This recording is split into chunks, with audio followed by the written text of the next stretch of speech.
to lead Africa into the future of green, inclusive, and innovative mobility.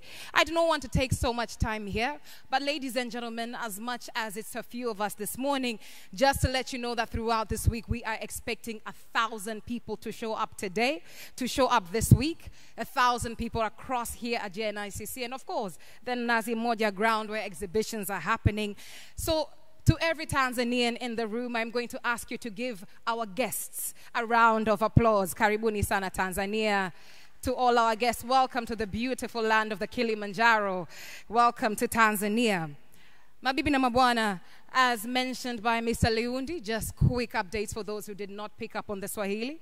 If we talk about the geography of the location, if you're looking for somewhere to wash your hands, to wash your face, across two sides of the building, you will find the designated areas. You will go through this door on either my right or your left, my left or your right, and you will be able to get people to direct you to where you need to go. There are rooms designated for both male and females, ladies and gents. And then, of course, if you're looking for internet connection, there is free Wi-Fi.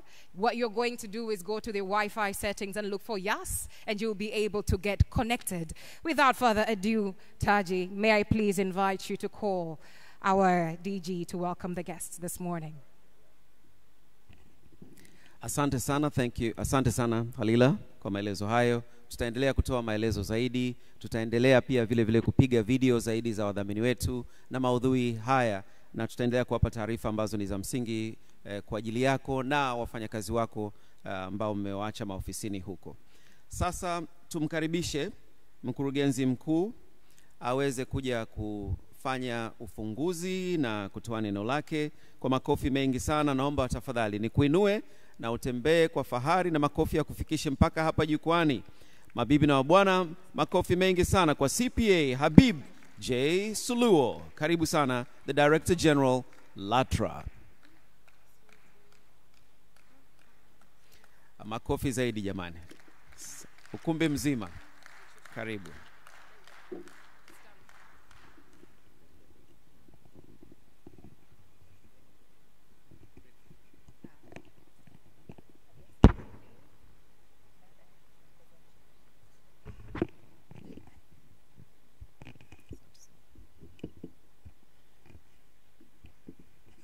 Professor Ahmed Mohamed Ame, the Chairman of the Board of Directors, board members present,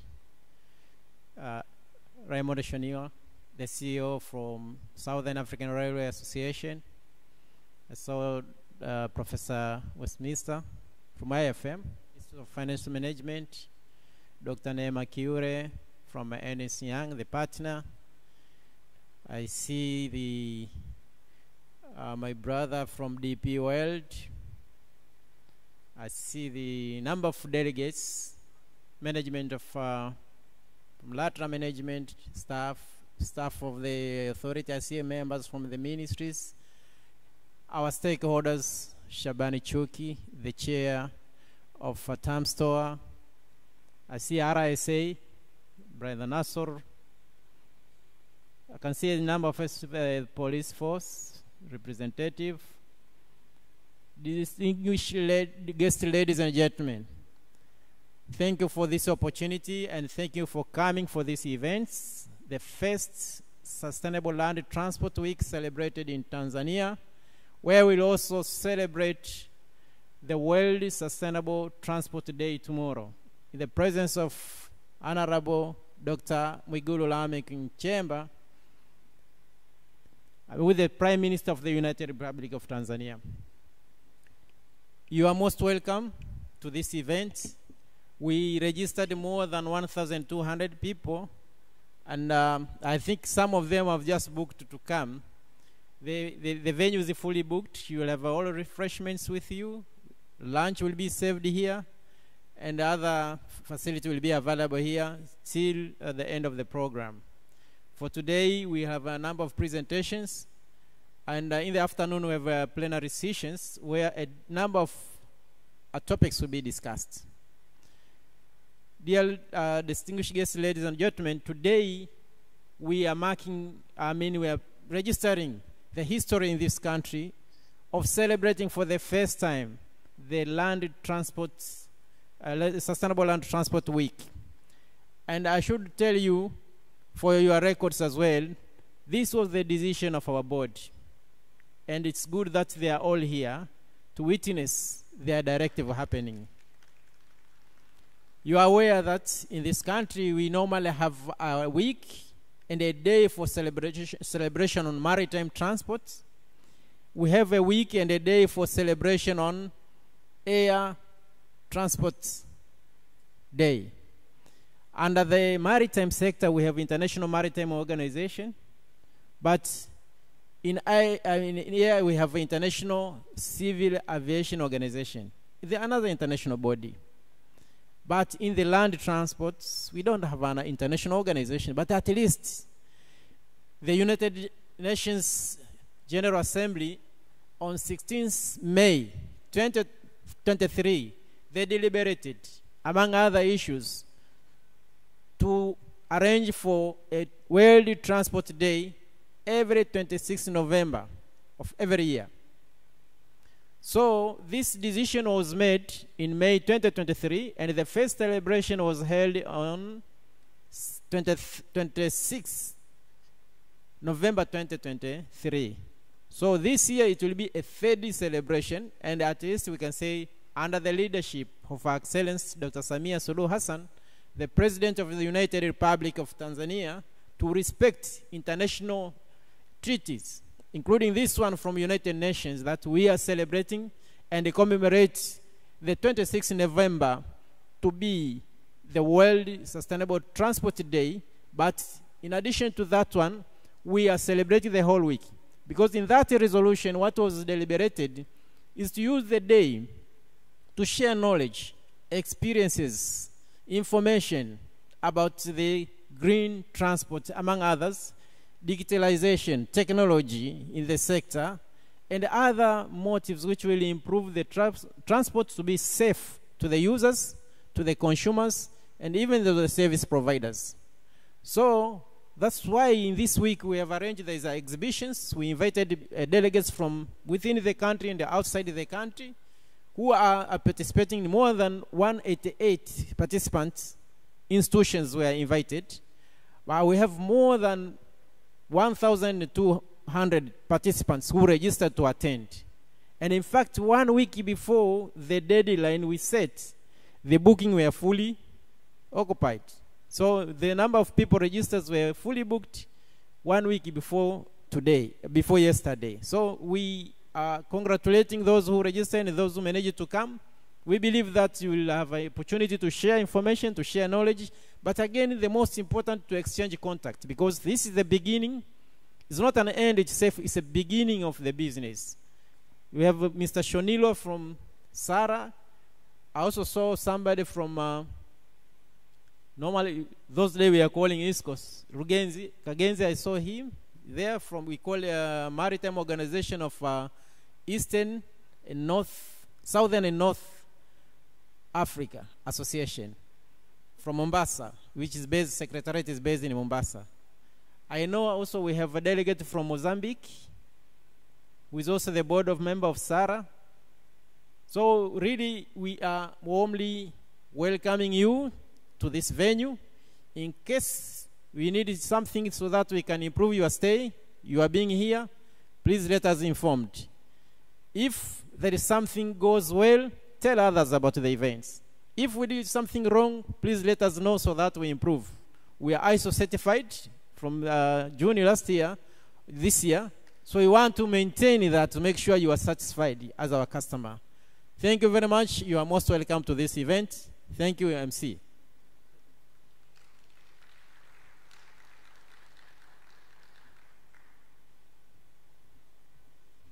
Ladies and gentlemen, another hand of applause to our Director General.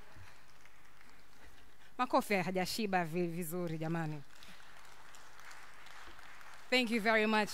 Ladies and gentlemen, to quickly just remind us that this week and today, what we're doing is not just having blatant conversations, but we are learning, we are growing, we are dreaming together. when it comes to the things that we're going to be hearing about, we're going to be challenged, we're going to be inspired. I'd like to, as we're proceeding to the presentations, invite us all to get ready to take notes, to get ready to ask questions, should there be any questions, get ready to engage. So tukitoka hapa, truly we say that we came up with resolutions, we came up with different action plans that will truly take the goals of why we're here forward. Mabibi na mabwana, at this point, I'd love you to ask you to give a hand of applause to our next speaker for her keynote presentation this morning.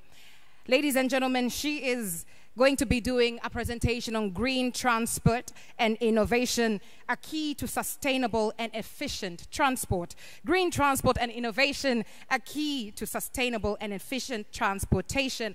Mabibi na mabwana, ladies and gentlemen, a heavy round of applause to Professor Winester Anderson from the Institute of Finance Management. Makofi kwake tafadhali.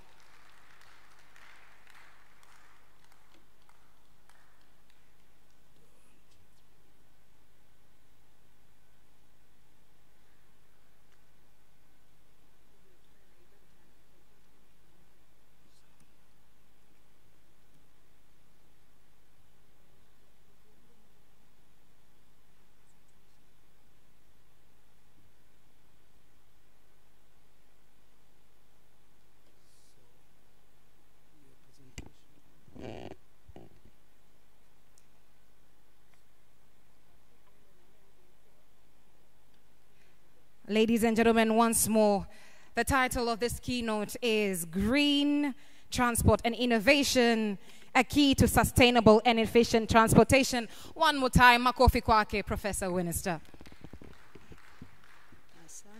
Asante sana. Good morning, everybody. Good morning. Tunaomba tusimame to stretch kidogo.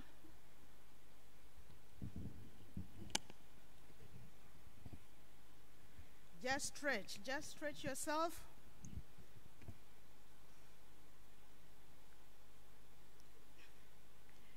Asante, we can sit down, huh? So,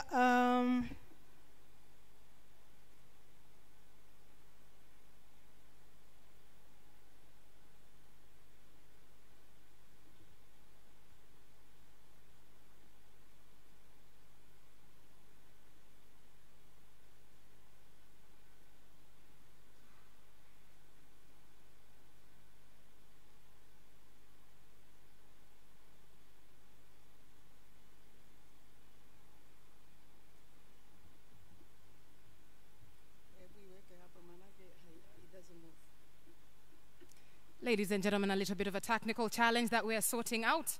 Lakini tunajua kwamba hata kama kuna changamoto za kiteknolojia, bado tunaweza kupata njia ya kuendelea, and that's what we're going to do.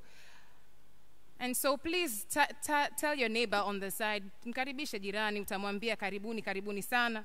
Tuendelee kukaribishana wakati tuna fix mitambo.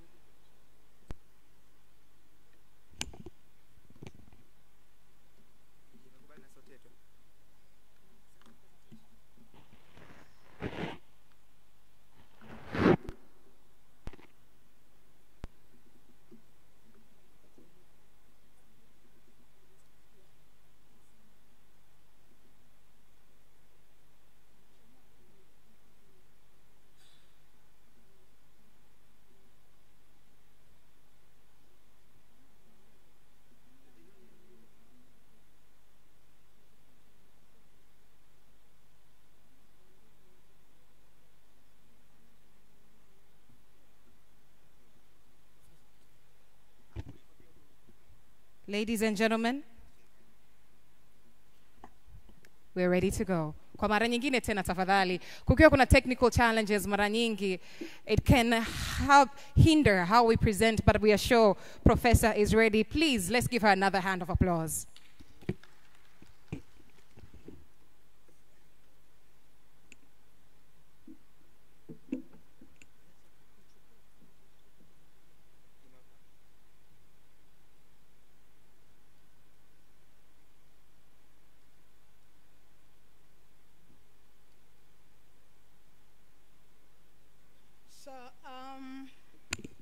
My presentation will focus on 11 slides, actually, 11 slides. The first one, as the subject of the conference, is on green transport and innovation. So the first slide will focus on what is green transport, why is it? And then I will give some few examples of what is happening in Africa and what is it, modes of that, sustainability and efficiency in green transport, and eventually on the sixth slide, I will focus on technological innovations in green transport and the impact. I'll give some few examples what is happening on green transport, challenges and opportunities, what is it for future mobility, and eventually the conclusion. So let's see, why do we talk about green transport? We do have a growing demand. We do have a growing demand, passenger and freight. The growing demand leads to environmental impact. Why? Because we have carbon emissions, air pollutions, and eventually climate change. And because of that, it affects uchumi wetu, the economic impact. When you do have growing demand, it means you are looking for more fuels. And if you are looking for more fuels, then you are energy dependency. And if you are having air pollution, then you are having the problem of health, and therefore health-related expenses increases. All these leads to, or forces us to move from traditional to green transport, and eventually creativity and innovation are welcome. So this is all about why Latra today is telling us to focus on green transport. So let's see what we mean by growing demand. What do we mean? We see the freight forward market in Africa. How does it behave in terms of the demand, the value, the annual growth, and eventually Africa is experiencing growth in all sectors. The railway demand, the public transport demand, all are growing. And if we can give examples of what is going to happen in public transport, we say more than 5% increase between now and 2030. So what is it when we talk about green transport?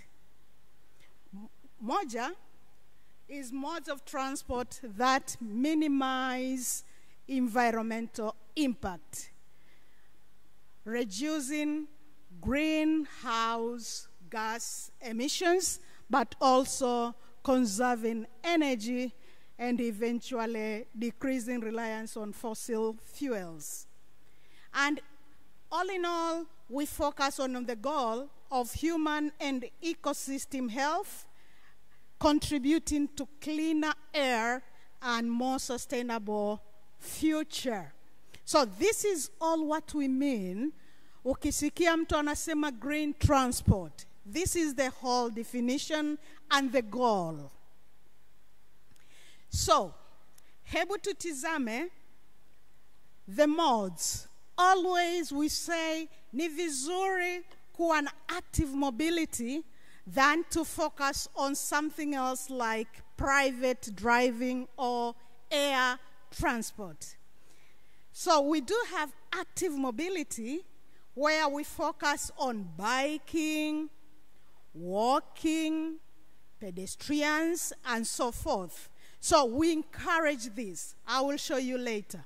But also we encourage public transport. Why? Because with public transport, we minimize more cars from the street. And eventually, we promote sustainable mobility as eco-friendly transport or shipping strategies. So if I arrange these into a pyramid, then we say we encourage walking as a pyramid, we encourage running, we encourage cycling, as these are sustainable means of transport. But also, the second in terms of pyramid, we encourage public transport, car sharing, because these will minimize cars from the street. These will minimize the use of fuels, the fuel dependence. Mind you, the first slide. But also, if you talk about own car and flying, then we are discouraging these because they are more polluting the air than the rest. Asubuhi wakati ninatoka nyumbani, nikawa ninatizama jinsi magari yalivyojipanga kutoka kule Mwenge mpaka huku Posta. You have more than thousands of cars. And kila gari lina mtu huyu moja. And then you ask yourself, hebu tuangalie haya mafuta tunayochoma yote huku barabarani. What if tungekuwa na tram? What if tungekuwa na gari moja likabeba watu 60? Manake una minimize magari 60 into one bus, into one train, into one tram. So that's the meaning of the pyramid. And let's see on the innovations. The second term was on innovations. And the innovations I planned to focus on the technological innovations. And in real sense, we do have several of them, but I picked some few that we may know, that we may practice in our context. Now we talk about EV, the electric vehicles. Hii inapunguza matumizi ya mafuta ambayo yana pollute the air. Simple, but also we do have alternative fuels. Sasa hivi watu wanatumia solar, wanatumia gas, wanatumia hydrogen, wanatumia clean energy. That's what it means on alternative fuels. But also think about autonomous vehicles. Gari zinajiendesha zenyewe, zina uwezo wa kujiendesha zenyewe, meaning that the increase of efficiency of the car, kuliko ile tunakanyaga mafuta ya ziada, tunapunguza mafuta ya ziada. And third, the Internet of Things and AI to manage the traffic in the streets. Nayo ni technological innovations in the transport. Or kwa maana nyingine, all these are encouraging or are some of means of promoting green transport. But let's see the impact of promoting green transport. When you promote green transport, unazungumzia kwa kupata hewa safi, clean air, less pollution. Tumewahi kujiuliza, ukisimama hapo nje ukiangalia mawinguni ukaona skies, ukaona clearer skies, wingu ambalo linaonekana clean. Ukiona hivyo ujue tuko vizuri. Ukienda miji mingine mikubwa ambayo hawajui maana yake, then you will appreciate what we have. But the second one is economic growth. Once you promote green transport and related sectors of green transport, let's say solar, and so forth. Maanake ni kwamba you are promoting even the economic advantage in terms of employments in these other sectors. But also, we mean the energy efficiency when you promote green transport. Kwa mfano, ukitizama Afrika from January to December, hakuna siku ambayo hatuna jua. Which means solar energy ingekuwa more applicable in Africa kuliko kutegemea fuels nyingine. Ukija Tanzania, we have plenty of gas. Of course, I will show you later, kwamba we can promote the use of gas kuliko kutumia petroli na kutoa moshi, kuchafua hali ya hewa, and eventually creating some health-related illness. Okay, and eventually when you promote green transport, you are promoting equity and inclusive transport.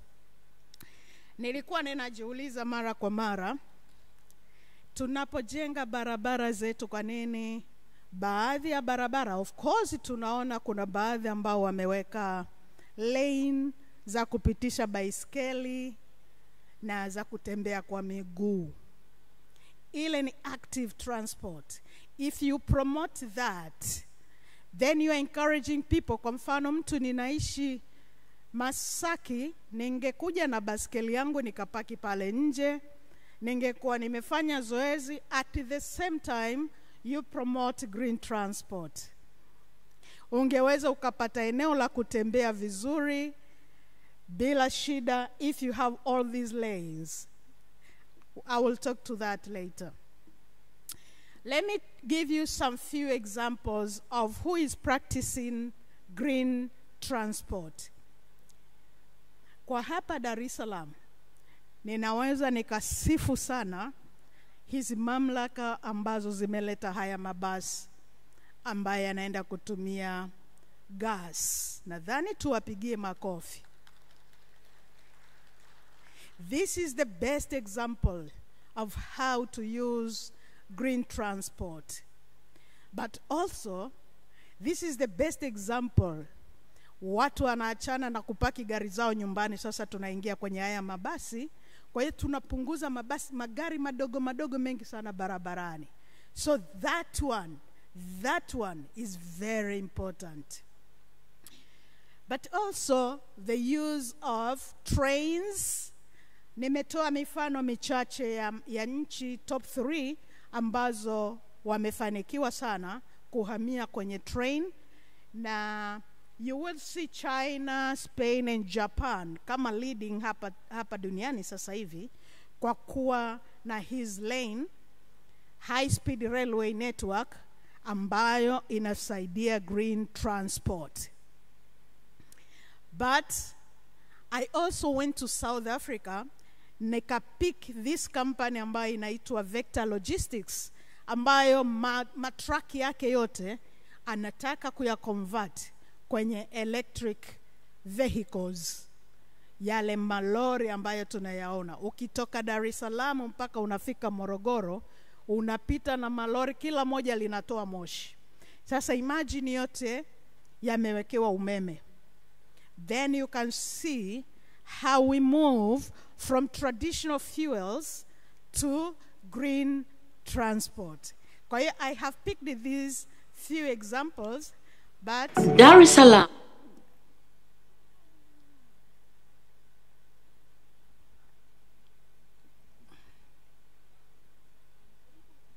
affordably, efficiently and safely around a city is critical to unlocking the economic potential and opportunity cities can offer.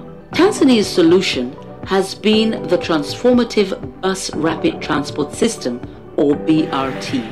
A BRT delivers fast, comfortable and cost-effective services like a metro through bus-only lanes dedicated stations, off-board fare collection, and fast and frequent operations. Kabla mwendokasi changamoto ilikuwepo kubwa kwa sababu daladala inachukua muda mrefu, unakuwa na foleni, mtu unachelewa kwenda safari unayoenda au wakati wa kurudi. Lakini baada ya mwendokasi usafiri kidogo umekuwa mrahisi kwa sababu unaenda mahali ukishapanda gari unafika kwa wakati na kurudi kwa wakati. The first phase of Dar es Salaam's BRT began construction in 2012 with support from the World Bank. Opening in 2016 with 29 stations and 5 terminals, the impact of an affordable, inclusive and sustainable transit system was immediate. One could take around 3 hours or so only between Kimara and CBD, which is about 20.1 kilometers. The immediate impact of BRT1, from 3 hours, it is now 45 minutes. With huge commuter demand, the system is being expanded, with Phase 2 opening soon, Phase 3, 4 and 5 under implementation, and Phase 6 being planned. Network is very important because you access jobs, services, or different kind of opportunities. In order to efficiently build a BRT system, you need to have a network because then you can have a good integration of service between different lines. In total, over 140 kilometers of dedicated BRT corridors will have been built by the Tanzanian government with support of development partners and investors. The government took a very wise decision to invest heavily in public transport. This investment is going to lead to approximately 900,000 people coming into work every day by public transport. And we should also not forget the significant climate contribution, I think is a contribution not just for Tanzania, but for the globe. When the full network is open, over 2 million passengers a day will use the system of integrated routes, hubs, and stations. Paper tickets are being replaced with fare cards and digital passes, and the future includes cleaner running buses across the network. As technology develops and as prices come down, you can at some point think about line 3 and 4 becoming electric. But it is even good if they run on diesel as long as they transport more people than these smaller vehicles, because the emission per person is just a lot less. In addition to the environmental impacts of reducing car usage and emissions, the system design also makes it safe and reliable for all users. Ambaye niko hapa kwa ajili ya kuhudumia watu wenye mahitaji maalum. Kwa gari inapofika, manake wale wanakuwa kwanza kuingia, wakishakaa pale tunaruhusu gari na wengine waingie. As the city grows each day, the BRT allows urban planners to sustainably develop new mixed-use hubs with affordable housing, businesses, and green public spaces. Infrastructure investments can transform cities and change lives.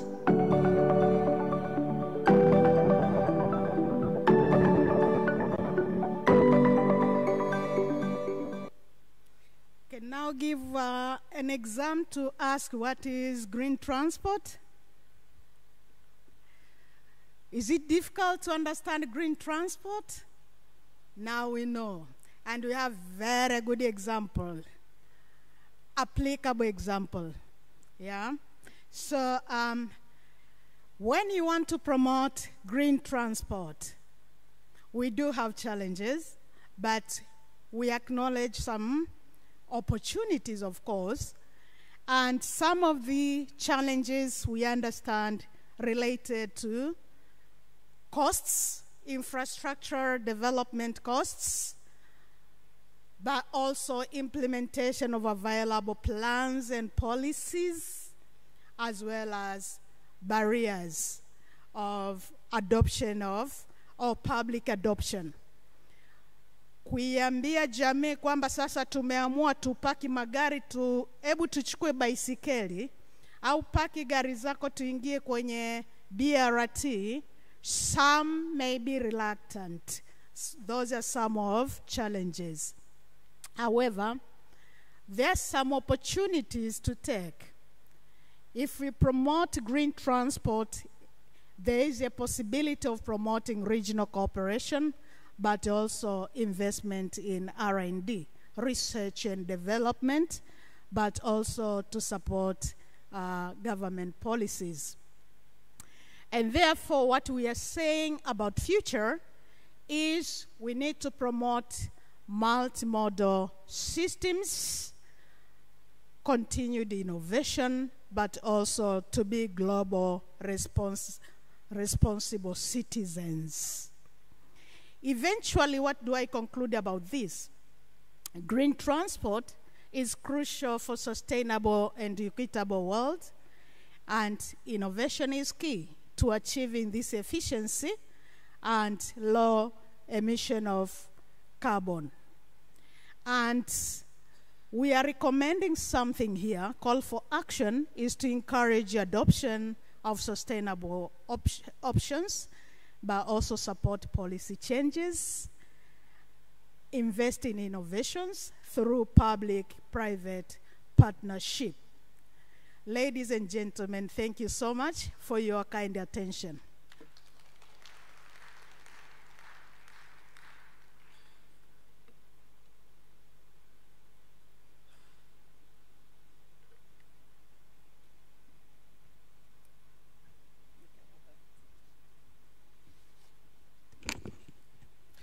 Ladies and gentlemen, please put your hands together as an acknowledgement for a fantastic presentation.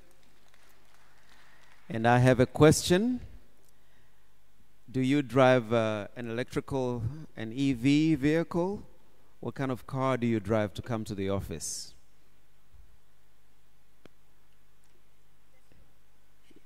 You're using fuel. Okay, very well. We've got a long way to go, eh? But I think it's coming up. These days, as you drive around Dar es Salaam, you can actually see the electric vehicles passing you by, and it's maybe a mode that we can all adapt. All right. It will take a bit of time, but with good education, good presentations like this, and understanding the benefits, I think we can all have a great adaptation to it. All right. Nashukuru sana. Thank you. We appreciate it very much. May I please release you, unless you wish to field one or two quick questions from the audience for clarification. Mabibu na bwana, anyone has a quick hand? Yes, I think that's also a good idea. So allow me to take you back to your seat, and let me present the following speaker, ladies and gentlemen. Natumaini kwamba tumeifurahia hiyo sana. Ni elimu bora kabisa, adoption yake sasa katika mipango yetu endelevu and sustainable, ndio inabidi sasa tuweze kuangalia tunavyokwenda mbele. The next speaker, naamini kwamba heshima yake ni sawia kabisa na aliyetangulia, na tupongeze kamati kwa kuweza kutuletea wawezeshaji wabobezi kabisa. Ni furaha yangu kubwa sana, ladies and gentlemen, to present to you Dr. Neema Kiure Msusa. Naomba tumpigie makofi mengi sana, partner in Ernst & Young. Karibu, na naomba tafadhali tuipeleke slide hii na maelezo yake on screen. There we are. Since we encourage you to network, unaweza kumpata LinkedIn. Ukiingia kumtafuta on any one of your browsers, utamwona. Kwa kweli sijui unapanga vipi muda wako. I don't know how you use your time with all the boards and all the activities that you do, lakini sisi basi kwa kuwa nawe hapa, we're truly honored. Karibu sana. Ready to listen to you.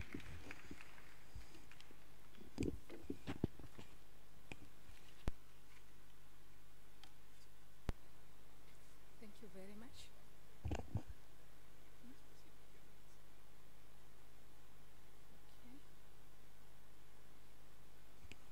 Thank you very much, MC. Good morning, everyone. Kazi na utu. Mheshimiwa mwenyekiti wa bodi ya Latra, Professor Ame, Board of Directors,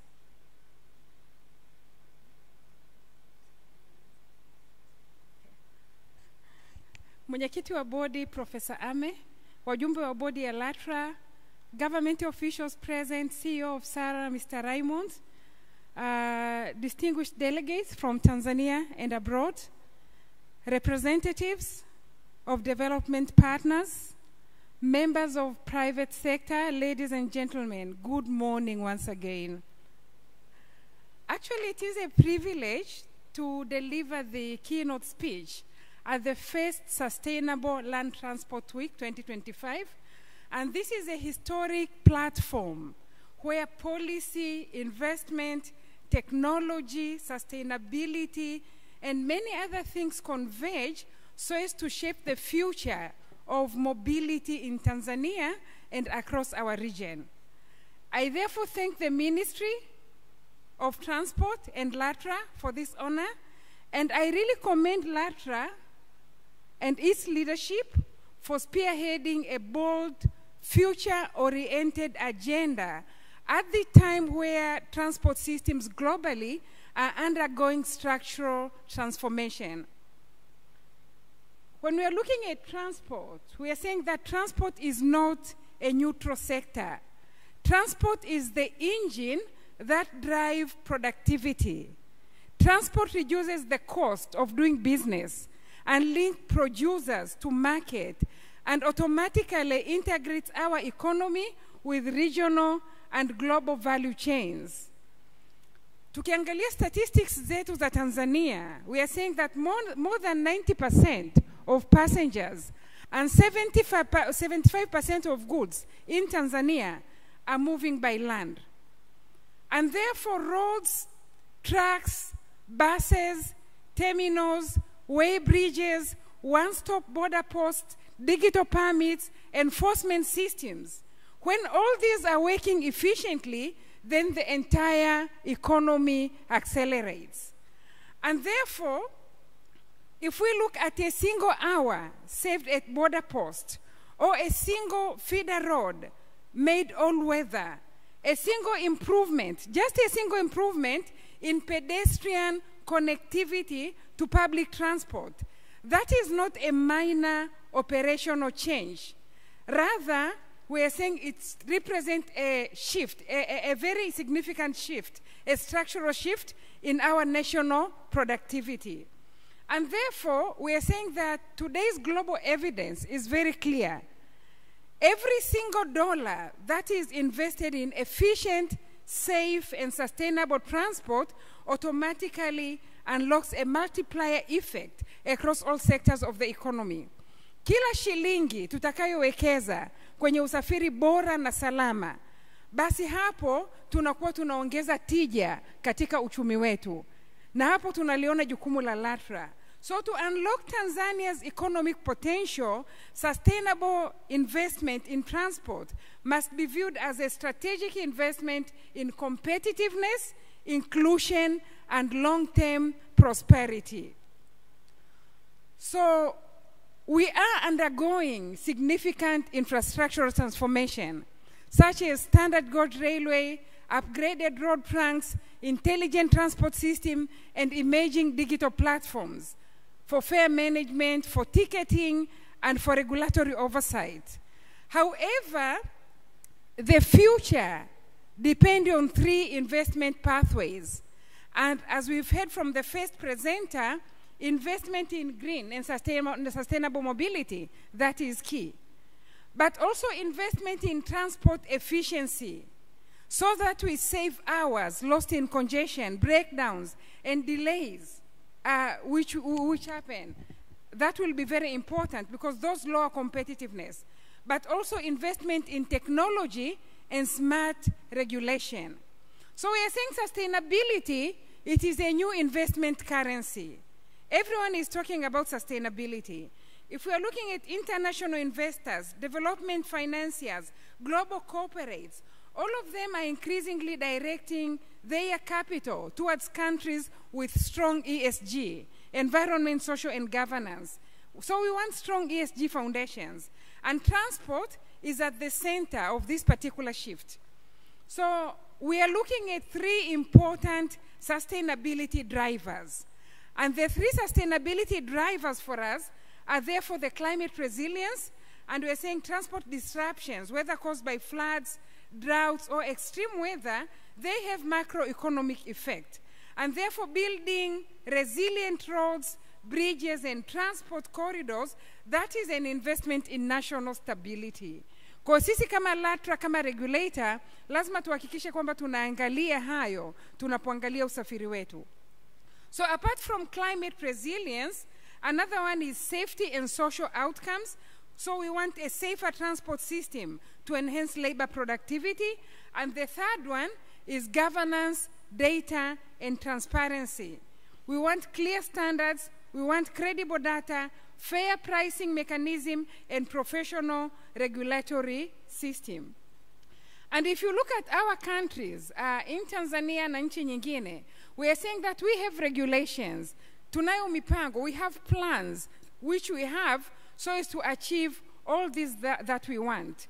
We have the Sustainable Development Goals, 2015-2030, which we are implementing.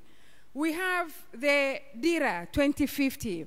We have the Africa Union Agenda. We have the East Africa Vision. All of them are guiding us towards a more sustainable future. And if you look at the SDGs in the recent report, 2025 SDGs report, it recognized some indicators that are very relevant to our land transport sector. If you look at SDG 9.1.1, rural access to all season roads, and we are saying for Tanzania, where agriculture, livestock, and forestry remain economic pillars, every additional kilometer of reliable rural access strengthen value chains, automatically reduce post-harvest losses, improve food security, and facilitate investment in agro-processing, agro-logistics, and rural SMEs. If we look at another SDG, 11.2.1, that is urban access to public transport. And when we're looking at this, urban access to public transport, we are really saying that as Dar es Salaam, Dodoma, Mwanza, and Arusha, probably even Mbeya, are urbanizing rapidly, then the ability of residents to reach public transport safely and affordably is now a determinant of social inclusion. Kwa hiyo nijua kwamba ninafikaje. So labor mobility, gender equity, and urban economic productivity, all these will depend on the access to public transport. And Latra has a significant role to play in this. If we look at SDG 11.3.1, land use efficiency, automatically we are going back to the same thing, that efficient transport system will reduce congestion, improve economic performance, and prevent urban sprawl. So high density, transit-oriented development reduce infrastructure costs and increase economic vibrancy. And if we look at the other SDG, climate action, which is key, so automatically transport is a major source of urban emission, meaning therefore that electrification of buses, low emission standard, modal shift to rail, and urban redesign are essential for climate mitigation and pollution reduction. So these SDG KPIs guide Tanzania to modernize transport in ways that are inclusive, ways that are productive, resource resilient, and also climate resilient. So whatever it is that we are doing, we should remember the KPIs that we have. And we have our development vision, our DIRA 2050. There will be a presentation on that. But from the SDGs, we should also remember that our DIRA is also talking about integrated logistics as a catalytic driver, modern multimodal and efficient transport system, reducing Tanzania high logistic cost, climate resilient transport corridors, inclusive and accessible mobility, and also placing Tanzania as a premier gateway for Eastern and Southern Africa. So as we are starting or planning to implement our DIRA 2050, we should remember the requirement in relation to logistics. And if you look at the AU Agenda 2063, the Africa we want, and the question is, what is it that we want? And we are saying in relation to logistics again, we want continental high-speed rail network. And as part of the continent, we should be able to make sure that we do all that is possible to support this. But we should not forget the single Africa air transport market, the SATIM requirement. And when we talk about the SATIM, many will say that this is aviation-led. And we're saying even though SATIM is aviation-led, SATIM depends strongly on efficient last-mile road connectivity. SATIM depends on integrated passenger transport and smooth cargo movement between airports and cities. And as a result, it highlights why land transport regulation must support aviation, freight logistics, and hub connectivity. So land transport is key. Also, the AU agenda is talking about Africa Continental Free Trade Area, the smart, green, and climate-resilient mobility, and also people-centered mobility. So those are very important. And if we look at the East African Vision 2050, they're all talking about the same thing, giving the same message. Seamless regional connectivity, single regional transport market, digital and smart transport system, green climate smart transport corridors, and inclusive urban transport. So if we look at these 4 requirements and start implementing them, we're saying definitely we are going to get where we want to go. So how then can we as Tanzanians improve based on the SDGs, the AU agenda, the DIRA, and the East Africa Vision? We're saying as Tanzania, being led by Latra, we should be able to strengthen nationwide transport data system. We should be able to prioritize investments that improve walking access and public transport reach. We should be able to upgrade feeder roads and improve resilience of the rural networks. We should be able to accelerate low-carbon mobility solutions and also improve urban land use efficiency. So as Tanzania, we are uniquely positioned to lead in sustainable land transport for 4 main reasons. First, our strategic geographic advantage. We are a gateway to 6 landlocked countries. And modernizing our transport systems will therefore unlock regional trade, logistic competitiveness, and supply chain reliability. Demographic and urban growth is another reason that is giving us a unique position, because as we can see, urban populations are expanding rapidly, and automatically it creates a market for mass transit, rail integration, BRT expansion, electrified mobility, and innovation in public transportation. Also, the investment momentum, if we look at SGR and the like, and the last one is because of the strong policy and the regulatory commitment that we have through Latra and the Ministry of Transport. And as a result, as Latra, the strategic role that we are talking about, we are saying that when we integrate the SDGs, the DIRA 2050, the Agenda 2063, and the East Africa Vision 2050, then the transport sector becomes a strategic accelerator of national competitiveness, regional integration, industrialization, food security, inclusive cities, climate resilience, and investment attraction. So Latra's regulatory leadership is central to Tanzania's transformation journey. So again, it's always a call to action. And the call to action is for us to now build the transport system of the future. Ladies and gentlemen, if we are to reach our goals by 2030, 2050, and 2063, then transport must lead and not follow the development agenda. We are the key.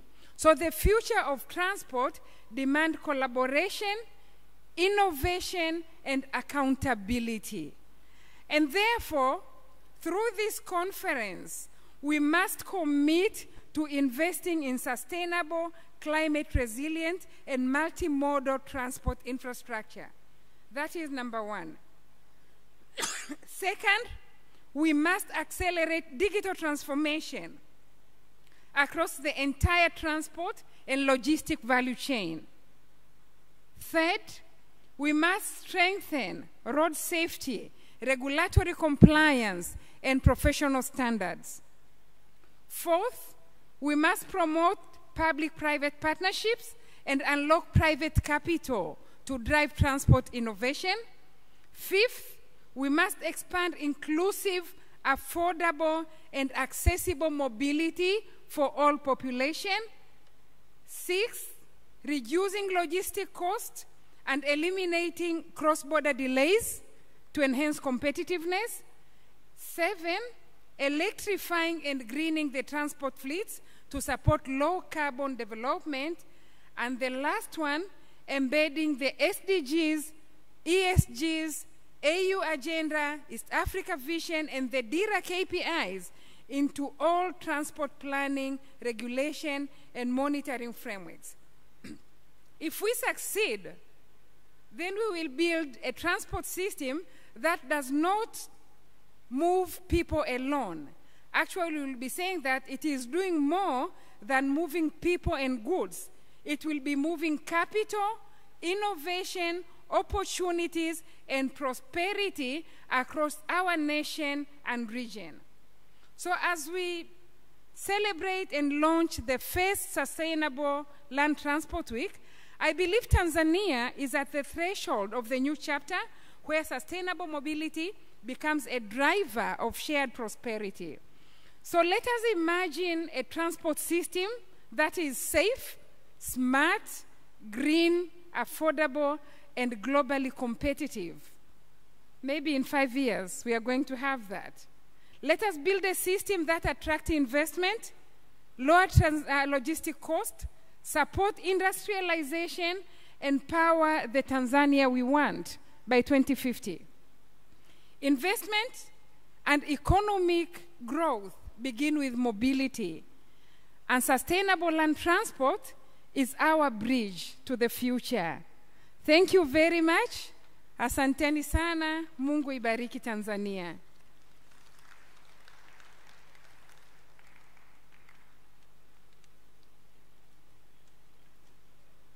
Thank you very much.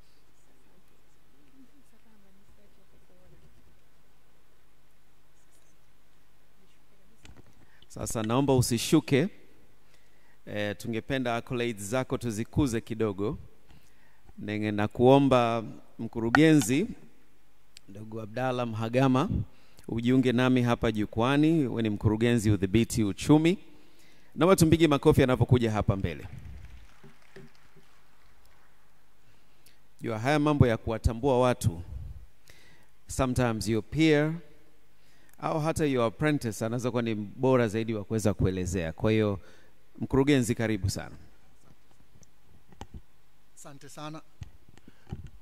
Latra Board Chairman, Professor Ahmed Hame, and the Board of Directors of Latra, Director General of Latra, Dr. Habibu Suluo, Dr. Neema Kiure, distinguished ladies, guests, ladies and gentlemen, allow me to take 1 minute, exactly 1 minute, to speak a little bit about Dr. Neema Kiure. Over the past few months, we've become friends, me with her. I have become her apprentice. She is a very, very dedicated lady, very learned, very passionate about her job, and the idea of her giving what she has to make this country a better place and this world a better place. Dr. Kiure, it was a brief introduction in one of our board meetings. She came and gave us a little bit of what she knows about integrating sustainability in financial reporting, a requirement by the National Board of Accountants and Auditors in Tanzania. And our board, our dear board of directors, were very excited, and they gave us a directive to immediately ensure that we integrate this into our working. So me and Dr. Neema started this journey together about 8 months ago, training our own staff, Latra staff, and that culminated into the idea to have our own ESG policy. I'm not an accountant myself, but I applaud the National Board of Accountants and Auditors for taking leadership in this. Initially, it was a reporting standard, but it became a policy framework for Latra. And we have, together with Dr. Neema, we have worked together with a team of my members and management to develop our own internal ESG policy, or environment, social, and governance. She made us explore and appreciate that Latra, or the land transport sector in general, within the framework of 17 Sustainable Development Goals, only one does not relate directly to Latra. And that is related to life underwater. Of course, land transport has nothing to do with life underwater. But the rest, 16 Sustainable Development Goals, she made us appreciate that we have a role to play in each and every one of them, from safety to gender inclusion to rural, how we cater for rural populations, and also in the business operations of Latra itself. For example, we are going to adopt, as Latra, thanks to her, we have appreciated and we're going to adopt practices such as water saving in our offices. Instead of having bottles in our offices, we are going to have water dispensers in our offices so that we get away from plastics. We are going to have, we are building our own building in Dodoma. We are going to have energy saving technical specifications, and we are working with our procurement specialists to integrate that, and our contractor. In the past 2 years, Latra, due to digitization, let me score this with you, that we have reduced our budget for paperwork. Our expenditures for paperwork in the first year, that is the year that concluded, the financial year that concluded, we reduced cost of paperwork by 39%. And in this year, we are going to cut paperwork. And when you cut paperwork, you also cut the purchase of cartridges and associated utilities. This year, we're going to cut in the budget by 50% from the previous year's budget. Thanks all to Dr. Neema Kiure for highlighting this to us and leading us through the formalization of the process. One thing I learned during working with Dr. Neema, that she's not only a professional and a very dedicated person and a great teacher, but she has very high humility. She calls me mkuu, and I go like, what do I have to for her to call me mkuu? But that's just her. She's a humble person. I urge all other organizations, if you are working, she's a partner at Ernst & Young. When you are working, developing your own sustainability policy, please involve her. You will not regret working with her. Please give her a note of applause to Dr. Neema Kiure. I wanted to speak a little bit about her to just highlight how a wonderful person she is. Thank you very much for listening to me, and thank you very much, Dr. Kiure, for leading us through this process. Asante sana. Director, naomba usiondoke, naomba umtoe sasa basi kwa heshima. Kama utapita nyuma yake kama bodyguard au pembeni yake, naomba tupige makofi mengi sana. These acknowledgements are very important. Naomba umfikishe kabisa salama, aende akaketi. For those who see the humor in it, na tupige makofi basi. Asante sana. A very powerful morning. I'm still waiting for the gentlemen that will come up here and outdo the ladies. I wonder, Sasa, wadhamini wetu ni muhimu sana. Naomba nipitie list hii of our sponsors.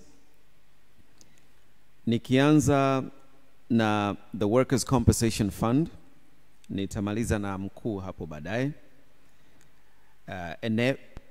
Enable, OTAP, Climate Center, My Safari, NBC the Bank, TASAC, Yutong, Central Corridor, that's just in short, Bas Bora, Taima, TPDC, via Servi, Traction, MDI, EGA, AN Classic, Moesna, TCAA, CarTrack, RSA, the Road Safety Ambassadors, TPA, NIT, Web Corporation, of course, DP World. Number two, pigi makofi mengi sana. Asanteni sana kwa kutuwezesha. I'm handing it over to you. Let's go to the next very, very interesting presentation, ladies and gentlemen. And I think this will be a very practical one, on the ground. Thank you very much, Mr. Leundi. Ladies and gentlemen, another round of applause to Dr. Neema Kiure, as well as Professor Makofi Alioshiba tafadhali, Professor Winster Anderson.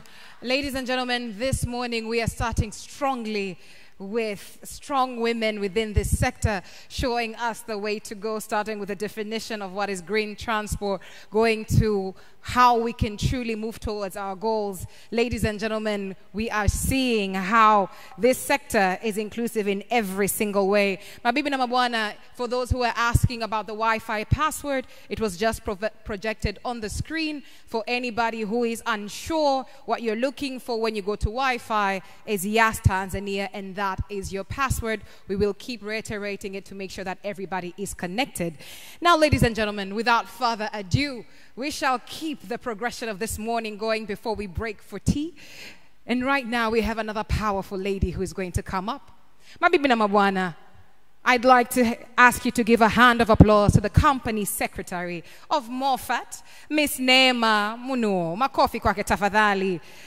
Her presentation is the era of greener mass transportation in Africa, opportunities and challenges in road transportation. Makofi Alioshiba tafadhali.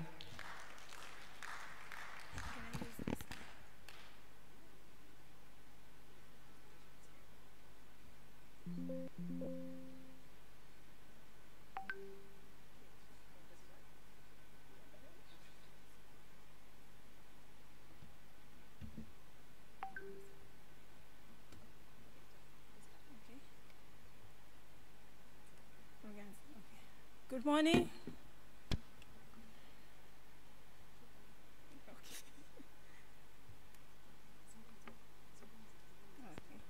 Good morning, ladies and gentlemen. Itifaki zingatiwe. My name's Neema Munuo. I'm the company secretary.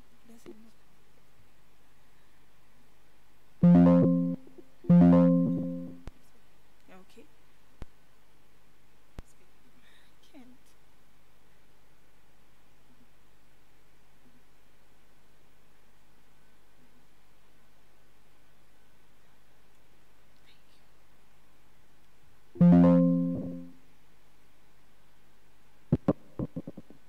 My name's Neema Munuo. I'm from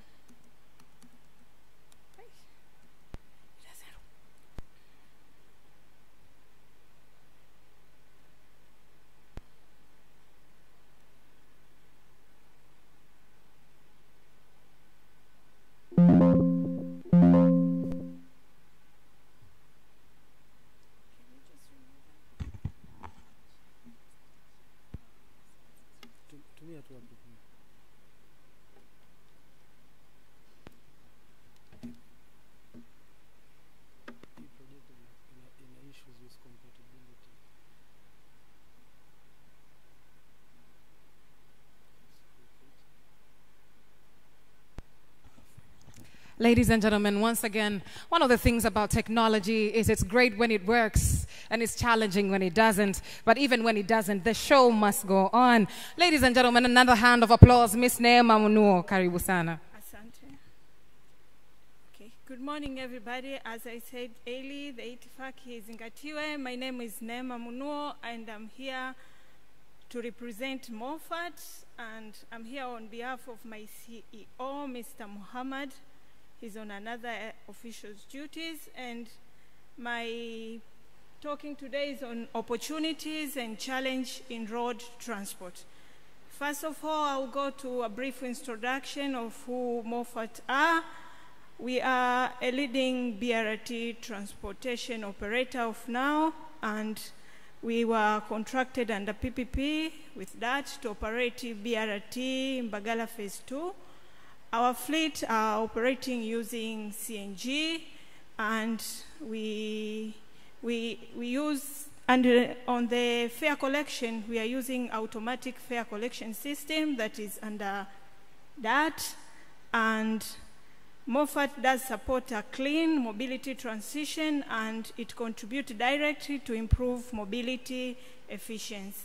Now we are going to the why do we need the urgency of transition to green transport? As we have seen that from the old system of the diesel, there is high emission of diesel, so currently there need of a urgent transition to green transport, because we are need to elevate and increase more air. We have seen that there is an increase in air pollution. There is this air pollution has led to disease, so this need an urgent call for greener transport. Also, there is high fuel import bills burden to national economies. There is also a problem of growth of city that require high capacity efficiency in public transport. Also, there are climate commitments that African countries are obliged to comply, so those all reflect that they need to go to greener transport.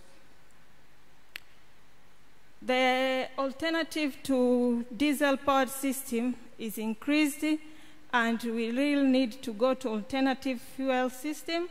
And this alternative fuel system, one of them include the CNG, as other presenters presented, and CNG for us as Moffat, we are now using that, and our buses, we have a total of 255 fleet that all are going to be using CNG, and this is a proven example of cleaner mass transport in Tanzania with lower emission compared to diesel, and it has reduced operation of fuel cost. Other pathways that exist for clean technology include electrical buses, as it has been said by previous speakers on the EVs, the hybrid vehicle, biofuel, and also the other pathway that we are going with in clean technology is the intelligent transport system, the ITS. The ITS has digitalized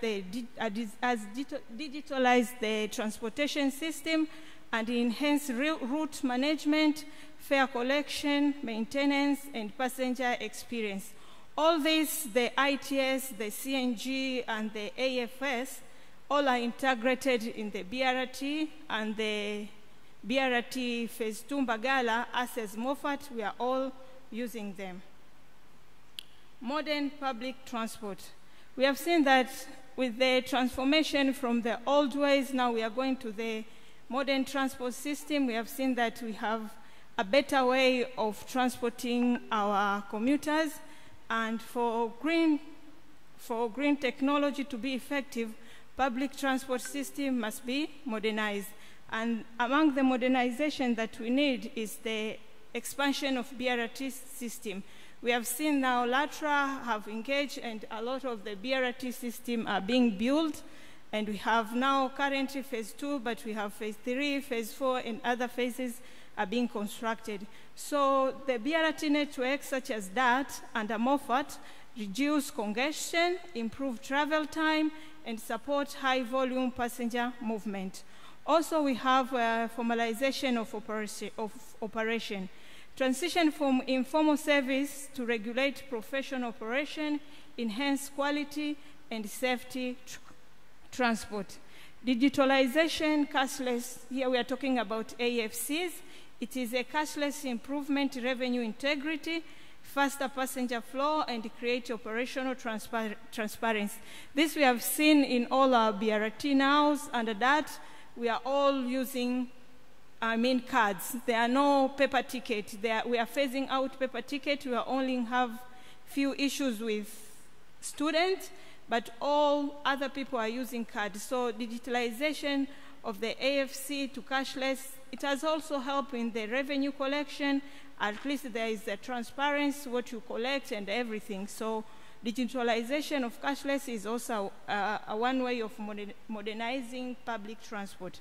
Another point is revenue renew, upgrading from all diesel vehicles to CNG or electrical fleet to reduce emission and improve reliability. This we have seen because CNG is much more air friendly and compared to diesel. So us having a fleet of 255 buses operating in Bagala, we can see how much we have reduced the emission of diesel compared to one bus, because if you take one bus for Moffat, that fleet carry around 120 passengers. It's about 3 to 4 daladalas. So for one bus for Moffat or one BRT bus, it has reduced 3 to 4 daladalas emission of diesel. So this is a modernized public transport. But there is also an issue of integrity mobility planning. A modern transport system will integrate buses, feeder service, cycling line, and pedestrian infrastructure. So if all these are integrated, we will see that we will have a clean city, a planned city that is more friendly. Socio-economical benefit.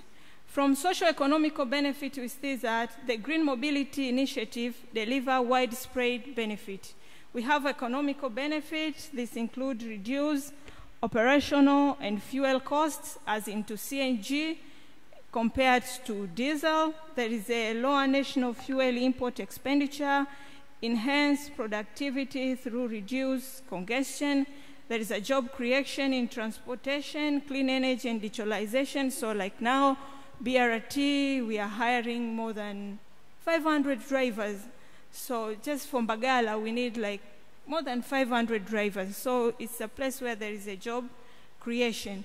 There's a social benefit that there's clean air and improved public health, increased mobility for low-income population. We can see that the fare and everything and the time for traveling, and it's comfortable, it's clean. We have ACs. Our Moffat cars have ACs, full ACs. So it's comfortable, it's benefits to the society. It's a safe transport through regulated operation. It has its dedicated line. So everything is safe. There's a better passenger experience compared to Daladala. The Moffat is more, the BRT is more comfortable. It has AC, it has Wi-Fi. So it's a more beneficial to the society also. Also, there is a environmental benefit. And environmental benefit, as other speakers have said, is reduced greenhouse gas emission. There is lower noise pollution. Also, it improves urban livability. Challenges facing the transition. We have seen that other speakers have said, and I'm going to elaborate some few of it, that there are a lot of challenges that are facing the transition from the old transportation ways to the greener, but My take is that these challenges, though they're there, but these challenges require collaboration solution from both the government, private sector, and the development partners. These challenges include the high upfront cost of clean technology. The buses, they cost, CNG installation and everything cost, the EVs, the electronic buses, cars, all they cost. So there is a high upfront cost, also the construction of the stations and everything, all they cost. So there is an upfront cost. There is also a limited CNG and EV charging station. Like now I can see the government is doing a good job. We have 2 stations for CNG in Mlimani City area. That's a good job. But the EV charging station still, I think it's a problem. So still it's a challenge, but with time, we can manage that. There is an issue of policy and regulatory gaps. I think there is where the government comes and other stakeholders. There is insufficient access to long-term financing. The MRADs, the BRT, the clean technology, they all need money. So insufficient and long-term financing is one of the places that's a challenge.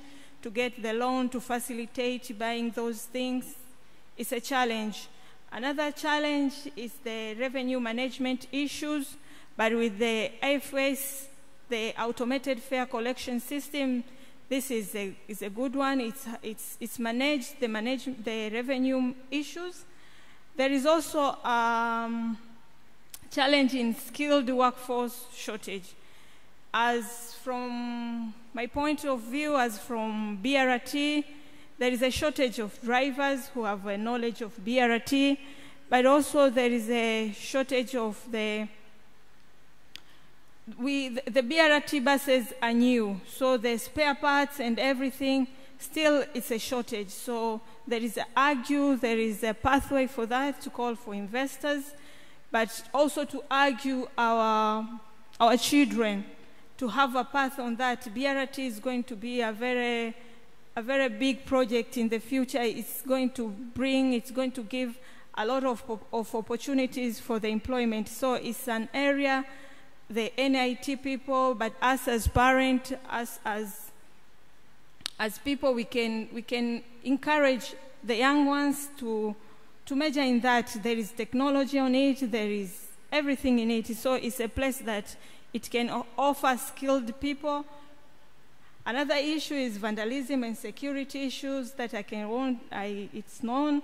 Another issue is institution coordination and challenges. So all these challenges are there, but this challenge require our collaboration, as it has seen from government, private sector, and development partner. And with time, I'm sure as we move forward, we can tackle them and have a better transportation system. E-mobility opportunity in Africa. As we have seen that Africa is well positioned to benefit from the emerging of e-mobility revolution. As my previous speakers have said, that in Africa we have a sun from like the whole period of the year. So from solar and wind power, we can substantial fuel EV charging system, but there is also industrial development potentials. EV assemble, battery manufacturing and recycling represent a new economic opportunity. This is on the EVs. So another issue that mobility evolution is on urban bus electrification. BRT system offer an ideal pilot environment for electrical bus fleet. So this is argued to Latra, DAT, and other stakeholders to focus now on the electrical bus fleet. Another point is on digital mobility ecosystem. This is we see that the success of that AFC demonstrate Africa readiness for digital mobility solution. There is also a part of regional integration. Africa Continental Free Trade Area can support, harmonize, standard supply chain and share manufacturing infrastructure. Policy and institution readiness. Effective government framework are essential for sustainability mobility. We need a clear policy direction. Countries needed to redefine roadmaps for CNG, EAV adoption, and fuel incentives. Strategy transport institution. Regulatory and operators require improved technicians and institutional capacity. Innovative financing. Green bond, climate fund, PPPs, and concession loan to support clean fleet investment. Another point is on integration urban planning. Transport, electricity, and land use planning must be harmonized. There is the issue of public sensitization. Awareness campaigning are needed to improve acceptance of modern and cleaner transport system. Conclusion.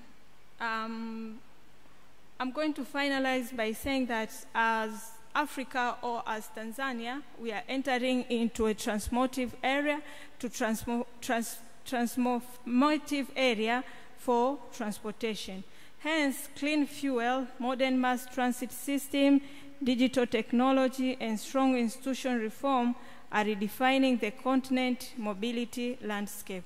Therefore, from MOPFAT point of view, we say that through our role in the DART or in the Bagala Phase 2 BRT project and our adoption of CNG power buses, we are contributing directly to this transformation, and our engagement represents the impact of sustainable energy choice and effective public-private collaboration.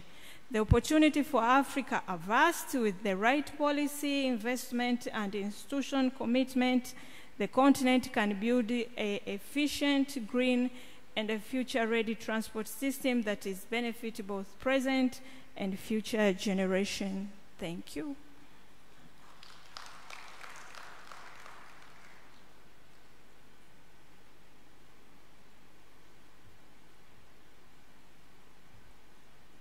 Ladies and gentlemen, one more time, a hand of applause to Ms. Neema Munuo. Karibu sana, please, you can take your seat. Ladies and gentlemen, and with that, we were supposed to go to a plenary that is about to take, should take about 30 minutes. Tulikuwa tunaingia kwenye mazungumzo ya kama dakika 30, lakini considering we did let you know that we had a little bit of a break prepared, we're going to go into the break, then come back for that plenary before the next presentations. Tutaenda moja kwa moja kwenye mapumziko mafupi, tutapata chai, kifungua kinywa, alafu tutaweza kurudi hapa kuendelea na mazungumzo. Tutakuwa tuna plenary, na kama una maswali, if you have any questions, if you have any comments to the previous speakers, please prepare them. When we come back for the plenary, we'll get to engage in that. Sasa hivi ni saa 5 kamili. It is now 11 a.m. We are going to take 30 minutes and be back here to begin at 11:30. Tutachukua dakika 30 tuweze kurudi hapa na kuanza mazungumzo yetu. Ikifika saa 5 na dakika 30 tutaanza mazungumzo yetu. Karibuni chai ya asubuhi. Tutatoka kwenye milango hii, nadhani sehemu ambazo zimeandaliwa. Kuna sehemu ambayo imeandaliwa kwa meza kuu na kuna timu ambayo itawaongoza ikiongozwa na mwenyekiti wa bodi. Karibu sana. Do welcome, sir. Ladies and gentlemen, tutasubiri kwanza meza kuu itaanza kutoka na sisi tutapita nao. Kuna protocol team ambayo itawaongoza. Karibu sana.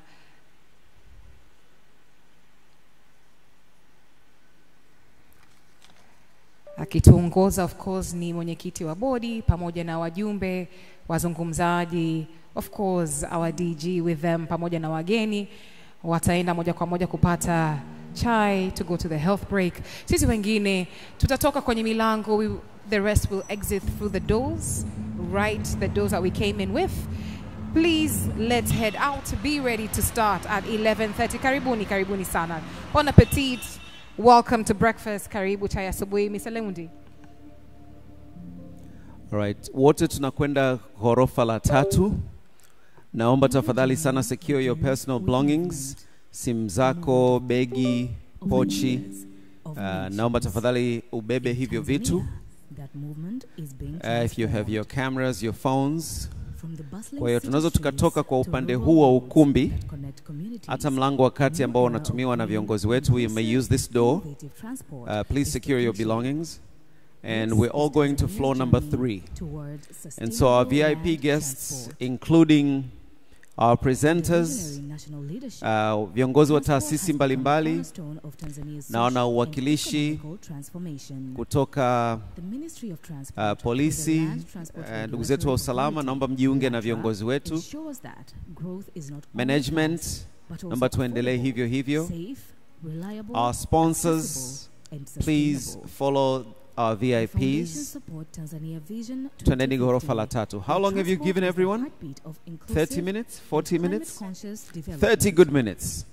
Kwetu Tanzania tunafahamu kuna ajenda kubwa ya nishati safi. Tanzania hivi sasa ina reli ndefu kuliko zote Afrika ambayo inatumia nishati safi ya umeme.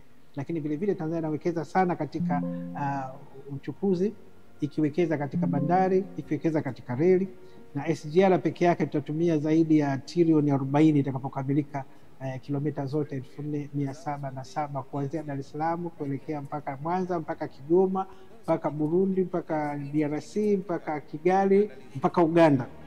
Latra's work extends beyond regulation. It drives transformation. Through smart policies and technological innovation, Tanzania is embracing electric mobility, data-driven systems, and climate-resilient infrastructure. Mnafahamu mafanikio ni mengi, barabara zimejengwa, na sisi baada ya barabara kujengwa tumeweza kufuatia nyuma yake kuweka ruti za mabasi, na katika nchi yetu kwa ujumla kwa sasa hivi tunasafiri usiku. Tumepunguza gharama za Watanzania, gharama za watumiaji wa huduma, na tumeshaona mwendo kasi ushaanza ule wa kutumia gesi.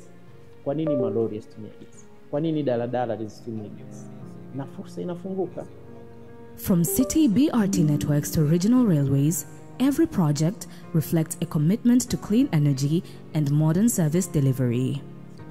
And as women and youth take their place in this evolving sector, the future of transportation is not only green, it is inclusive.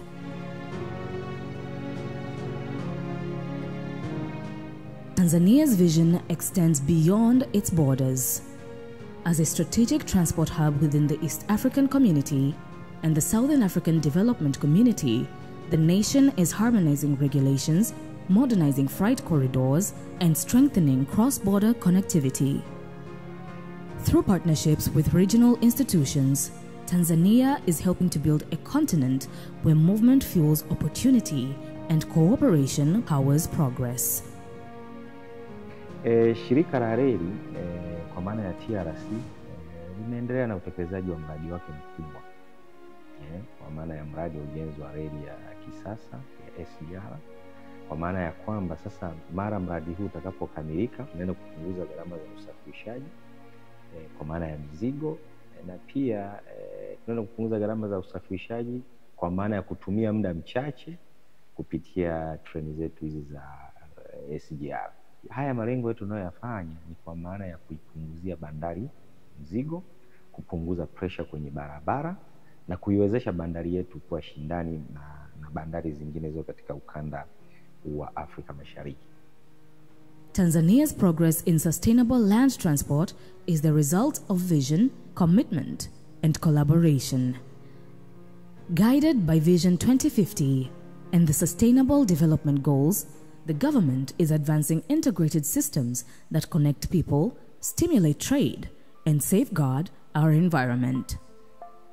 Through inclusive policies, strategic investment, and innovative regulation, Tanzania is nurturing a transport ecosystem that delivers for every citizen, from commuter to entrepreneur.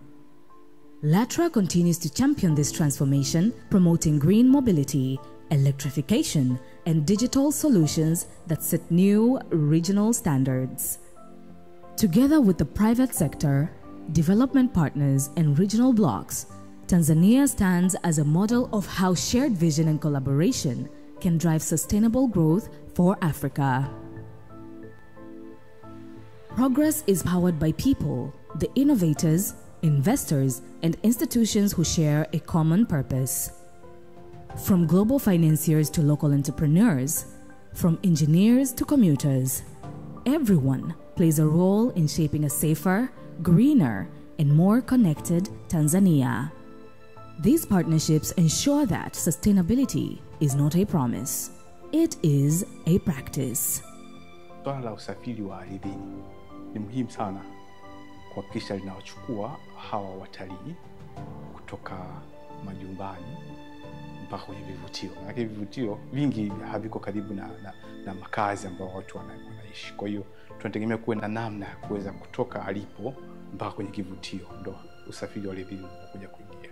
Watalii sasa hivi wanapenda utalii ambao utakuwa endelevu, ambao unalinda mazingira. Kwa hiyo mnapofanya vitu ambavyo ni eco friendly, yani vina urafiki na mazingira, wanapenda zaidi. Kwa hiyo hata hayo magari ambayo nakwambia ni ya umeme au ya gesi yanapendwa zaidi na watalii, kwa sababu wanaamini kabisa ni vitu ambavyo haviathiri mazingira. From policy to progress, from innovation to impact, Tanzania's transport transformation is already underway. Together, we move forward for our people, for our region, for our planet. Tanzania, driving the future. Green transport, smart innovation, sustainable Africa.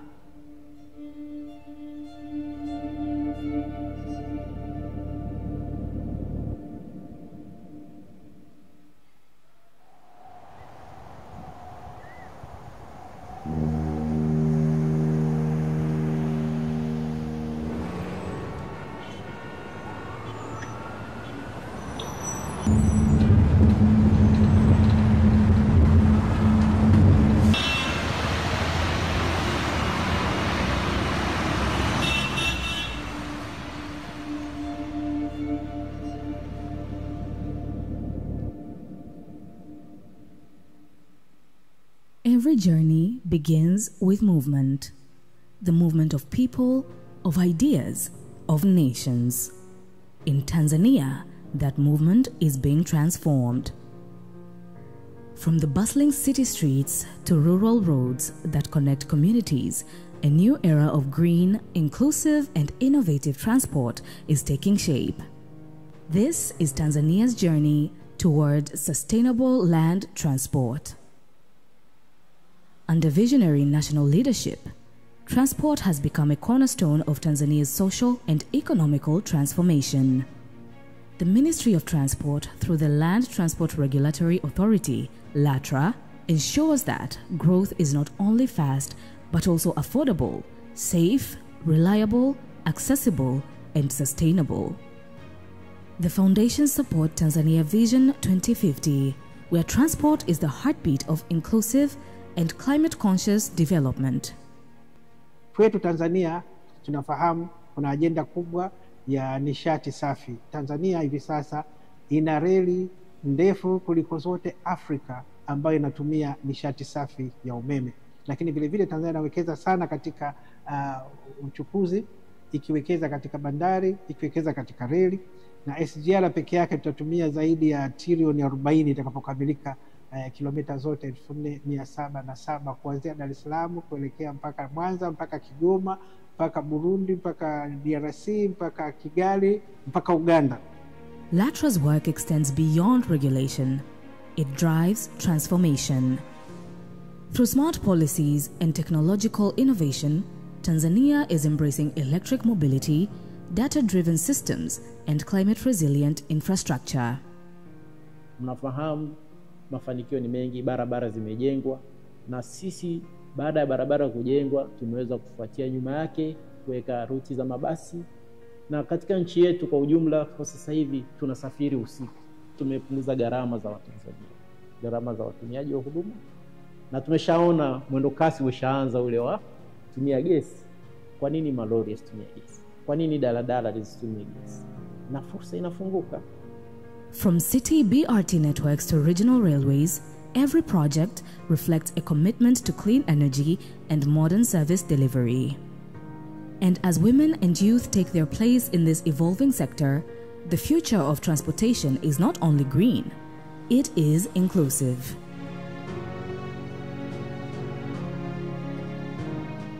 Tanzania's vision extends beyond its borders. As a strategic transport hub within the East African community and the Southern African Development Community, the nation is harmonizing regulations, modernizing freight corridors, and strengthening cross-border connectivity. Through partnerships with regional institutions, Tanzania is helping to build a continent where movement fuels opportunity and cooperation powers progress. Shirika la reli kwa maana ya TRC linaendelea na utekelezaji wa mradi wake mkubwa kwa maana ya mradi wa ujenzi wa reli ya kisasa ya SGR, kwa maana ya kwamba sasa mara mradi huu utakapokamilika unaenda kupunguza gharama za usafirishaji kwa maana ya mizigo, na pia tunaenda kupunguza gharama za usafirishaji kwa maana ya kutumia muda mchache kupitia treni zetu hizi za SGR. Haya malengo yetu tunayoyafanya ni kwa maana ya kuipunguzia bandari mzigo, kupunguza pressure kwenye barabara na kuiwezesha bandari yetu kuwa shindani na bandari zingine zote katika ukanda wa Afrika Mashariki. Tanzania's progress in sustainable land transport is the result of vision, commitment, and collaboration. Guided by Vision 2050 and the Sustainable Development Goals, the government is advancing integrated systems that connect people, stimulate trade, and safeguard our environment. Through inclusive policies, strategic investment, and innovative regulation, Tanzania is nurturing a transport ecosystem that delivers for every citizen, from commuter to entrepreneur.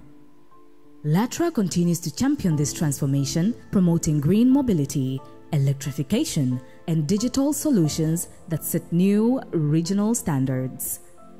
Together with the private sector, development partners, and regional blocs, Tanzania stands as a model of how shared vision and collaboration can drive sustainable growth for Africa.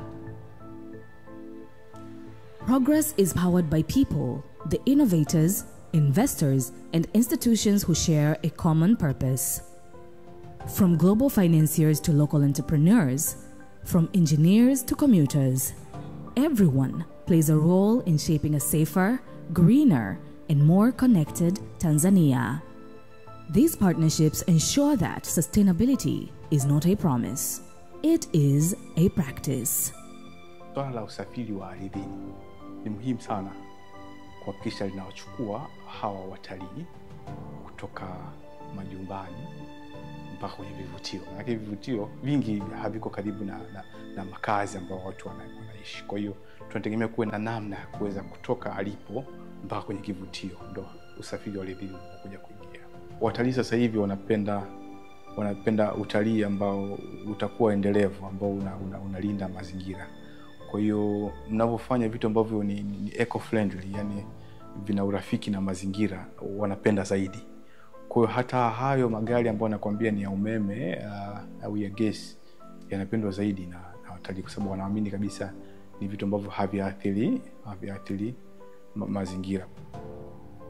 From policy to progress, from innovation to impact, Tanzania's transport transformation is already underway. Together, we move forward for our people, for our region, for our planet. Tanzania, driving the future. Green transport, smart innovation, sustainable Africa.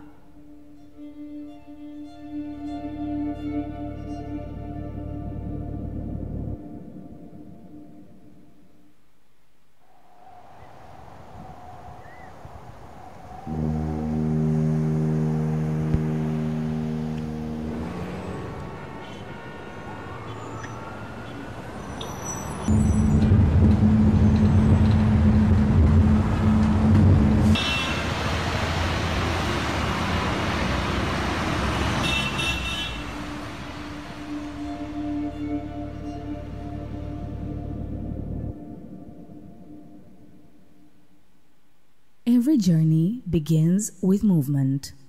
The movement of people, of ideas, of nations. In Tanzania, that movement is being transformed. From the bustling city streets to rural roads that connect communities, a new era of green, inclusive, and innovative transport is taking shape. This is Tanzania's journey toward sustainable land transport.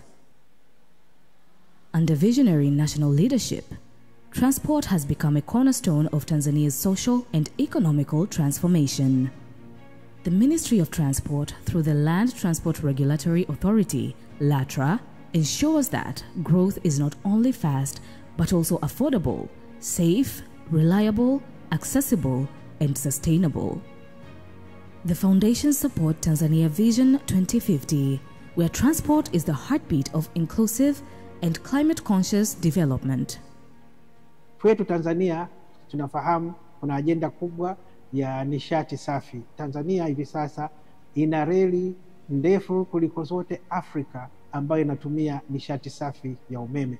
Lakini vile vile Tanzania inawekeza sana katika uchukuzi, ikiwekeza katika bandari, ikiwekeza katika reli, na SGR peke yake tutatumia zaidi ya trilioni 40 itakapokamilika kilomita zote 4707 kuanzia Dar es Salaam kuelekea mpaka Kwanza, mpaka Kigoma, mpaka Burundi, mpaka DRC, mpaka Kigali, mpaka Uganda. Latra's work extends beyond regulation. It drives transformation. Through smart policies and technological innovation, Tanzania is embracing electric mobility, data-driven systems, and climate-resilient infrastructure.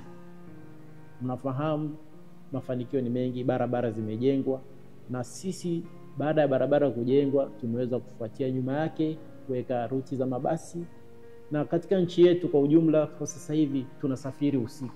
Tumepunguza gharama za Watanzania, gharama za watumiaji wa huduma, na tumeshaona mwendo kasi ushaanza ule wa kutumia gesi. Kwa nini malori yasitumie gesi? Kwa nini daladala zisitumie gesi? Na fursa inafunguka. From city BRT networks to regional railways, every project reflects a commitment to clean energy and modern service delivery. And as women and youth take their place in this evolving sector, the future of transportation is not only green, it is inclusive.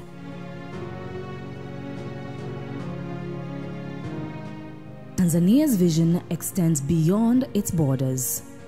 As a strategic transport hub within the East African community and the Southern African Development Community, the nation is harmonizing regulations, modernizing freight corridors, and strengthening cross-border connectivity. Through partnerships with regional institutions, Tanzania is helping to build a continent where movement fuels opportunity and cooperation powers progress. Shirika la reli kwa maana ya TRC linaendelea na utekelezaji wa mradi wake mkubwa kwa maana ya mradi wa ujenzi wa reli ya kisasa ya SGR, kwa maana ya kwamba sasa mara mradi huu utakapokamilika tunaenda kupunguza gharama za usafirishaji kwa maana ya mizigo, na pia tunaenda kupunguza gharama za usafirishaji kwa maana ya kutumia muda mchache kupitia treni zetu hizi za SGR.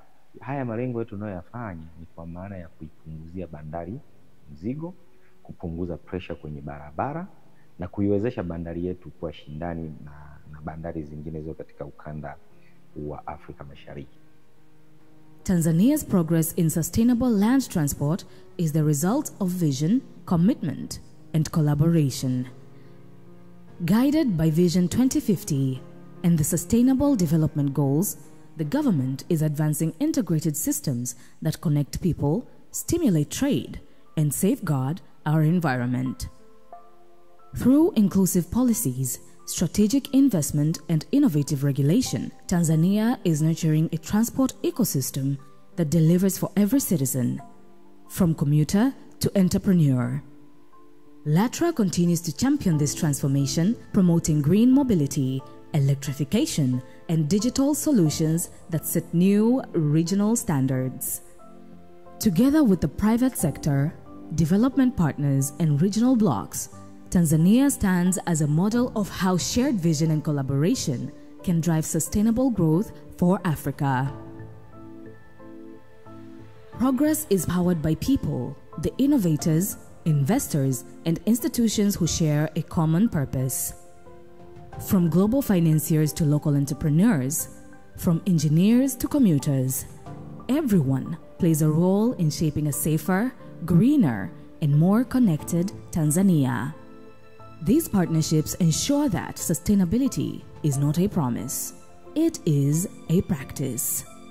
Swala la usafiri wa ardhini ni muhimu sana kuhakikisha linawachukua hawa watalii kutoka majumbani mpaka kwenye vivutio. Maana vivutio vingi haviko karibu na makazi ambao watu wanaishi. Kwa hiyo tunategemea kuwe na namna ya kuweza kutoka alipo mpaka kwenye kivutio, ndo usafiri wa ardhini unakuja kuingia. Watalii sasa hivi wanapenda utalii ambao utakuwa endelevu, ambao unalinda mazingira. Kwa hiyo mnapofanya vitu ambavyo ni eco friendly, yani vina urafiki na mazingira, wanapenda zaidi. Kwa hiyo hata hayo magari ambayo nakwambia ni ya umeme au ya gesi yanapendwa zaidi na watalii, kwa sababu wanaamini kabisa ni vitu ambavyo haviathiri mazingira. From policy to progress, from innovation to impact, Tanzania's transport transformation is already underway. Together, we move forward for our people, for our region, for our planet. Tanzania, driving the future. Green transport, smart innovation, sustainable Africa.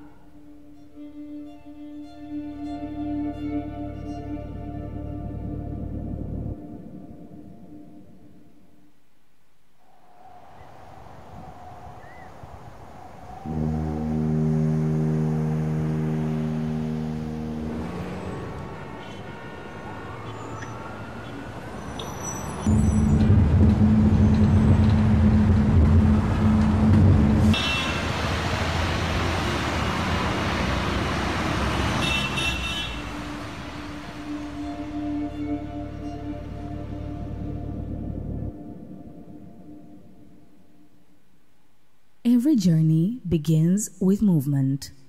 The movement of people, of ideas, of nations. In Tanzania, that movement is being transformed. From the bustling city streets to rural roads that connect communities, a new era of green, inclusive, and innovative transport is taking shape. This is Tanzania's journey toward sustainable land transport. Under visionary national leadership, transport has become a cornerstone of Tanzania's social and economical transformation. The Ministry of Transport, through the Land Transport Regulatory Authority, Latra, ensures that growth is not only fast, but also affordable, safe, reliable, accessible, and sustainable. The foundations support Tanzania Vision 2050, where transport is the heartbeat of inclusive and climate-conscious development. Kwetu Tanzania tunafahamu kuna ajenda kubwa ya nishati safi. Tanzania hivi sasa ina reli ndefu kuliko zote Afrika ambayo inatumia nishati safi ya umeme. Lakini vile vile Tanzania inawekeza sana katika uchukuzi, ikiwekeza katika bandari, ikiwekeza katika reli, na SGR peke yake tutatumia zaidi ya trilioni 40 itakapokamilika kilomita zote 4707 kuanzia Dar es Salaam kuelekea mpaka Kwanza, mpaka Kigoma, mpaka Burundi, mpaka DRC, mpaka Kigali, mpaka Uganda. Latra's work extends beyond regulation. It drives transformation. Through smart policies and technological innovation, Tanzania is embracing electric mobility, data-driven systems, and climate-resilient infrastructure. Mnafahamu mafanikio ni mengi, barabara zimejengwa, na sisi baada ya barabara kujengwa tumeweza kufuatia nyuma yake kuweka ruti za mabasi, na katika nchi yetu kwa ujumla kwa sasa hivi tunasafiri usiku. Tumepunguza gharama za Watanzania, gharama za watumiaji wa huduma, na tumeshaona mwendo kasi ushaanza ule wa kutumia gesi. Kwa nini malori yasitumie gesi? Kwa nini daladala zisitumie gesi? na fursa inafunguka. From city BRT networks to regional railways, every project reflects a commitment to clean energy and modern service delivery. And as women and youth take their place in this evolving sector, the future of transportation is not only green, it is inclusive.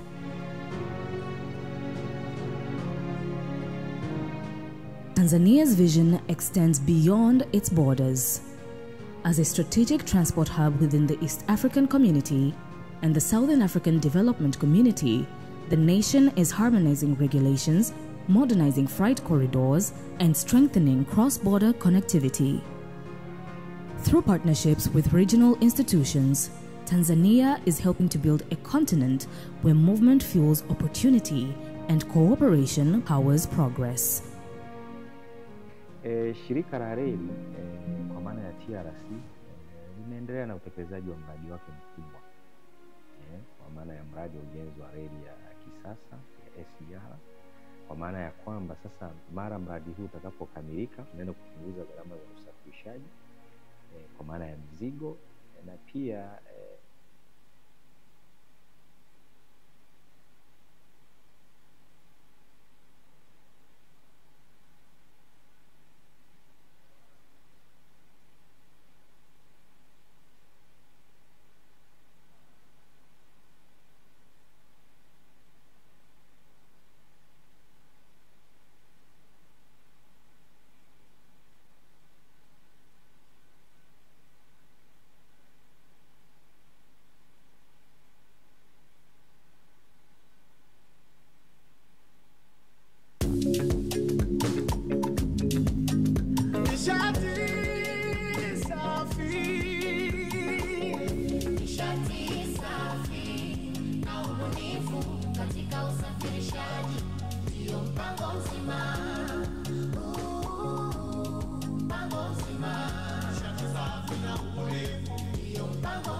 uhakika wa mambo yatarajiwayo. Mimi naamini, nchi inaamini, itakapofika 2030 Afrika na dunia nzima tutaweza kutumia nishati safi. Wizara ya Uchukuzi ikishirikiana na Latra imeandaa wiki ya usafiri endelevu ardhini.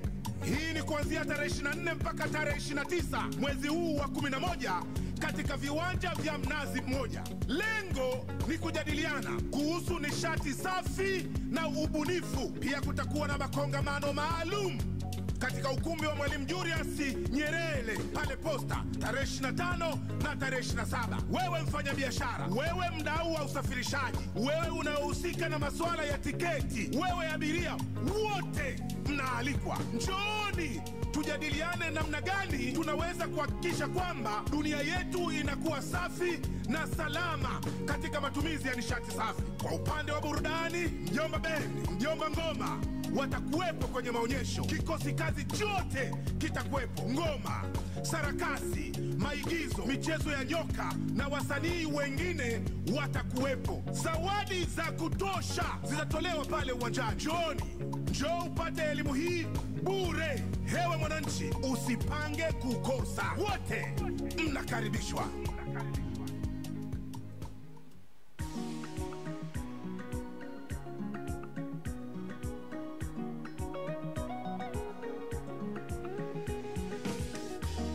Mamlaka ya udhibiti usafiri ardhini Latra, pamoja kwa usafiri bora Latra, pamoja kwa usafiri bora Latra. Mamlaka ya udhibiti usafiri ardhini Latra ni taasisi ya umma iliyo chini ya Wizara ya Uchukuzi. Latra inadhibiti sekta ya usafiri wa barabara, usafiri wa reli, usafiri wa waya. Latra hutoa huisha na kufuta leseni za usafirishaji, kusimamia viwango vya ubora wa huduma, kuratibu shughuli za usalama wa usafiri ardhini, usajili wa hudumu na kuthibitisha madereva wa vyombo vya moto kibiashara. Latra kushughulikia na kuwezesha utatuzi wa migogoro na malalamiko ya usafiri ardhini, kufuata kufuatilia mwenendo wa utendaji wa kazi wa sekta zinazodhibitiwa, kuelimisha umma kuhusu kazi na wajibu wa mamlaka. Samia oye, Wizara ya Uchukuzi oye, kazi iendelee, kazi iendelee.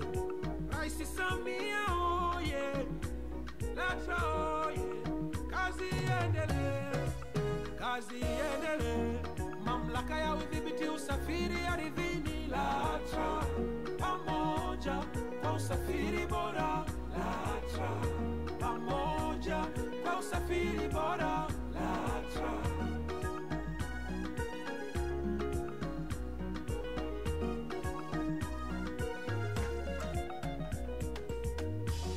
Serikali ya awamu ya 6 chini ya Rais Samia, Latra tumefanikiwa kupunguza ulanguzi wa nauli kupitia mfumo wa tiketi mtandao. Madereva wanathibitishwa, wahudumu wanasajiliwa. Mfumo wa kufuatilia mwenendo wa magari umepunguza athari za ajali barabarani. Wasafirishaji wamepata mwamko wa kukata leseni za usafirishaji. Njia mpya za usafiri wa mijini zinafunguliwa.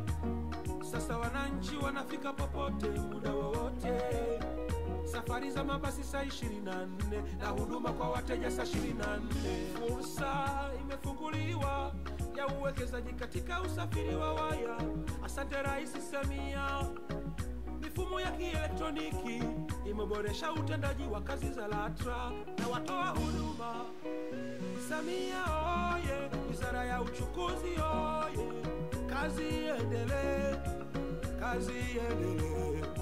Rais Samia oye, Latra oye, kazi iendelee, kazi iendelee. Mamlaka ya udhibiti usafiri ardhini Latra, pamoja kwa usafiri bora Latra, pamoja kwa usafiri bora Latra.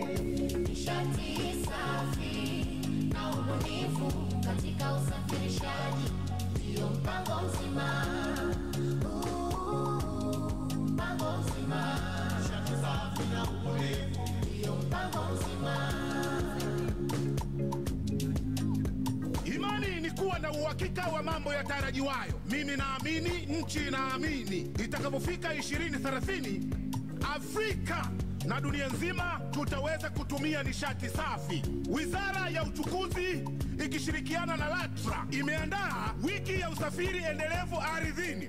Hii ni kuanzia tarehe 24 mpaka tarehe 29 mwezi huu wa 11 katika viwanja vya Mnazi Mmoja. Lengo ni kujadiliana kuhusu nishati safi na ubunifu. Pia kutakuwa na makongamano maalum katika ukumbi wa Mwalimu Julius Nyerere pale Posta tarehe 25 na tarehe 27. Wewe mfanyabiashara, wewe mdau wa usafirishaji, wewe unaohusika na masuala ya tiketi, wewe abiria, wote mnaalikwa. Njooni tujadiliane namna gani tunaweza kuhakikisha kwamba dunia yetu inakuwa safi na salama katika matumizi ya nishati safi. Kwa upande wa burudani, Mjomba Bendi, Mjomba Ngoma watakuwepo kwenye maonyesho. Kikosi kazi chote kitakuwepo. Ngoma, sarakasi, maigizo, michezo ya nyoka na wasanii wengine watakuwepo. Ladies and gentlemen, mabibi na mabwana, karibuni, welcome back. Tutaanza hivi punde. Karibuni, karibuni, karibuni. Enjoy the music about Latra. Inazungumzia kazi kubwa ambayo imefanyika mpaka sasa hivi. Tutaipa dakika nyingine 2. Baada ya hapo tutaenda Kwanza. Welcome back from breakfast.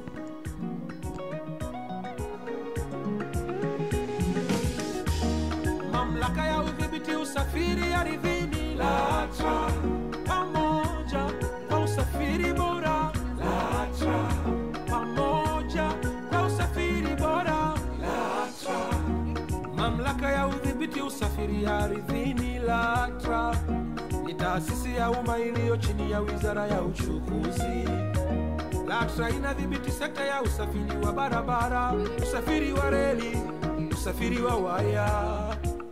Latra hutoa huisha na kufuta leseni za usafirishaji, kusimamia viwango vya ubora wa huduma, kuratibu shughuli za usalama wa usafiri ardhini, usajili wa hudumu na kuthibitisha madereva wa vyombo vya moto kibiashara. Latra kushughulikia na kuwezesha utatuzi wa migogoro na malalamiko ya usafiri ardhini, kufuatilia mwenendo wa utendaji wa kazi wa sekta zinazodhibitiwa, kuelimisha umma kuhusu kazi na wajibu wa mamlaka. Samia oye, Wizara ya Uchukuzi oye, kazi iendelee, kazi iendelee. Rais Samia oye, Latra oye, kazi iendelee, kazi iendelee. Mamlaka ya udhibiti usafiri ardhini. Latra pamoja kwa usafiri bora. Latra pamoja kwa usafiri bora. Latra.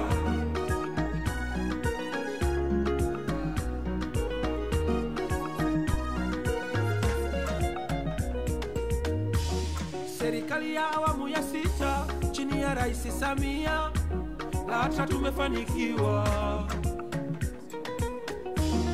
kupunguza ulanguzi wa nauli kupitia mfumo wa tiketi mtandao. Madereva wanathibitishwa, wahudumu wanasajiliwa.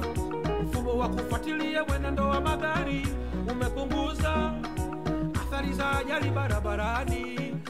VTS, wasafirishaji wamepata mwamko wa kukata leseni za usafirishaji. Njia mpya za usafiri wa mijini zinafunguliwa. Sasa wananchi wanafika popote muda wowote. Safari za mabasi saa 24 na huduma kwa wateja saa 24. Fursa imefunguliwa ya uwekezaji katika usafiri. Karibuni tena. Asante Rais Samia. Welcome back. You know, a snack like the one we had is either a good thing or a bad thing depending on how old you are. If you're over 50, it may be detrimental to your energy going towards lunch. Lakini kwa kijana inaweza kuwa inampa msukumo wa siku. So whenever you feel a little bit tired, please feel free to stand. Just walk up, stand out there, stand at the very back. Endelea kusikiliza ukiwa umesimama. And then you can walk back to your chair bila kumsumbua mtu yoyote. It's just a good technique ya kuhakikisha kwamba we stay focused. So we proceed, ladies and gentlemen. Na the program changes, but for the better.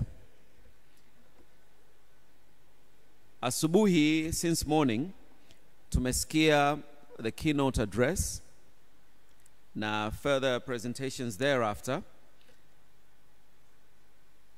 Imetupa picha ya theme yetu. Sasa tungependa kuidiscuss kwa undani kidogo zaidi. Kwa hiyo, without further ado, naomba nikurejeshe tena katika jukwaa hili Mkurugenzi Abdalla Mhagama. Please join me as the chief moderator for the panel. And I'm going to call on the 3 discussants, our contributors and our presenters early in the morning. Naomba mrejee tena katika jukwaa hili.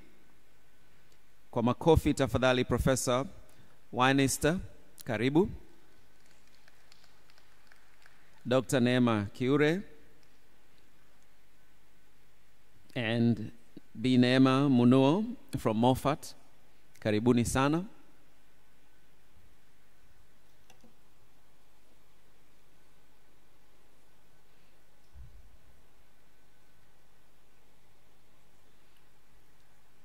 Khalila, did you see B. Neema somewhere?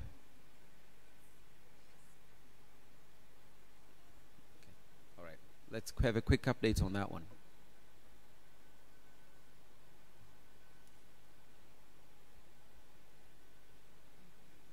Okay, all right, she'll be joining the panel shortly.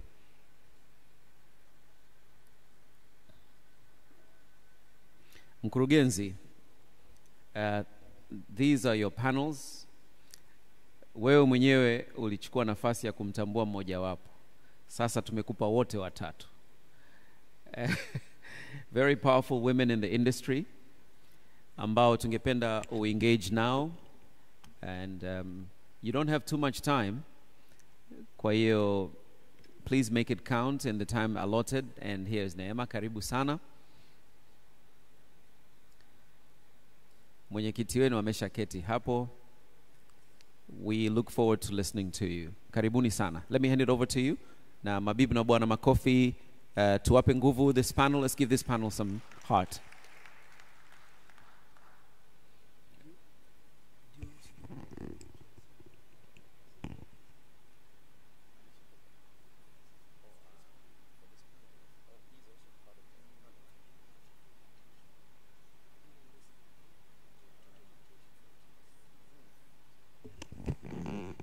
Engineer Tito Matesha from TRC. Yes, hello. Another one of our good sponsors and partners.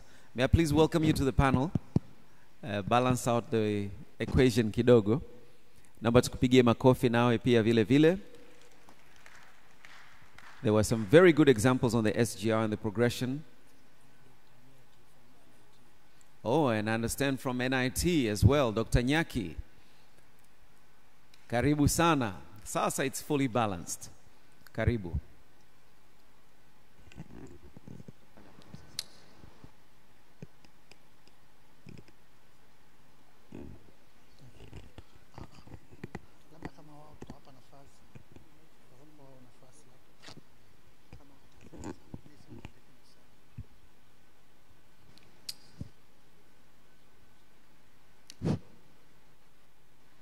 Hello. The chairman of the board of director of Latra, the members of board of directors of Latra, distinguished guests, ladies and gentlemen. I'm honored and privileged to sit in front of, besides a powerful group of ladies and a gentleman. It was not by accident that this happened. We wanted, and two gentlemen.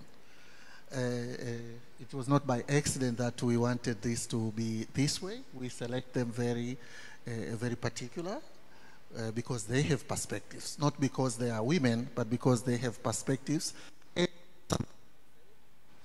They have something to lead.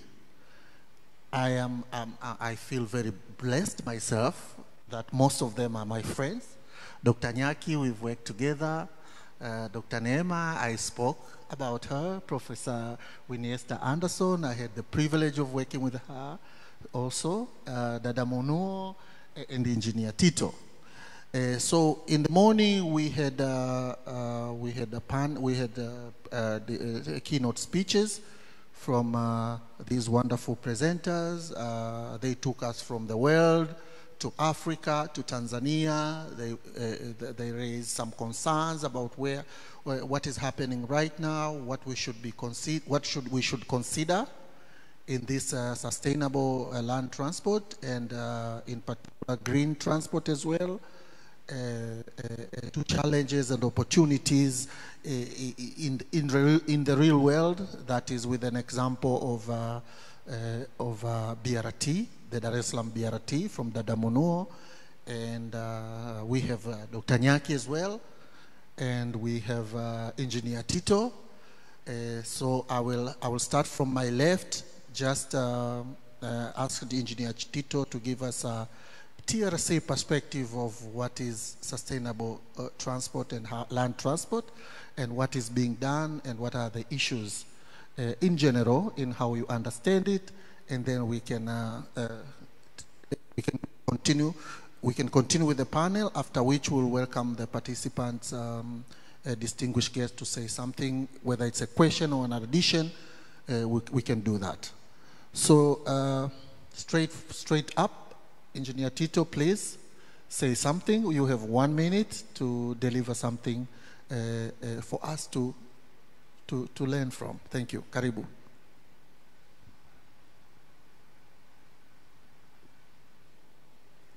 I believe. Asante sana, Director, I mean the Chairman of the Board of Directors from Latra, Board Member from Latra, DG from Latra. I understand also the Chairman from Latra. Good morning, ladies and gentlemen. As I've been introduced, I'm Engineer Matesh Tito from Tanzania Railway Corporation. I am the Director of Signaling, Telecommunication, and Electrification. And maybe I should first start by congratulating Latra, because I've seen the topics that you have chosen. They are very practical, and they are the ones that are driving the energy sector, but also the transport sector worldwide.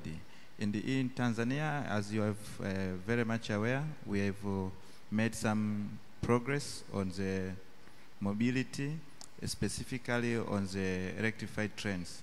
I know later I'll have my presentation whereby I will detail how far we've come and what we've done to evolve from the back then the steam engine up to now with the electrified train, whereby in doing so we have managed to reduce a lot of carbon emission. I'll show you the statistics in carbon emission equivalents, but also how we have achieved the sustainability by adopting the modern technology, digitalization of the railway.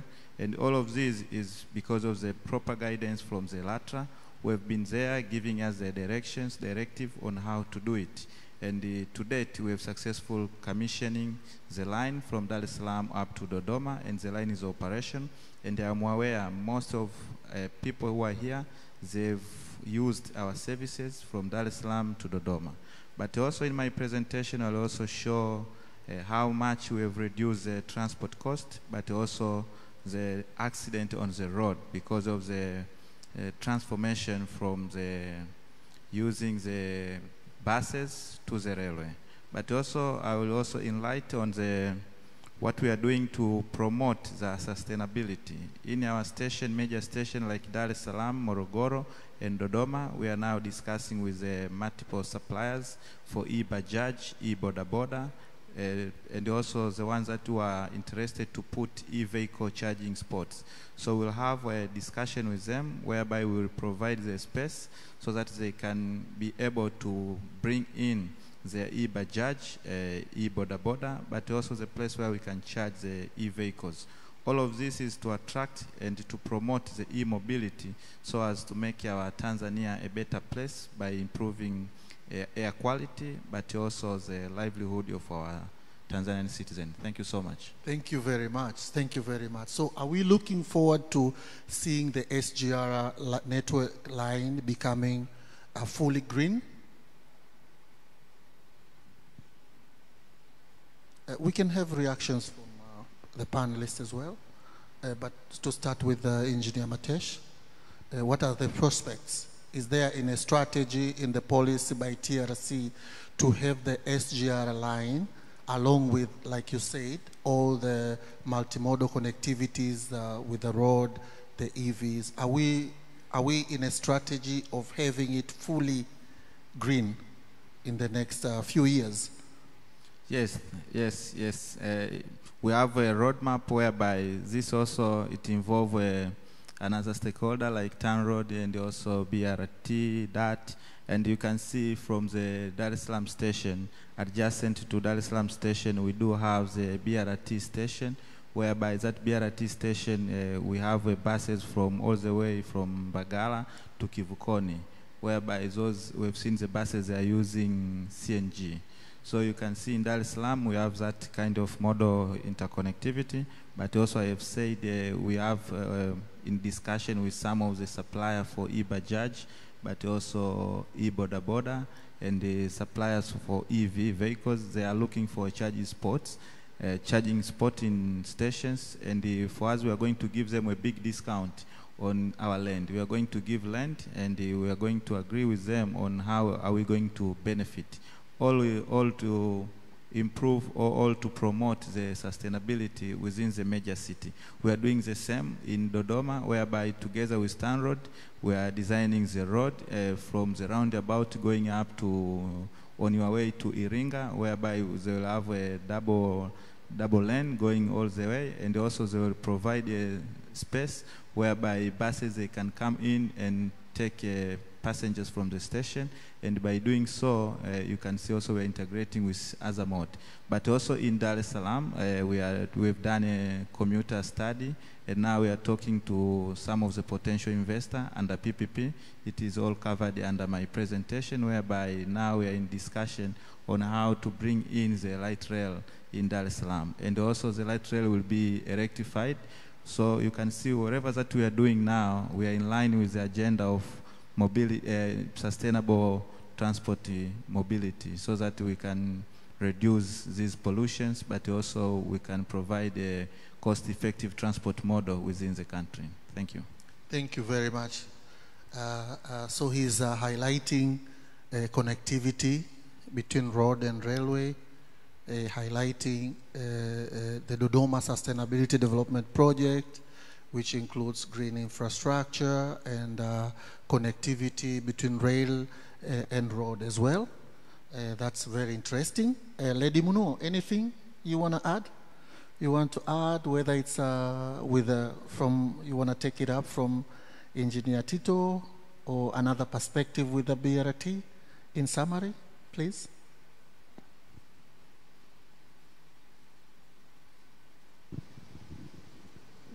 Good morning once again. Is it morning or afternoon? Well, from BRT perspectives, I can say that we have seen the government initiatives in going green, and the BRT is one of the places, and we are in it as Moffat, and our buses are CNG operating, and we have a station for CNG that is providing and facilitating that. But I think we need more, the government need more investment on it, because still we have shortage of CNG supply, and we have a lot of fleets, and I think other operators, they are going to use CNG and probably electric. I'm not very sure. That is on the side of Latra and that, but I think more investment is needed on that side of the CNG and the EVs, on the electronics and the charges. So I think we are in a good move as a government, as a country, and it's more efficient. We can see the previous operator, they were using diesel, and we have seen the issues. So we are improving. I can see an improvement. We are doing good as a country. We are improving. Thank you. Thank you. You have highlighted a point regarding the charging stations, the CNG stations, but I had a conversation with one of the suppliers as well here in the floor. They have also highlighted that there are still issues of distribution supply of the EV, the charging stations. Do you know anything about any efforts towards that? Or is there anyone here you would want to point out to speak about it? The charging station for CNG and the filling station for CNGs and the charging stations for EVs. Karibu. And if you don't, I'll welcome another panelist also to contribute to that. Yeah. Dr. Neema, you want to speak about it? Okay. Dr. Nyaki, please. Charge stations and whatnot.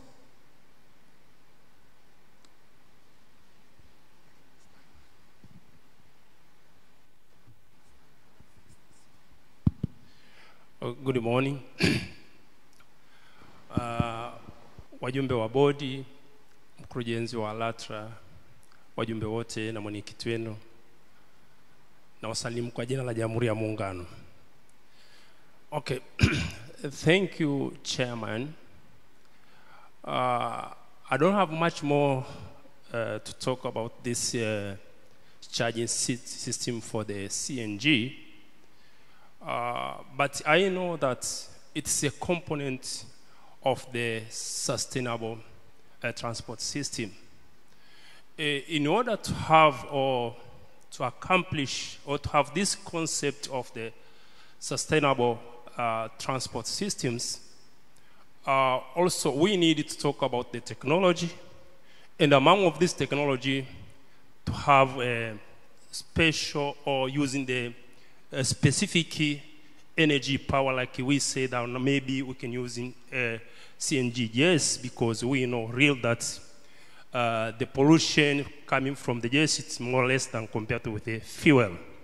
But I think that it is a challenge because if you want to come up with such kind of the mode of operations, we need to have a heavy infrastructure network for the charging systems. And somehow it could be difficult because we are starting now. And I think that CNG system operation, it's good for the in a commuter transport system, especially in urban area. That's what I know.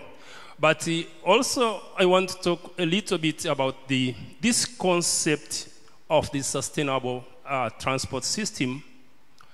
I think that when we talk about the sustainable transport system, we need a transport system which it reducing the congestion, which it have less accidents, which it's reducing environmental pollution, and it is have efficient cost of the operations. As we know from the concept of the transport, we cannot have a standing alone mode of transport which it can operate alone. We need a combination of the different modes of transport so that we can provide the totality of the transport system. We say that the railway transport system, it cannot stand alone. It should be fed by the road transport. And again, a road transport, we know that especially when we talk about the public transport, also itself, it should be fed by other mode of transport, especially from the first mile kilometer and the last mile kilometer, where we can complete the transport system. So now, let us talk now, every mode of the transport in planning per se, it should be given a priority in order to make the transport system to be sustainable. We need also to think that how real we can improve road transport and what kind of the fuel system it will be good or which can provide a less environmental pollution. But also we should think about the best way of running this mode of transport. Not only we are looking the fuel system, also we should think about the operation. Who is driving this mode of transport? Also, we need someone who is a professional in transport, particularly a professional drivers, because we know that the behavior of the driver, the way they drive in the vehicles, also it contributes a lot of the consumption of the fuel. Again, when we talk about the EV transport system, maybe we may say that let's opt on the electrical transport system. Again, when we talk about the electrical transport system, there is also some limitations. Electrical transport system, it may be good for small vehicles, which are not heavy vehicles. But when it comes that we are talking about the heavy vehicle transport system, also even the infrastructure themselves, it should be changed because we need to have a higher power, high voltage power for charging these batteries.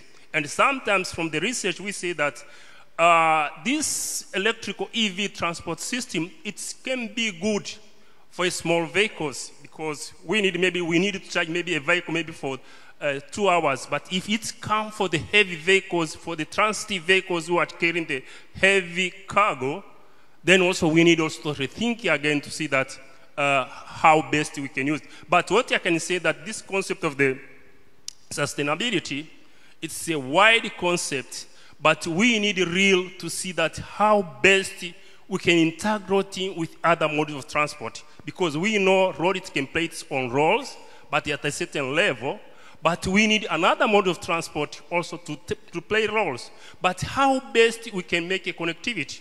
We know that we need to connect road transport with the water transport, again with the railway transport, again with the air transport. All this combination of the model of the transport, totality it will give us the concept of the sustainability transport. Thank you.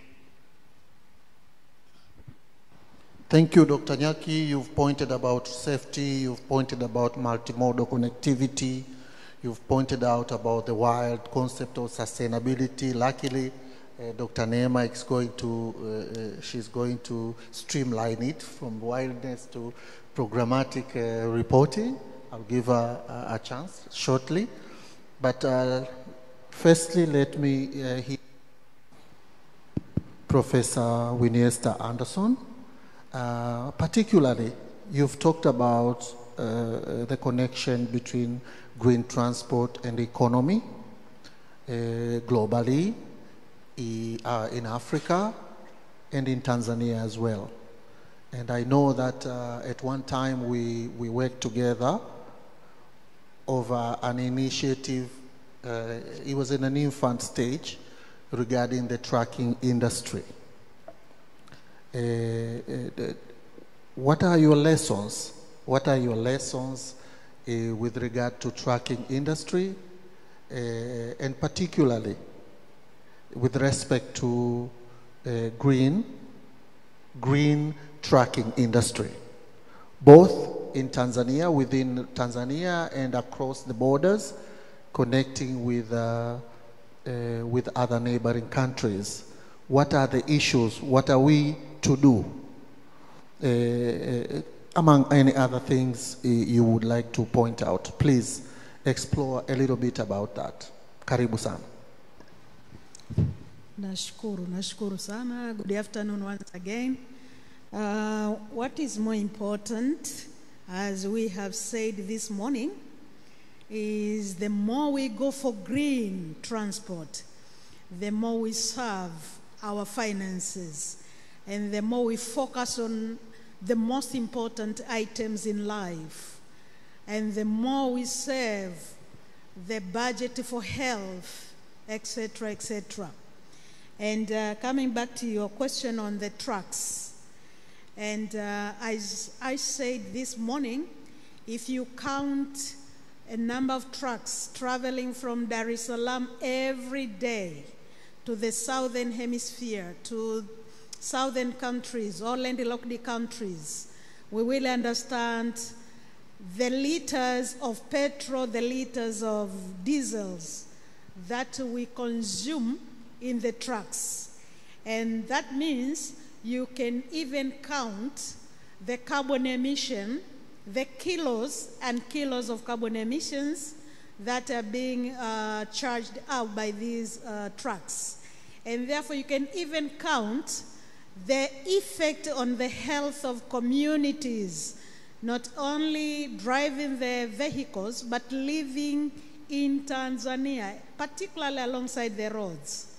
And therefore, if we go on economic impact of these non-green or unsustainable transport, you will cover, one, the budget on importation of fuels, the budget of importation of petrol and diesel, and that means there is negative impact on our terms of trade.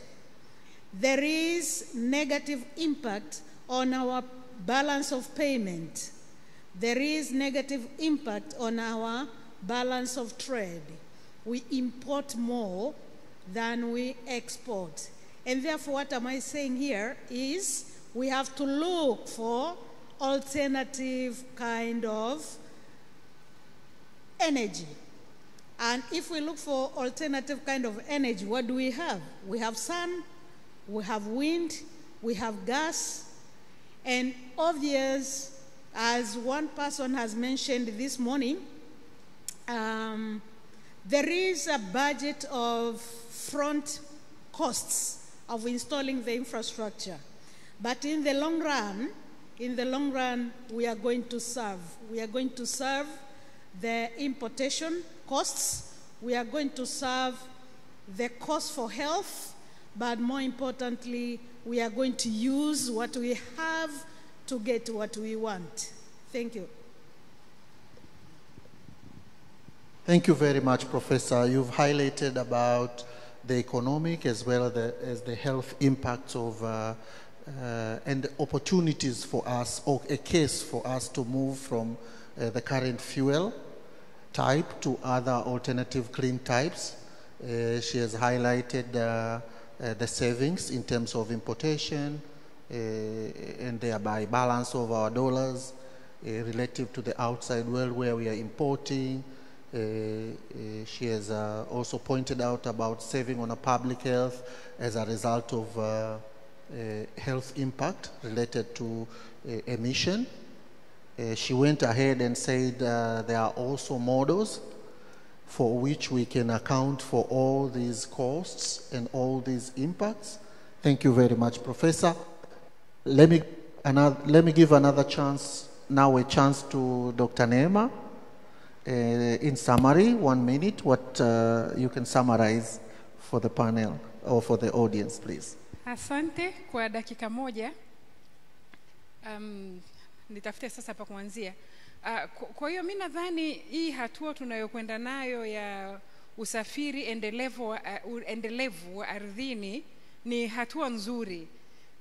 Lakini kama taasisi na pia kama nchi lazima tuwe tuna ule mkakati wa kwamba tunakwenda wapi, whether ni mpaka 2050 au miaka 5 FYDP4 mpaka 2031, na tunajipima vipi kwamba tumefanya ili kongamano mwaka huu na kuzungumzia usafiri endelevu na kuzungumzia electric vehicle na kila kitu na vituo vya gas, basi tukija mwakani tunazungumzia nini. Na nilizungumzia KPI wakati ninaongea, na wanasema always tukumbuke kwamba katika huu mwaka wa 2025 katika ripoti ya SDG Tanzania tumekuwa 135 katika nchi 167, ambapo tumeporomoka kwa sababu mwaka jana tulikuwa 131. Na kama tunasema sekta ya usafiri ndio sekta kitovu, basi lazima tuangalie na yenyewe inatunyanyua vipi. Ukiangalia ile ripoti kwa mfano katika indicator ya watu wa rural access to all season roads, watu kuwa na access na barabara, ile ndio tumeporomoka kabisa. Na watu wengi wanaulizaga kwamba kwa nini, mbona labda tunajenga sana mabarabara, na mimi na wataniaga nauliza barabara zipi tumejenga, naambia mnionyesheni. Kuna wanasema labda barabara hii fulani, naambia jamani, mbona kama hiyo sio barabara, hayo ni mauaji. Barabara gani haina pa kupita mimi mwenda kwa mguu? Barabara haina mtu wa baskeli, barabara haina kivuko. Kwa hiyo Latra ituongoze hapa tunapokwenda mbele, vile vitu tunavyovijenga. Saa nyingine mtu atasema labda hizi ni requirements za watu wa nje, lakini tunasema hapana, requirements za usalama sio requirements za watu wa nje, ni vitu ambavyo vitatufaa sisi wote. Ili basi kile kinachojengwa kisijengwe kitu leo ambacho kitavunjwa kesho, kiwe ni kitu na chenyewe ambacho ni kitu endelevu. Na kwa hiyo ukiangalia kwa Tanzania tumekuwa ni wa mwanzo sana kwa kupitia NBAA kutoa ile miongozo ya kwamba haya yote tunayoyazungumza hapa yawe Latra wanatoa taarifa katika taarifa zao za bodi, na uzuri mwenyekiti wa bodi yupo, na pia Treasury Registrar naye ametoa maagizo hayo ya kwamba hizo taarifa zipatikane, taarifa za sustainability. Ukiangalia mataasisi makubwa NMB, CRDB, multinationals, ukiingia kwenye website zao utapata hizi taarifa za yote haya. Kwa hiyo kupata sisi taarifa za kwamba kwa kupitia Latra tuna magari mangapi sasa hivi ya electric au ya gesi au vituo, au tunaelekea wapi, kwa sababu tukiangalia stakeholders wa Latra, wamiliki wa mabasi, wote ni watu ambao tutakuwa sasa tunamwangalia Latra kwamba atuoneshe njia tunaelekea wapi, na sio tu kwenye mambo ya climate na mambo pia ya social. Na Latra kwa kweli amekuwa ni kiongozi mzuri kwenye hilo katika maeneo mengi ya social, mambo ya kupunguza matakataka kwenye magari, kuwa na madustbin, sehemu za watu kujihifadhi, na pia haya ya mazingira. Kwa hiyo tuende hivyo na kila mwaka tuwe tunajiangalia hatua tunayopiga. Ukiangalia ripoti ya juzi Logistic Performance Index, tumeambiwa kwamba Tanzania hatuna data kuanzia mwaka 2016, na unajiuliza kwamba tatizo liko wapi. Na kwa hiyo lazima tuweze kutoka hapo, na haya yote tunayoyafanya basi mwakani inapofika ya reflect kwa sisi kupitia Latra, tutoke pale 135 nasemaga tukawe juu namba 100. Na nadhani inawezekana kwa sababu vitu vingi tunavifanya ni kuangalia tu ni jinsi gani tuende mbele. Asante sana. Asante sana Dr. amepoint out kwenye operationalization ya hizi SDGs kwenye kazi zetu, amepoint out mifano mbalimbali, lakini amesisitiza progressive development towards this. Tulivyokuwa mwaka jana tusiwe hivyo mwaka huu. Amesema kwamba mwaka huu tumerudi nyuma kidogo na anatamani tuende mbele zaidi, lakini ameongelea issue za rural access za barabara. Latra kwenye mandate yake sasa hivi kwenye road designs sio eneo lake, hata kwenye zile safer roads umeongelea safer roads kwenye road design. Tunajua kwenye zile actions za UN actions, AU actions za road safety, road design is one of the pillars. Unfortunately kwa sasa hivi na bodi yetu inafanyia kazi hilo, ilishatupa maelekezo, tunafanyia kazi pamoja na wizara yetu, wamekuwa wakitusupport kwenye hilo. Hata bunge lililopita walitupa maelekezo, sisi pamoja na ofisi ya mwanasheria mkuu tuangalie jinsi gani tunaweza kuziweka hizi kwenye house moja ili ziweze kuongelewa kwenye level zote, kuanzia kwa barabara inavyojengwa, wapi ipo na kadhalika na kadhalika. Kwa hiyo ni work in progress, lakini kama nchi nadhani tunakwenda vizuri. Dr. Nyaki pia aliongelea kwamba usalama ni pamoja na madereva wetu tuhakikishe wanakwenda vizuri. All these are very important issues. Tena Dr. Neema akaja akaongelea the need for collaboration. Latra tunatoa leadership kwenye eneo letu, lakini kama nchi lazima tuwe na framework ya pamoja inayoongozwa na TR kwa ajili ya wote kuona tunakwenda pamoja kwenye hili. Sasa baada ya panelist kuwa wametoa highlights, ningetamani tupate kutoka kwenye floor kama kuna labda maswali, brief questions, lakini kama kuna additions walichokiongea tungetoa nafasi kidogo tupate na mchango kutoka huko pia, hata kurespond kwenye maeneo ambayo tunaona kwamba tuna gap labda ya information, lakini huko kwenye floor kuna information ya kutosha. Tunaomba tuende pamoja. Secretariat naamini mpo kupeleka microphone.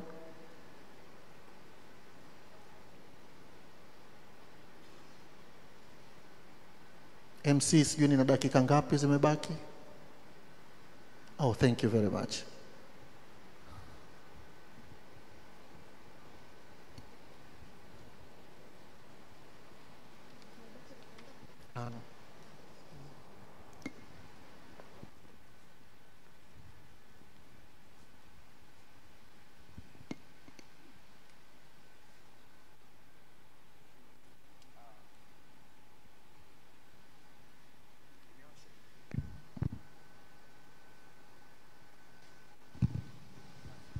Samahani kidogo, ningetamani niwape meza kubwa kwanza kama kuna kurespond kabla hatujaenda huko, pengine itamaliza. Tuendelee? Haya, asante, endelea. Sawa, mimi nashukuru mwenyekiti wa panel. Mimi naitwa Nawera, ni mwananchi. Na kuhusu hii uendelevu wa sekta ya usafiri, sisi wananchi tunaishukuru Latra kwa sababu kwa sasa hivi hapa tulivyo, sustainability yetu au uendelevu wetu sisi ni kwamba tumeweza kucontain bei. Kwa mfano sasa sisi wananchi wa kawaida mtaani hatuangalii kwamba ni electric au petroli au nini, isipokuwa mimi ninapotaka kwenda Moshi na uhakika iwe Januari iwe Februari, nina uhakika bei iko constant. Lakini pia hapo nyuma tulikuwa tuna uhakika wa, kwa mfano ruti, unatoka hapo unaenda Kibaha, ruti imekatwa. Ilikuwa inatupa headache kwenye vichwa vyetu.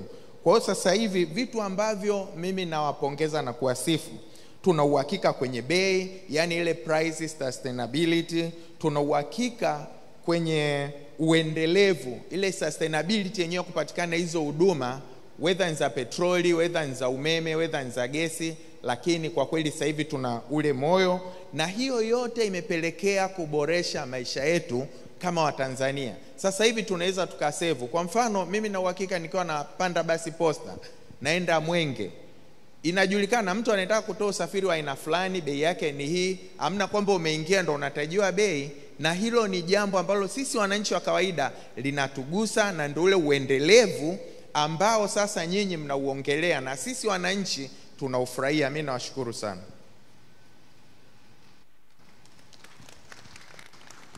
Asanteni, asante. Pitena jamani tafadhali. Viongozi wetu wako hapo mbele, ni vizuri wasikie kwamba kuna matokeo mazuri yanatokea kule kwa wananchi wanatoa. Karibu tuendelee. Asante sana. Mwenyekiti hapa naomba tumpe nafasi.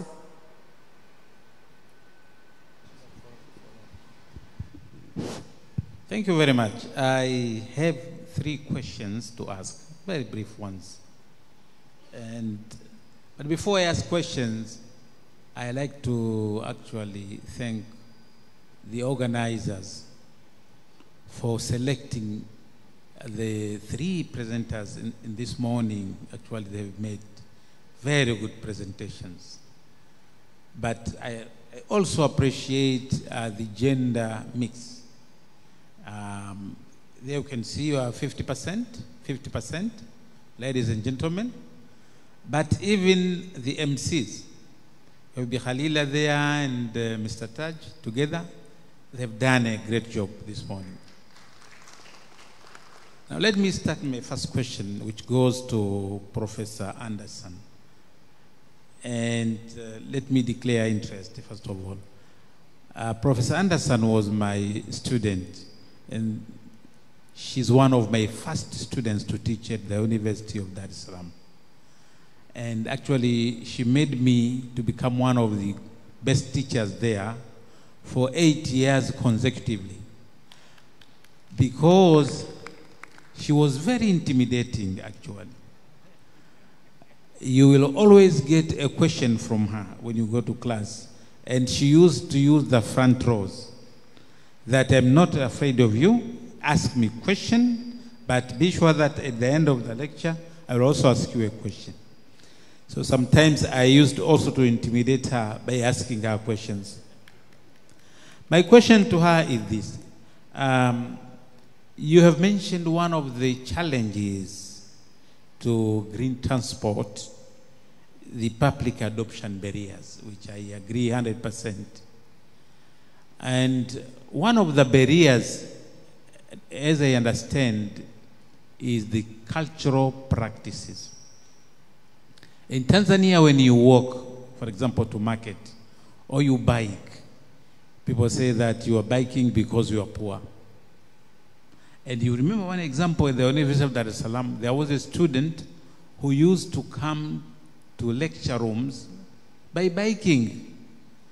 And some students used to discourage him. How do you bike? Are you coming from Sukuma? And you know, ultimately that guy stopped biking to lecture rooms. Now, this session is live, and I want you to send message to Tanzanians.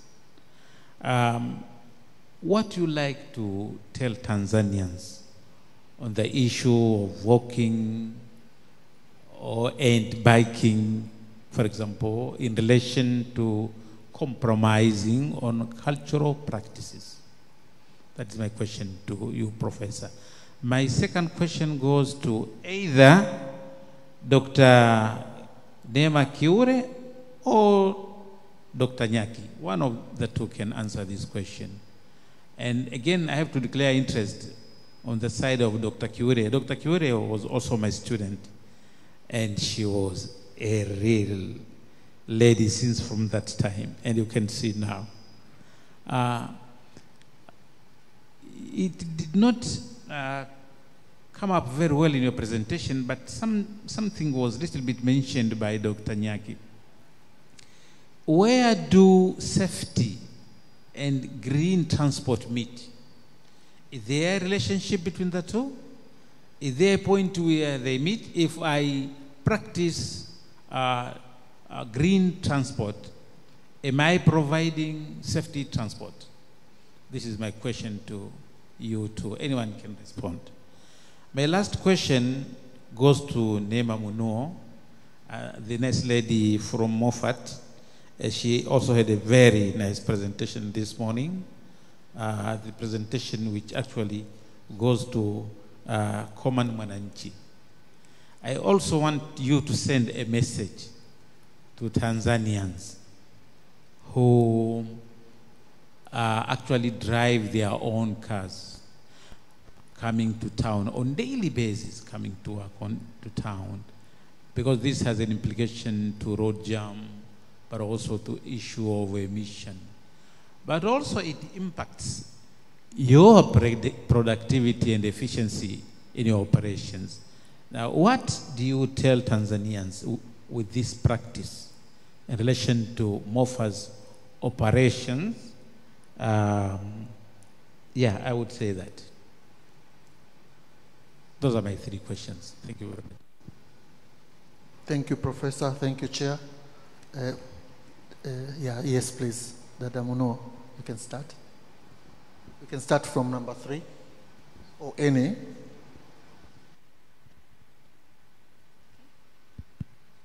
Good afternoon once again. Asante Professor kwa swali zuri. Ni swali zuri sana. Lakini kwa Watanzania kwa ujumla. Coming to the question and directives of Professor, my argue to all Tanzanian is to use the BRT. Kwa sababu, kwanza kabisa ni usafirishaji ambao ni salama. BRT ni salama in the sense kwamba kwanza iko dedicated kwenye njia yake. Haiingiliani na njia zingine. So that is the safest transportation, lakini pia it is the fastest transportation. Ni usafiri wa urahisi zaidi. Kwa sababu ukitoka Mbagala mpaka Kariakoo kwa gari au kwa daladala kupitia bara hii au kupembeni, you will take time. Lakini by mwendo kasi it's almost 20 to 25 minutes. You are in Kariakoo doing your business. Kuna wale wa mama wa asubuhi wanaoamka kufata samaki ferry. That's the place you go. We have dedicated buses in specific hours ambao zinawasaidia wale wa mama wanaobeba samaki, wanawai, wanarudi mtaani, they do their business on time. Kwa hiyo BRT is the safest, is the easiest, lakini pia is a clean. Ukipanda daladala utabanana, usafi ni hauko vile, lakini our BRT, our Moffat buses are clean. They are AC provided. Madirisha yafunguliwi, utakaa, unapata AC yako nzuri, hata samaki zako yule aliyezibeba, kwa sababu we have specific cars for how watu at different times. So una uhakika wa kufika salama. Lakini pia wafanyakazi wanafika ofisini wakiwa wasafi, they are clean na hawajachoka, kwa sababu ukipanda kwenye daladala joto and everything utachoka. Lakini our mwendokasi iko very perfect, iko very clean, iko very efficient. But we also have Wi-Fi, so you can still work while you are in BRT. So it's technological friendly. Kwamba you have your laptop, you have your phone, you can still work while uko kwenye usafiri. Lakini pia it is environmental friendly kwa sababu it's CNG tofauti na diesel. Daladala zote zinatumia diesel, but our buses are using CNG. It's clean na it's environmental friendly. Kwa hiyo tutakapoacha magari yetu, and we have a very good parking there at Mbagala. So you come with your car, you park it, tuna system nzuri, utaingia, you charge your card, you enter to the bus. Mabasi yetu hayajai. Kwanza, we have plenty of buses. We have 200 buses right now for the only route ya Mbagala. Kwa hiyo kwamba congestion, sijui utapata shida usafiri, utasimama, sijui utagombania magari, that's not our language. Usafiri upo wa kutosha, sisi tunawahitaji tu nyinyi.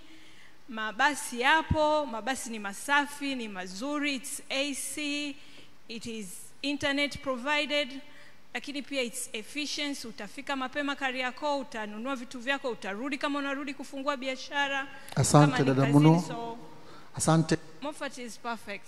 Nadhani umeiongelea vizuri sana lakini kuna ile clientele yenye magari yake binafsi, wale tunawataka waache magari nyumbani wapande BRT. Tunajua mahitaji yao sasa hivi. Umeongea mojawapo kwa mfano parking, kwamba kunapokuwa na parking pale inapoanzia BRT inakuwa rahisi, mtu akija na gari lake analiweka pale, anapanda BRT anakuja mjini. Kwa hiyo naturally tutakuwa tumepunguza magari madogo kuja mjini. Ipo mkakati wa mahitaji yao mengine au ni yale ya jumla, kama manake hao watu wenye magari yao binafsi wanaringa sana, wangetamani kuwa treated labda tofauti kidogo na wale wanaoenda kama ulivyosema anakwenda kuchukua samaki. Kuna segmentation, labda market segmentation na vitu kama hivyo. Kipo? Because kwa sasa ndo tumeanza. Okay. Actually it's the first month, lakini we are moving to private. We will have private cars for those who want private service that is more comfortable to them. So it's a ongoing process. Tunaendelea kuboresha na pia tunapokea, kwa sababu hata hili swala la tuseme tusiongelee sana ambao wanatumia magari, lakini hata hili swala la hawa watu wa chini ambao wanauza samaki, they didn't have that platform.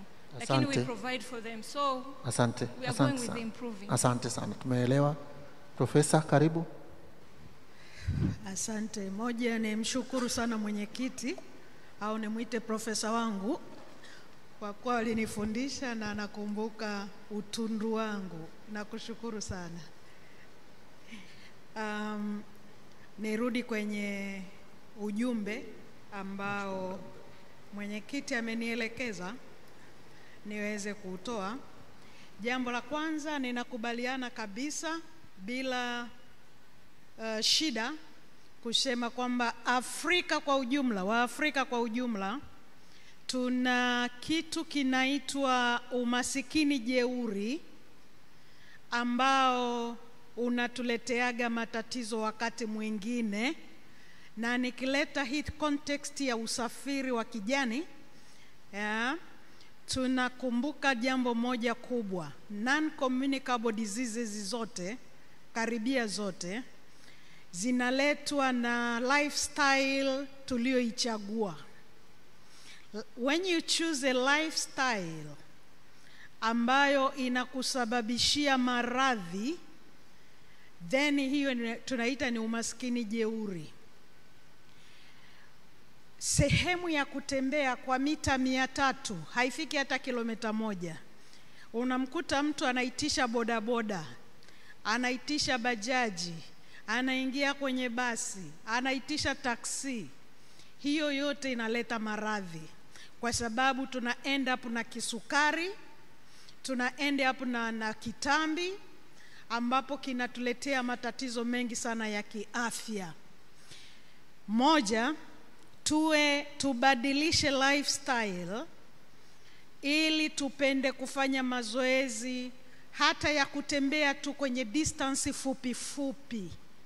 Hilo ni la kwanza.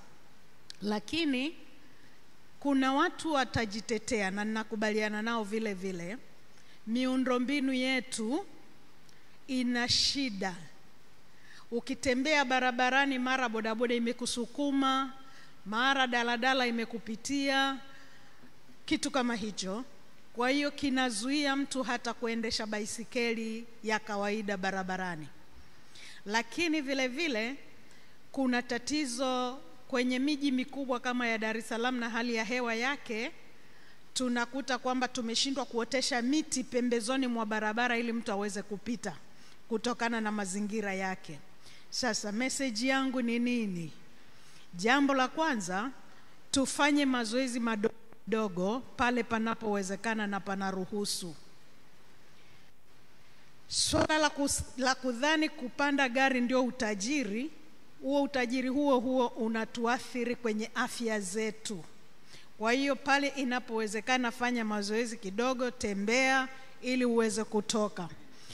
Jambo la pili, tuendelee kuwasihi wale mainjinia wanaojenga barabara waweze kuconsider active movements, active mobility, wale wanaoendesha baisikeli na wale wanaotembea kwa miguu, ili tuweze kupata maeneo ya kupita pasipo kugongwa na magari.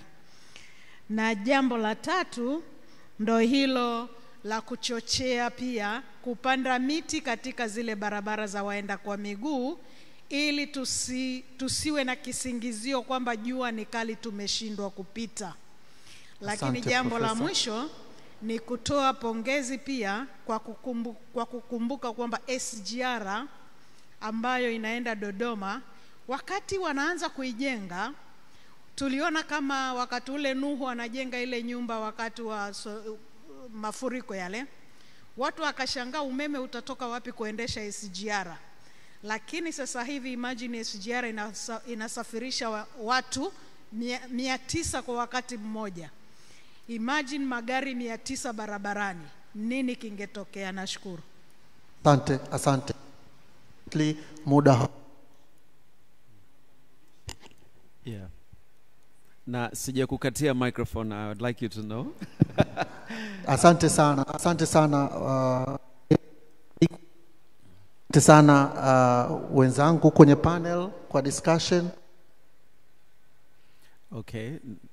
Mimi nakusikia unaomba urudishe kwangu ratiba, and so we'll continue. May I please request that you stand, come together for a photo opportunity, so that we can remember, and your good names are displayed just behind your back. Number tuwapigie makofi mengi sana. Thank you for running the plenary discussion. The chair, Mr. Abdallah Mhagama, Director Economic Regulation Latra, and Neema Munuo, Company Secretary Moffat, Dr. Kiure Neema, Ernst Young, Professor Winiesta Anderson, IFM, Engineer Tito Matesh, TRC, na Professor Prosper Nyaki from the NIT. Asanteni sana. I'm going to request we take our seats. Tumwapigie makofi au sijasikia mimi? Asanteni. So we've set out the program just before lunch, and we're going to try to be as on time as possible. So this ends at 12:30, and we call on the very next one. Asante sana. Asante. I appreciate it.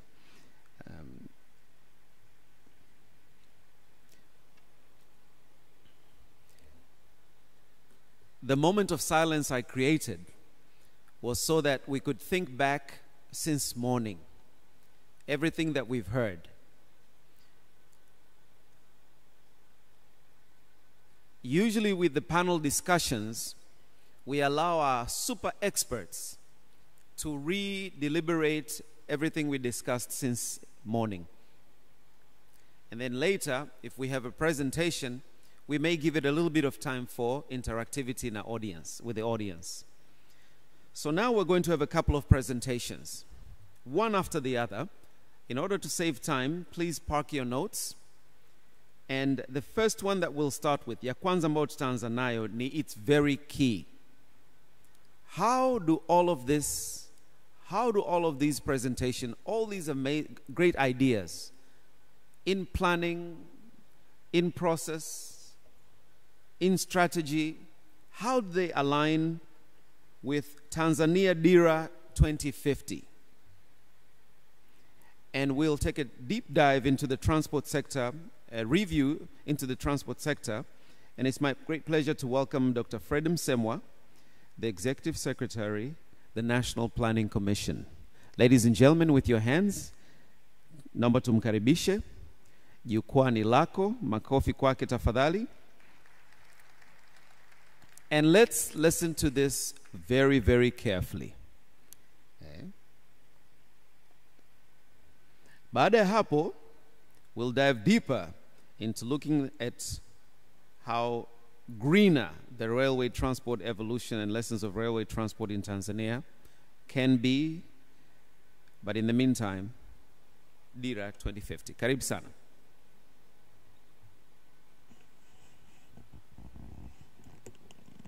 Good afternoon, everybody. First point of clearance, I'm not Dr. Fred Msemwa, but I'm here on his behalf because of other engagements, and I will present what he intended to present for this session and for this very important engagement on how do we link the transport sector, especially land transport sector, to the national development aspiration.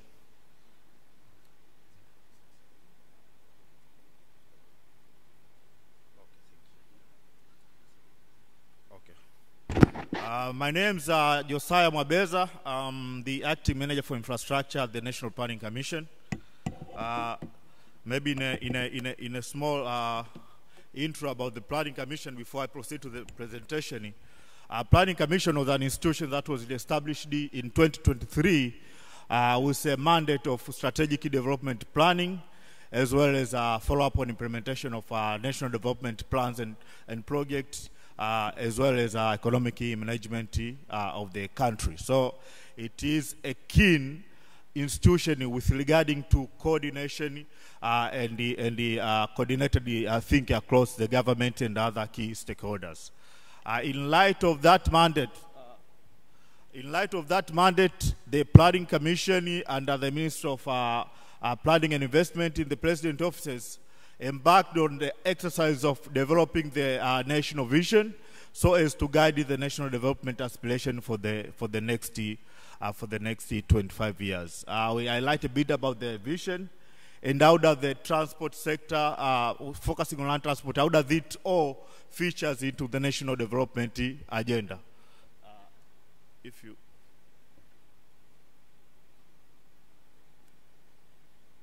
Maybe I will start with a quote to sort of emphasize on why the development planning and vision matters.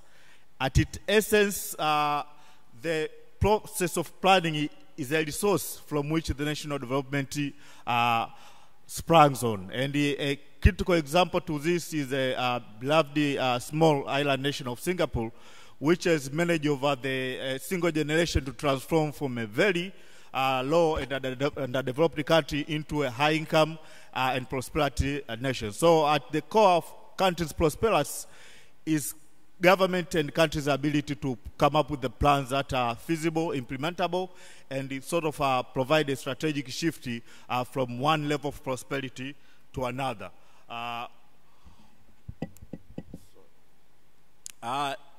When it comes to how the vision fits into the world development trajectory, first it provides sort of strategic transformation roadmap for the country, because every country aspires to be in a higher level of prosperity.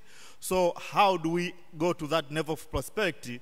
Then it's where the vision comes to matter. It is sort of a telescope that shows, okay, maybe this should be the way to approach for you to transform from the current level of development outcomes to the higher and even prosperity level of development.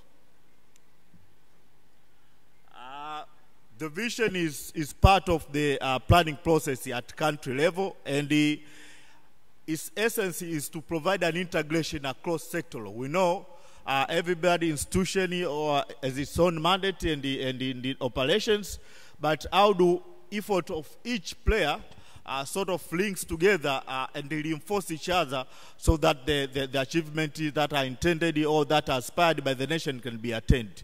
One simple example is from the vision we do have a long-term perspective plan which sort of provide a strategic intervention to attain the aspirations that are outlined in the vision.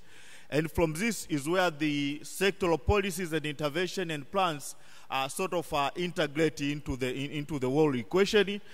Case in point, I know there are some plans across the land transport sector as well as policy revisions that are ongoing. So to be able to have a sort of integration and a well-oiled machine, the policies and intervention and directives that are outlined in the sector level, case in point in the transport sector, are supposed to be interlinked to the aspirations that have been outlined in the vision, as well as the long-term national development plan. So these help to enforce and integrate operations and the intervention from institutional level, as well as to the sector level and all the way to the national level.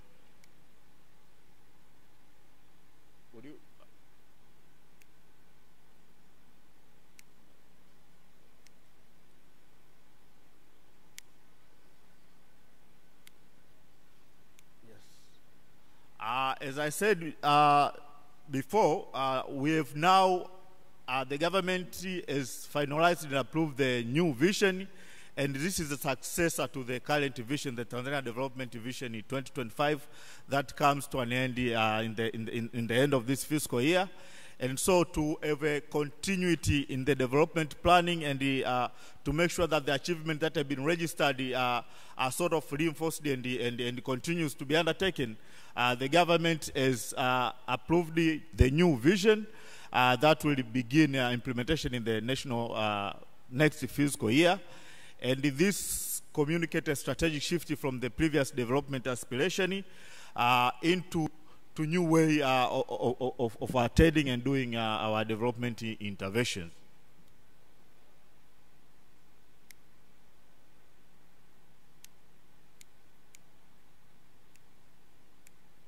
So, what does the vision? Oh, sorry, the previous slide. Sorry. What are the major gist of this new vision? First, they want to have a country that is prosperous, just, and inclusive, as well as safely land. In that regard, there are three main pillars that have been outlined to attain that. The first one is on the economic side of things, to have a strong, competitive, and inclusive economy, which is quite critical to the development prospect of any nation. But also, of course, there is a need for social and human development. That is the second pillar of the vision.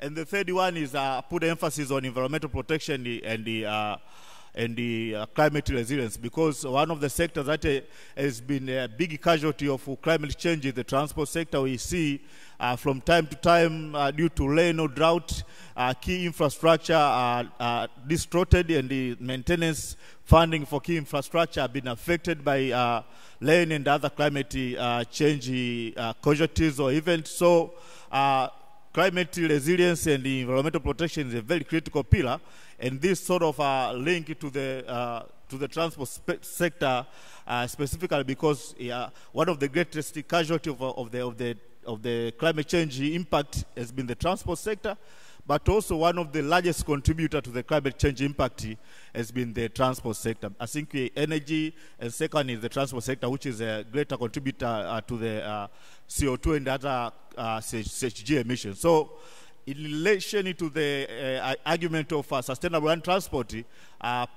climate change resilience pillar is one of the critical components, especially when it pertains to the land transport sector. Apart from the pillars, we do have the drivers and the transformative sector for the vision. So in nutshell, that's sort of communicate the main framework of the vision, but I'll come to the to the transformative sector and the drivers in a short while. So the vision has 4 main goals and about 18 targets. The first goal is to have an inclusive upper middle income country, which sort of take over from the goals that have been attained through the current vision, where that the government attained a lower middle income status in 2020. So the deal at 2050 intends to transform the Tanzania from the current lower middle income status to the higher middle income status, with a $1 trillion economy, as well as a per capita income of at least $7,000. But also there's an issue of social aspect to it, as well as having a digital literate society. There are several targets. I will not write some of them.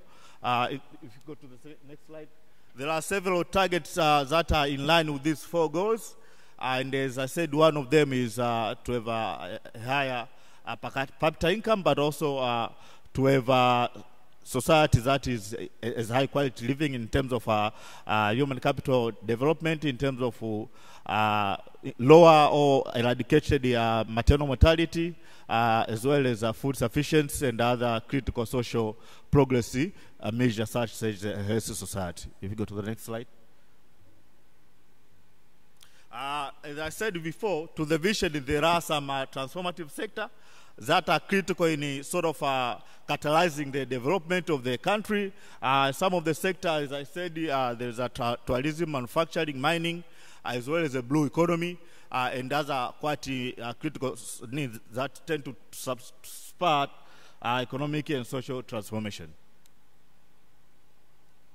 There are some key drivers to the vision's attainment, as you can see from the slide, but one of those drivers integrated the logistic along with energy and the ICT and science and technology. Integrated logistic is a critical artery to economic and social undertaking. So the importance of the transport sector indeed is communicated through the DILA 2050, being it one of the key drivers to the attainment and the realization of the goal. So the sector has a lot to contribute toward the realization of the DILA, as it is one of the key drivers for the realization, and it is expected to sort of optimize the efficiency as well as include competitiveness of the country.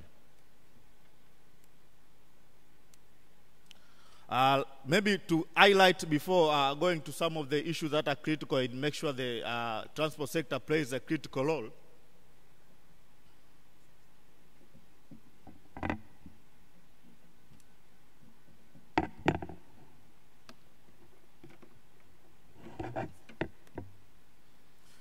Some few statistics to sort of highlight how the sector has been crucial in the past economic journey of the country, especially transport and construction sector. They've been some of the fastest growing sector and key drivers of growth in the past 2 decades.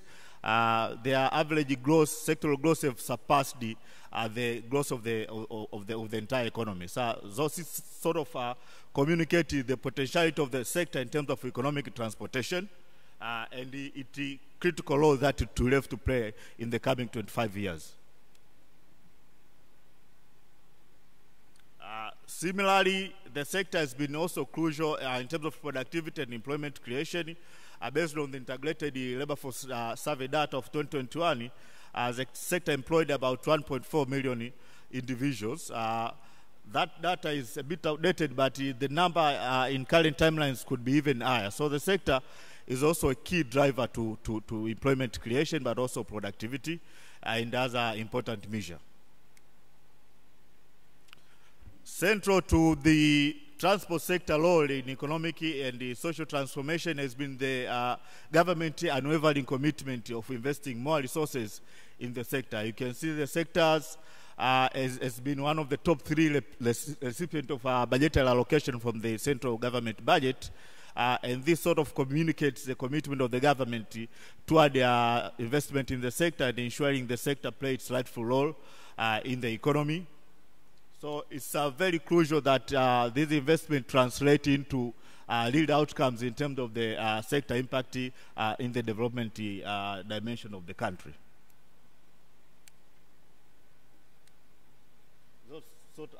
Okay.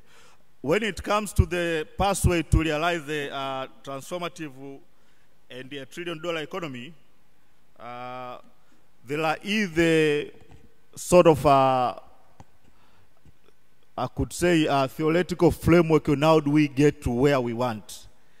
And that, in a few words, is driven by a motto that say, do first what unlock the rest. So how do we achieve the vision? We focus first on sectors that unlock the rest. And one of such sectors is the transport sector. And this sort of underlines again the role of the sector in the coming DILA and the government commitment and the decision to make sure that transport sector will be one of the sectors that catalyze the development across other sectors. And it is one of the foundational enablers of attaining of the vision. So the big emphasis, especially in the area part of the implementation of the vision through the first 5-year development plan, will be focusing on energy, focusing on governance reform, and focusing on integrated logistics. So it is a very crucial and critical sector towards realization of the DILA 2050, and it's very crucial that this sector plays its rightful anticipated role in that regard. But how do we go about that, ensuring that the sector plays its rightful and practical role in the new vision? First, there are some structural impediments in the sector that, of course, we need to acknowledge, and we need to have a very very effective intervention to address them.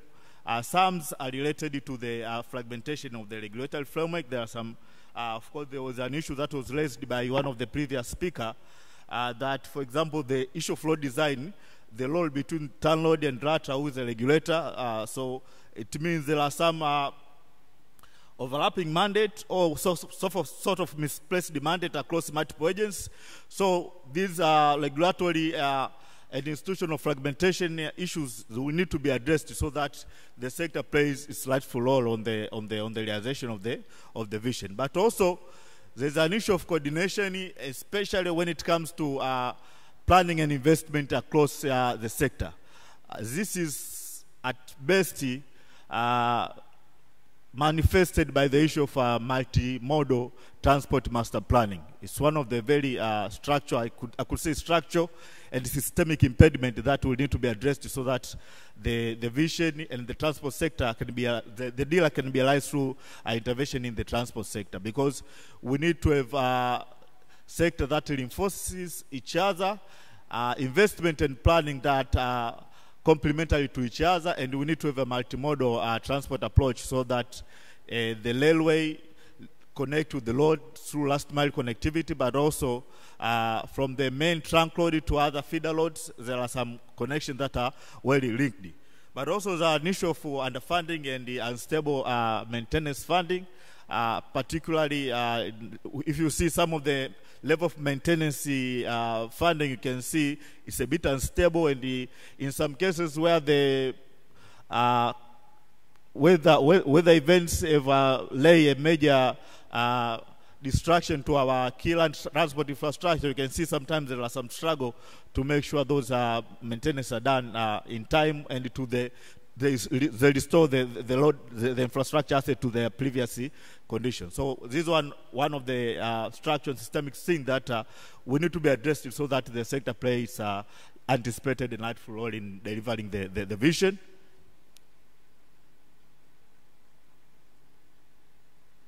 Also, there are some issues on the technical and managerial capacity across sectors. This one including coordination at national and local level between different agencies when it comes to planning and execution of their operation. But also there is an issue of enforcement of standard in that sense. But also there's a issue of land acquisition and right of way. This is one of the very critical challenges when it comes to development of the key infrastructure. Sometimes they take long time, and there are many encumbrances and the encroachment of the right of way of key land transport infrastructure, and also developing and identifying those right of way becomes a very lengthy process, and in some cases it delays investment in a key infrastructure asset, especially when it comes to land transport. So, sorry, previous one. Previous slide, please.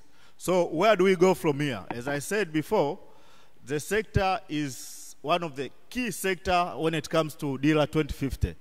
It is one among the drivers of the dealer, but it is also one of the foundational enablers when it comes to the long-term perspective plan. So for it to be a very critical to the realization of the dealer, it is quite crucial that the structural impediment and other critical constraints are dealt upon in a very effective and cohesive manner. But also, of course, there are some ongoing policy revision in relation to the transport sector and the construction sector policies of 2003. So it will be very critical point that this policy revision addresses key constraints that limit the sector potential and growth and its impact on the delivery of the national vision. But also, there are some regulatory constraints that will need to be addressed, and this puts Latra at a very critical point of intervention in terms of ensuring the transport sector plays a very impactful role in delivery of the vision. So it's important that all the regulatory bottlenecks and constraints are addressed, and also regulation framework is smoothed out, and the investment that are being put by the government and other stakeholders in developing the key infrastructure and the service provision bear the intended fruits. With those few remarks, I would like to end my presentation here by, of course, thanking the Latra board and its management and all other key participants to this quite useful summit. I believe discussion and deliberation that will emerge out of this summit will provide a very collaborative framework for crafting solutions that will enable the transport sector to be a very crucial sector in delivering the DIRA 2050. Thank you for your kind attention. Hello Tanzania, are you ready? Guys, kwa mara ya kwanza kabisa katika historia, Latra Sustainable Land Transport Week 2025 is coming your way. Na inakuja na kauli mbiu Green Transport and Innovation. It's free, guys, bure. And we are invited. Kuanzia tarehe 24 hadi 29 mwezi huu pale viwanja vya Mnazi Mmoja kutakuwa kuna maonyesho. Yaani teknolojia mpya, magari ya kisasa, usafiri rafiki kwa mazingira, everything future ready. Then tarehe 25 mpaka 27 Novemba tutakutana pale Jane ICC kwa mijadala ya kitaifa, policy forums, innovation talks na master classes from the industry. BRT na SGR tours zitakuwepo for free. So kwa wale ambao mje kupanda SGR, this is the opportunity. You guys, yani teknolojia mpya za mobility, innovation showcases na hata awards. Plus, let's just be honest, misosi muhimu kwa tutakula pia. Lengo ni moja, kujenga usafiri salama, jumuishi, wa kisasa na wa kulinda mazingira kwa vizazi vijavyo. Fursa za kusponsor pia zipo. Please have a look on the caption for more details. Latra Sustainable Land Transport Week 2025 is all about green transport, innovation and so much more. Let's create the future of mobility together. More details in the caption. Till next time, God bless you. Bye. Bye. Ladies and gentlemen, makofi kwa Latra, a hand of applause. Hiyo ilikuwa ni tangazo kutoka TRC, an influencer doing what she does best, getting the country to understand what we are about. Mabibi na mabwana, I'm going to ask very quickly, just by a show of hands, and if you do not feel like putting your hand up, that's fine. Ningependa kuuliza kwa kifupi sana. Kwa of course tutajaribu kuweka mikono juu. Nina swali dogo. Tumepitia dira 2050, 2050 vision 2050. Je, ni wangapi tuna uhakika 100% kwamba tutakuwepo? Usiweke mkono juu, weke kimoyomoyo. Yes? And the reason I'm saying that is because the conversation we're having today, mazungumzo ambayo tuko nayo leo, ni mazito sana. Many times tukiwa tuna mazungumzo about goals for development, tunazungumzia vitu ambavyo vinatuhusu. Lakini one of the things about this conversation today is a conversation of legacy. Tunazungumzia vitu ambavyo labda vitakupata uhai miaka ambao wengine labda tutakuwa hatupo. Na sio kwamba hatutakuwa duniani, labda tutakuwa nchi nyingine. I was not thinking the other thing. Lakini kikubwa, I wanted to bring up how this is a conversation of legacy. And thank you very much, asante sana Bwana Josiah Mwabeza, for representing Mr. Fred and leading that conversation, kuweza kutukumbusha jinsi gani kila kitu ambacho kinazungumziwa hapa kina connect na the vision for Tanzania. And then of course after that, ladies and gentlemen, prompted by the video ambayo tumetoka kuiona, tunaenda moja kwa moja kwenye mazungumzo ambayo yanaendeshwa na TRC. Ladies and gentlemen, after that video that was prompted by the influencer showing the different opportunities available not only in this conference, but the opportunities available to try different things out. Jinsi gani Latra na partners wamejipanga. We're going to go into another short presentation, and this presentation is powered by our vision for Tanzania 2050. Ladies and gentlemen, kabla mzungumzaji anayofuata kuja, naomba niwaombe tote tusimame juu. Maybe please stand up. Ninaona wengine mlivyosikia Vision 2050 mko mbali sana kimawazo. You're very far in thoughts. And so I'd like to bring you down to earth a little bit. Ladies and gentlemen, I'm going to ask us together kwa pamoja. Naomba just put both hands in the sky. Mikono yote miwili tutaweka juu. Tutaweka mikono pembeni. Tutaweka mikono pembeni, and what we're going to try to do very simply. Sasa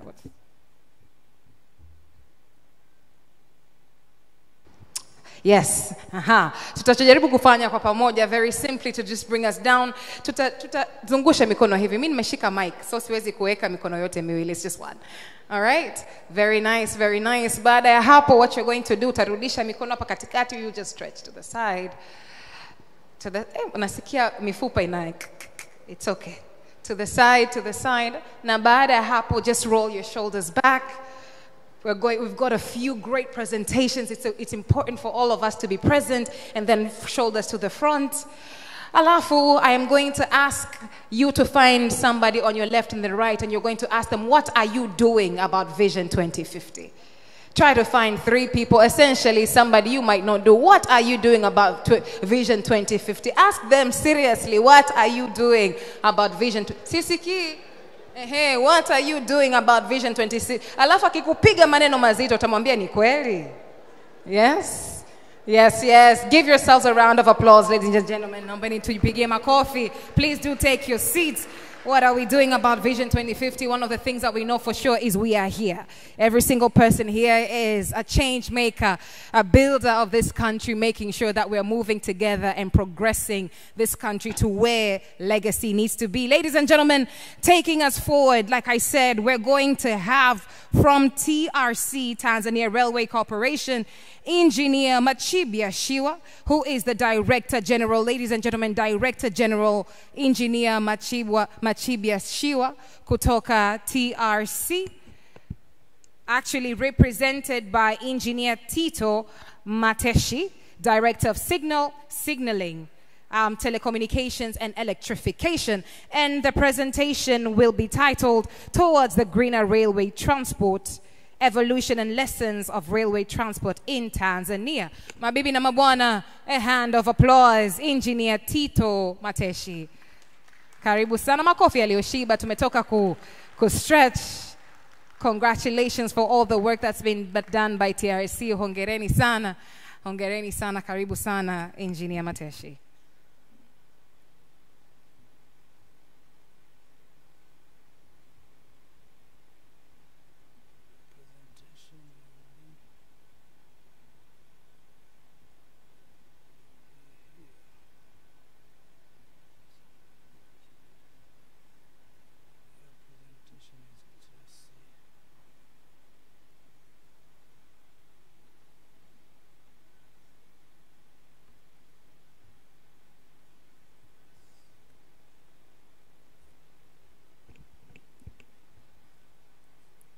Once again, good afternoon. Chairman of the Board of Directors from Latra, board members from Latra, DG Latra, Chairman of the SALA, previous presenter, Latra Management, ladies and gentlemen. As I've been introduced, I'm here on behalf of Director General, who could not make it today because of the other assignment, but he asked me to do a presentation on his behalf. And as I said, or what has been introduced, the presentation will go by the topic Towards the Greener Railway Transport, Evolution and Lesson of Tanzania Transport of Railway Transport in Tanzania. And for the ones that they are not aware of the TRC, TRC is a state corporation established under the Railway Act number 10 of 2017 with the vision of to be an efficient and reliable railway transport service provider in Africa. Our mission is to manage railway transport in cost-effective manner through development of infrastructure and provision of safe, reliable services. Our mandate is to development of the rail infrastructure and provision of railway transport services in the country.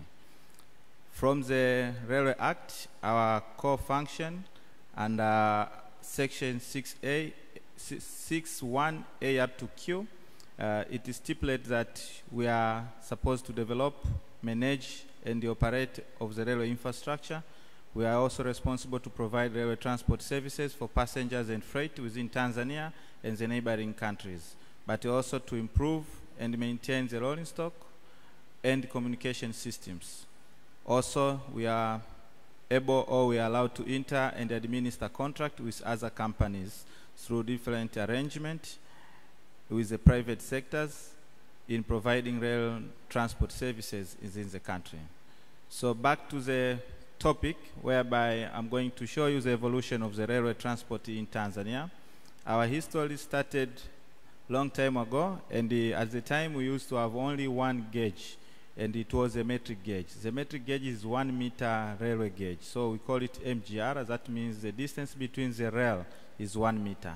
But now we've evolved. Now we have a standard gauge railway line, whereby the distance between the rail is 1.435 meter. So this is a standard gauge, whereby it has been standardized by International Union of Railway, UIC, whereby TRC is also a member of that body. But we are also a member of the SARA, a Southern African Railway Association, with a mandate to drive the railway agenda to ensure that we do have interoperability within the southern part of the Africa. But I know they are also a member of other institutions to also drive the agenda of the railway across the entire Africa. And we can see here from this slide, previously we used to have the steam and coal engine. This is steam, and maybe I can also acknowledge Dr. Kisaka, who was a TRC employee back then. And at the time, because of having the mechanical background, he knows, he'll be very much familiar with the evolution of the railway. And today we are very proud. He's one of the board members from the Latra, who is providing guidance, but also is contributing to the development of the railway, especially on the part of the rolling stock. So you can appreciate how far we've come from the beginning of the railway sector in Tanzania, whereby we used to have the steam engine, whereby the source of energy at the time was coal or wood. We used to have wood to drive this to drive this locomotive. As you can see from the picture, they are create a lot of pollution from the smoke. That's why they are called in Tanzania gari moshi, because of the huge smoke that you see on top of the locomotive head. But also we've evolved from the steam engine. We have passed through the diesel engine, whereby currently we do have also this diesel locomotive, whereby we are operating between Dar es Salaam all the way to Kwanza and Kigoma, also going to Mpanda, Arusha, all the way, from Tanga all the way to Arusha. We are using still this diesel engine. But now we have changed. We have moved also to a green energy. We are using electrified locomotive, whereby we have recently started recently started the passenger services and freight services on the new electrified railway line from Dar es Salaam all the way to Dodoma. But also we can try here to see the sustainability on the evolution towards the greener railway. And here I have tried to show the comparison between the traction type, but also the emission and the environmental footprint. We can see from the previous locomotives that we are using coal or wood, the emission was very high, and also environmental footprint was very high. But also coal locomotive, the same, with very high power, but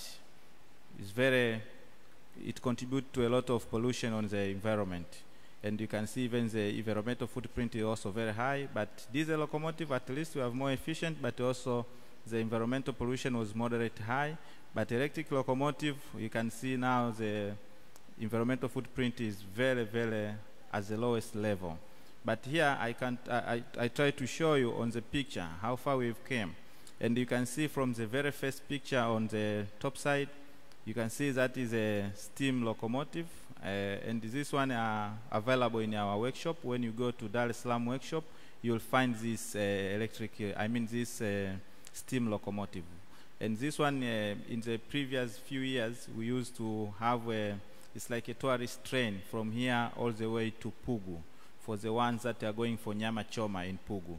But now we stopped that operation. It is parked at our workshop. So whoever wants to see how far we've come is available, and you're welcome to appreciate the transition of the of the locomotive. Then next you can see that's another type of the diesel locomotive, diesel electric locomotive, whereby we've used it for several years. And next, this is a new diesel locomotive, whereby with this new diesel locomotive we have also adopted emission standard. In our procurement going forward now, we've set some compliance on the environmental issues. So the design of the rolling stock has to follow emission standard. So this is the new one which has been following the emission standard. But also the last one is the electric locomotive. Currently that we are using, we have 17 of them which are operational in Tanzania. But also these changes or this evolution of the railway sector not only has passed through the diesel, the locomotive, but also we have changed even the passenger coaches, how they look like. When you see our new passenger coaches, they are modernized, completely different from the previous one.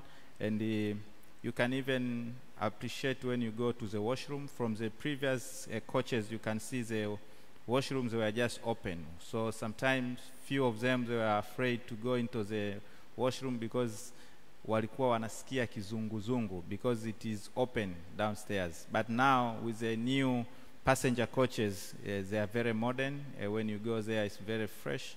There is no any issue, and people are using them comfortably. And you can also appreciate this is also from the Latra guidance, and for them they've set a criteria that we have to follow. A train or a railway line with a speed of 160 kph, it has to be grade separated. That's why you see our construction from Dar es Salaam all the way to Mwanza, Tabora, from also Vinza going to Musongati. It is fenced and grade separated. This was coming under the directive of Latra that we have to fence. And we have adopted UIC because we are a member of UIC, so we have adopted the UIC standards in a development of the new standard gauge railway line. But also we have increased the axle load so that we can be able to move a lot of freight and reduce the amount of carbon emission on the other modes. But also we have deployed the electric as a source of traction power, whereby we are using 25 kilovolt alternative current as a source of traction for our electric locomotive. Our design speed now is 160 kph for passenger coaches, for passenger train, and the freight is 120 kph. But also we have adopted the digitalization of our network, whereby currently we are adopting European Rail Traffic Management System Level 2 to enhance our operation, to improve safety, and to manage our timetables. You can see now our punctuality stand almost at 100%. And this set Tanzania Railway Corporation at the very best compared to other operators worldwide. And this has been done because Latra has been there. They've been following up our operation. They've been giving us directives. They are managing what we are doing. And they have been very supporting in our operation. And you can see we have modernized our train control centers. And also you can see also we have modernized the traction source of power. And currently, all the trains are controlled from the Dar es Salaam station, and we have a backup room of the same in Morogoro. So now we are using digital systems to manage our trains. That's why even the number of train accidents has been reduced, but also punctuality has been increased. We are doing it together with TANESCO. That's they are the one providing the traction power, electricity. And by using electricity, even our operation cost has been reduced. So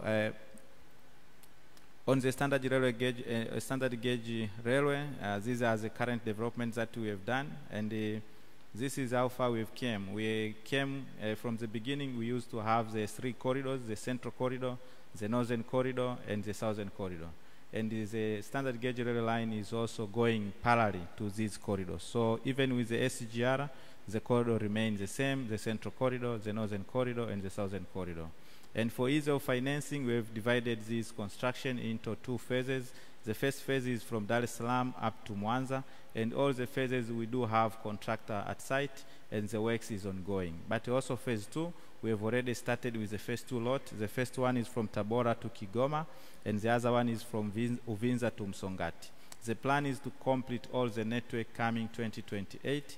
This is what we are trying to achieve. But apart from this current development, we do have other projects, other regional projects, and the ones that we are currently looking for financing are the ones that going from Kaliua all the way to Mpanda Karema, and also the other one from Isaka Rusumo going all the way to Kigali.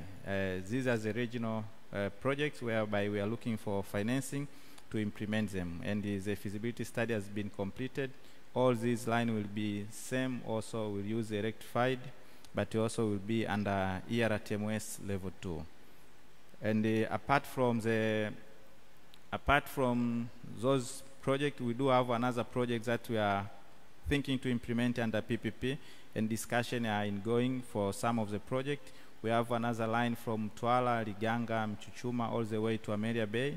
We have another line from Tanga, Arusha, Musoma, and we do have the commuters, the ones that I have mentioned earlier, that we have done the feasibility study for Dar es Salaam, and now we are in discussion with some of the PPP partners. They are looking to implement Dar es Salaam light rail, whereby approximate distance is 160 kilometers, and the feasibility study has been completed. The same, we have done it in Dodoma, and now we are looking also for a partner whereby we can realize this project together.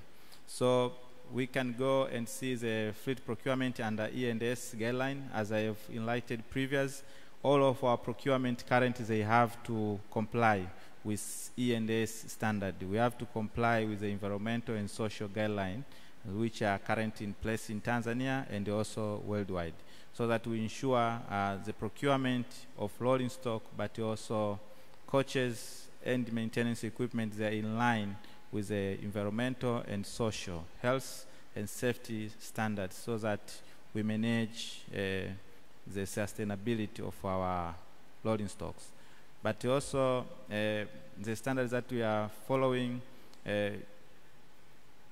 we are making sure that the supplier, before engaging with the procurement, they provide the code of conduct, the management strategies. All of this is just to make sure that they are in line, or they are supplying all the equipment that they want to supply to TRC. They are all alignment with the international standard. And for that, even in our evaluation, we've put a higher score on the compliance issue on the environmental and social. Further, you can see that erect federal systems such as SGR position Tanzania at the forefront of green mobility by enabling major reduction in carbon emission, but also reduce reliance on imported fossil fuel, improved air quality, sustainable economic development.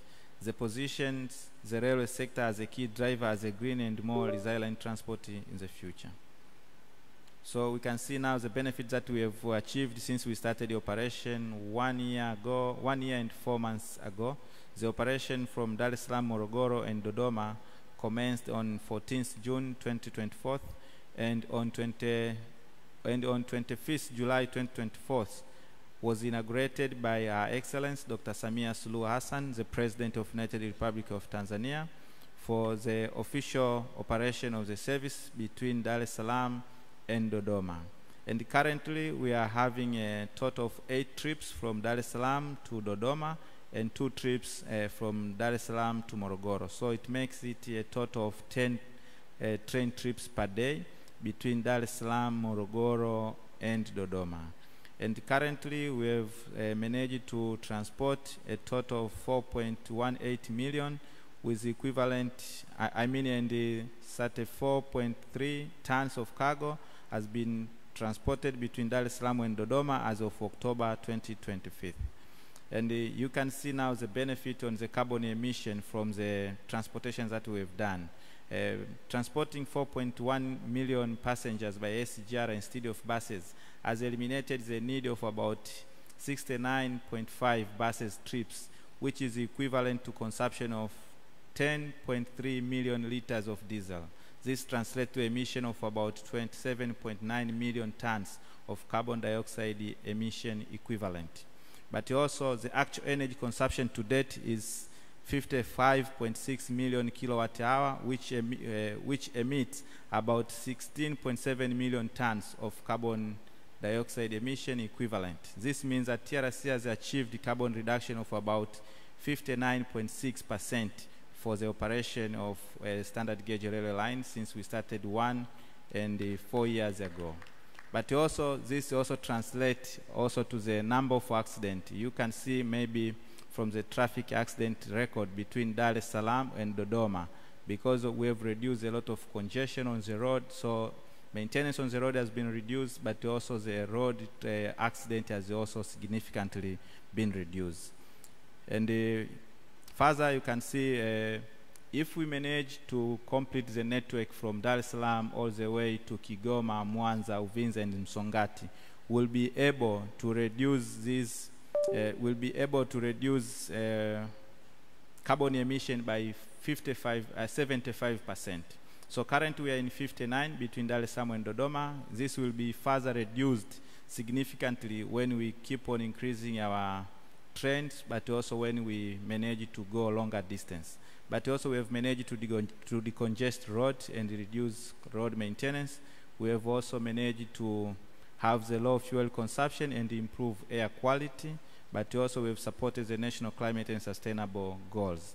And earlier in the morning when I was listening to one of the presenter, Professor Winnie Esther, he was emphasizing on the need of having the green mobility.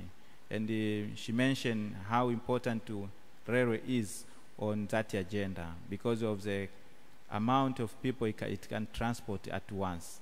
And she further said at one trip, a train can transport approximately 900 people. 900 people. I mean, lucky tisa at once. But daily for us, our transport record per day, we are transporting 10,000 per day. So this is a huge number, and during peak it goes up to 12,000 per day. But also in conclusion, TRC support Latra initiative towards greener railway, reflecting our shared and commitment to a safe, efficient and environmental sustainable transport for the future. Through the SGR and the modernization of the MGR, TRC continue to transform mobility in Tanzania by cutting travel time, reducing cost, and lower carbon emission by over 75% compared to road transport when the project is completed. Similarly, investment in advanced technology such as ERTMS Level 2 and digital communication systems strengthen reliability, safety, and operational excellence, align with the Vision 2050, but also currently 5-year development plan, Phase 3, and global sustainability framework, including the SDGs. TRC reaffirms its commitment to collaborate with Latra, government institution, development partner, and the private sector to build a greener, safe, and more inclusive land transport system for all Tanzanians. And by doing so, we are also inviting the private operator, because we are aware that our Railway Act has been amended to include the open access. So the private operators from the freight forwarders, they can change their mode of transport from the road to the railway, and we can move together to attain this green mobility. Thank you so much for listening. Thank you very much. Makofi kwake mabibi na mabwana. Thank you very much. And congratulations. Hongera sana TRC. Makofi tena mabibi na mabwana. Congratulations to them. It is beautiful to see partnerships in action. And it's beautiful to see the reaffirming of commitments to work together, because that is the only way we get to where our vision needs us to be. Hongereni sana. Ladies and gentlemen, yes, please let's give them another hand of applause. Mesikia mnapiga makofi. Mara nyingi sana mkiwa maofisini, and I'll translate that. Mara nyingi sana mkiwa maofisini, mara nyingi sana mkiwa mnakimbiza deadlines na zile KPIs, mara nyingi sana mkiwa mnakimbiza presentations, unakuta ni mara chache unapata watu kusherehekea kazi unayofanya. Many times those who are grinding, who are working to meet KPIs, many times those who are working to solve presentations, to work and to build for others, It's very few times that you actually get people to give you a round of applause and tell you thank you. Mabibi na mabwana, all those who are not working in the different institutions represented here, wa Tanzania, naombeni tuwapigie makofi, Latra, TRC, and all partners. Usijipigie makofi, wacha sisi ndo tuwapigie makofi. Jamani, tuwapigie makofi na nitahesabu. Nitasema moja, tutapasha. Tanzanian style. Is that okay? Naombeni tupashe. Now, come on, you have somebody from Latra, from TRC, from Tanros, and all the other partners sitting next to you. Tukimaliza kupasha utamwambia asante sana, hongera. Aya, moja, mbili, tatu, pasha, pasha, pasha. Aya, round of applause ambayo imeshiba. Iliyoshiba, hongera sana. Thank you very much, ladies and gentlemen. And after that, I'd like to now take us to a presentation. The next presentation that we're going to have will be from TASAC. And of course, the presentation is titled, The Role of Blue Economy in Multimodal Transport, Linking Ports with Land Transport. Linking ports with land transport. Mabibi na mabwana, our speaker from TASAP is none other than Mr. Mariki Ngangaji, Manager, Planning and Monitoring. Makofi kwake, mabibi na mabwana, tumkaribishe anavyojongea jukwani. Karibu sana, karibu sana, karibu sana.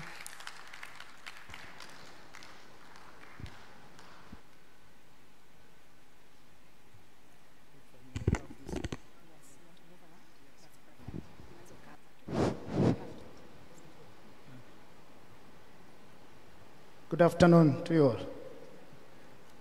Okay.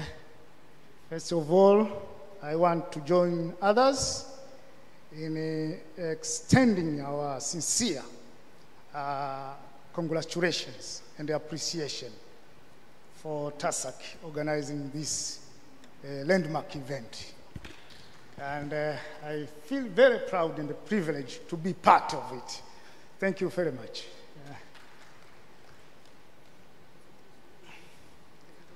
Okay, I want to make a minor correction on my name. My name is not Marik, but it's Makiri Ngangaji. And I will be linking what happens in the seaside to that has been talked all from morning in the land side of the supply chain, logistics and supply chain.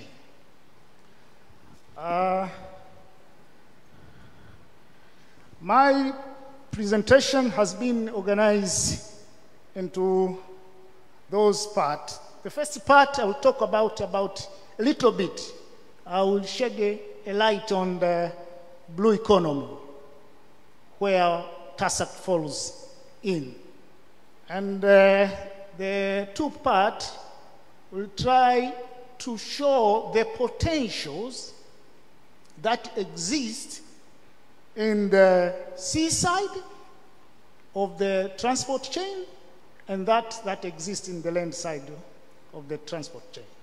That I will not talk much about it. Or most of the time I will address about the challenges in relation to green and sustainability in the transport system. And why will I spend most of the time here? I will try to promote awareness of what really is the situation. And if we don't do something about it, how much impact it will bring to not just to the sector, but to the economy as a whole. And later, despite the challenges in place, still there are opportunities and chances to mitigate the risks that are yet to fall.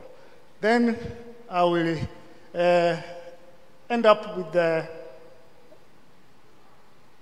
with the addressing what TASAC will do and the call for action for all of us as stakeholders.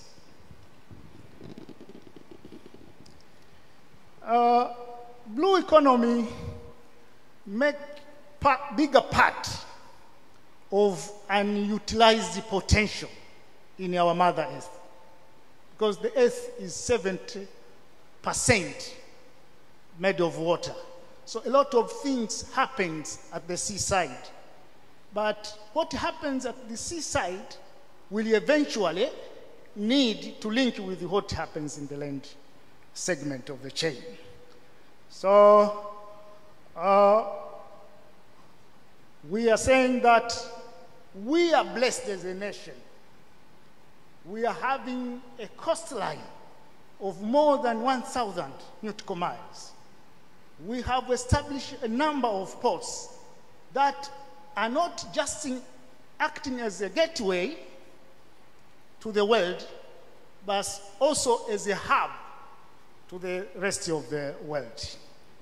But having all these potentials at the ocean side will not bring the full potential unless it is linked to the rail and the road. One would appreciate of what the blue side of the economy brings to the nation. We are seeing increasing volume of cargo passing through our ports. We are seeing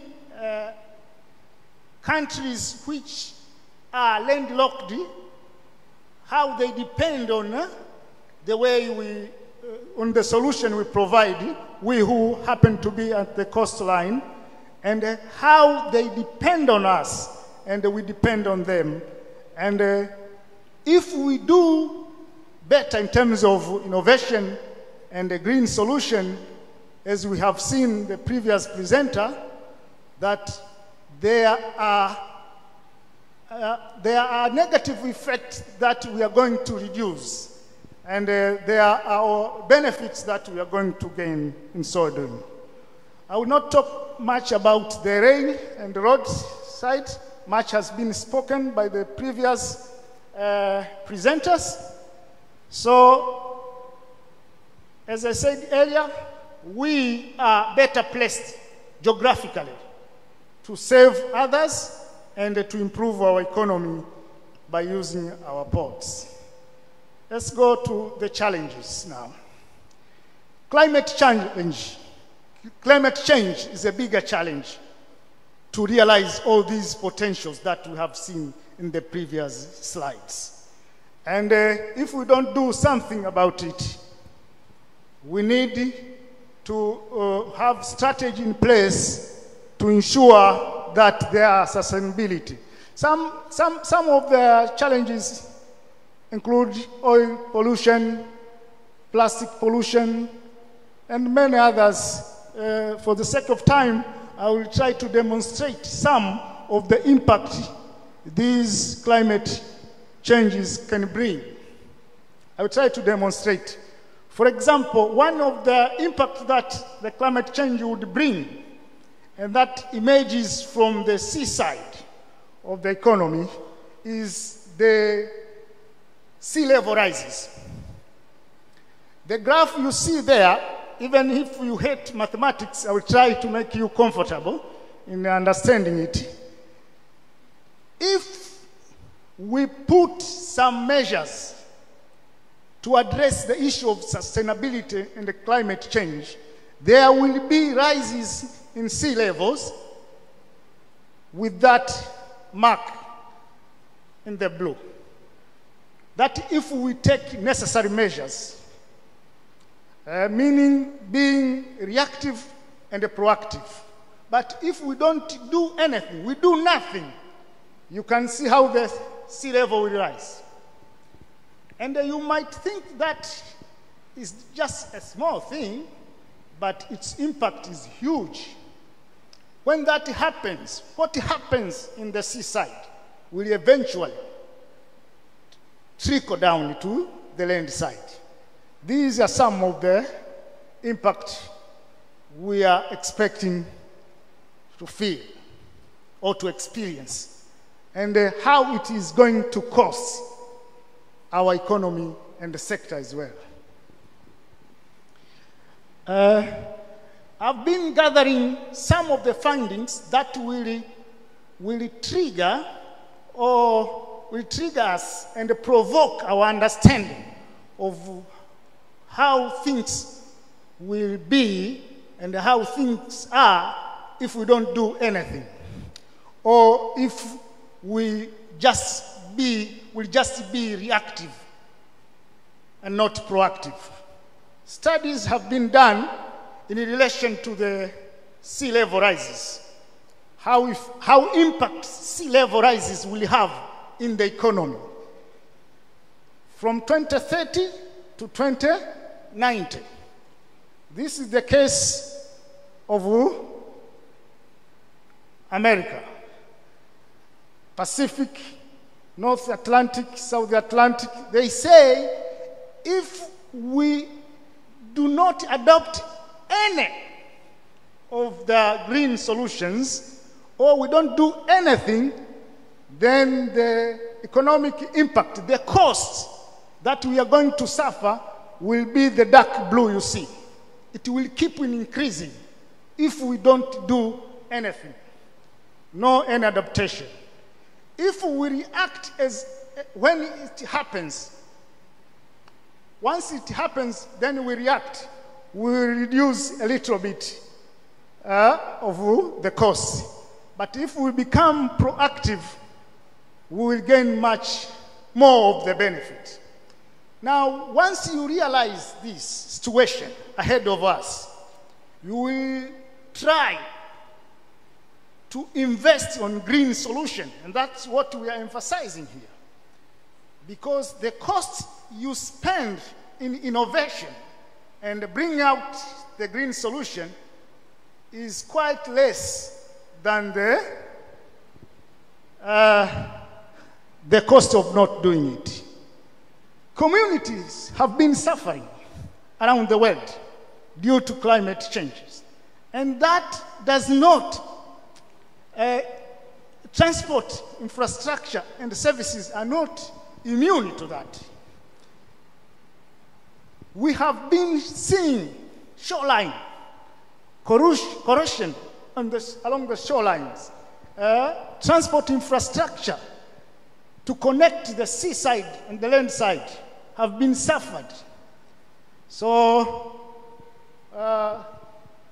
one of the studies was analyzing the effect of hurricanes, and these are some of the findings in terms of the economic costs. But we do still have opportunity ahead of us.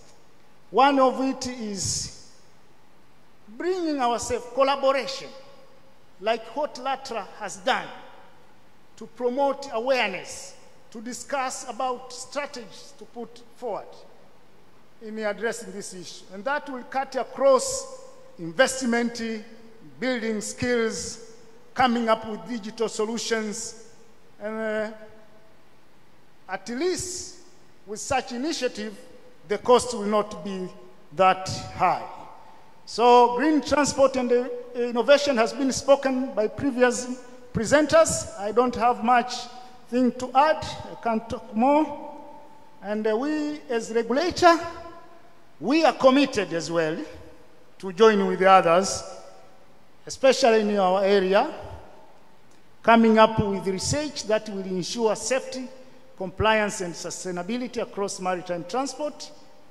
We'll try to engage in policy reforms to support multimodal, because oceans and the lakes are not boundaries. These are just bridges, and they need to be connected well with the land side or land segment of the chain, which is ports and rail. We have places where we can see examples, best practices, we can copy. Others have invested in research to come up with the solution. We don't have to invent the wheel. It's just a copy and paste. We as TASAC, we are currently upholding the quality management system but we still have more to do in terms of environment, because there are standardization initiative, particularly focusing on environmental issues. So as we are committed to seeing the change, we are also calling upon other stakeholders to get on board. And let us challenge ourselves, those who coming from different organizations, to embark on adaptation on principles and standard with regard to adaptation of climate change. We have experience with quality management system. Once you have adopted those principles, you will find there are progress that you make, and there are changes that provide positive impact. Majority of us don't even discuss on how we can implement the ISO certification for 14090, which is focusing on the environment issue. With the few minutes I have, allow me to close by reaffirming that blue economy is the key for unlocking our national and African and the world at large potential. And with this innovation and sustainability at the core, we are charting a course to a greener and a more connected future. Thank you very much for listening.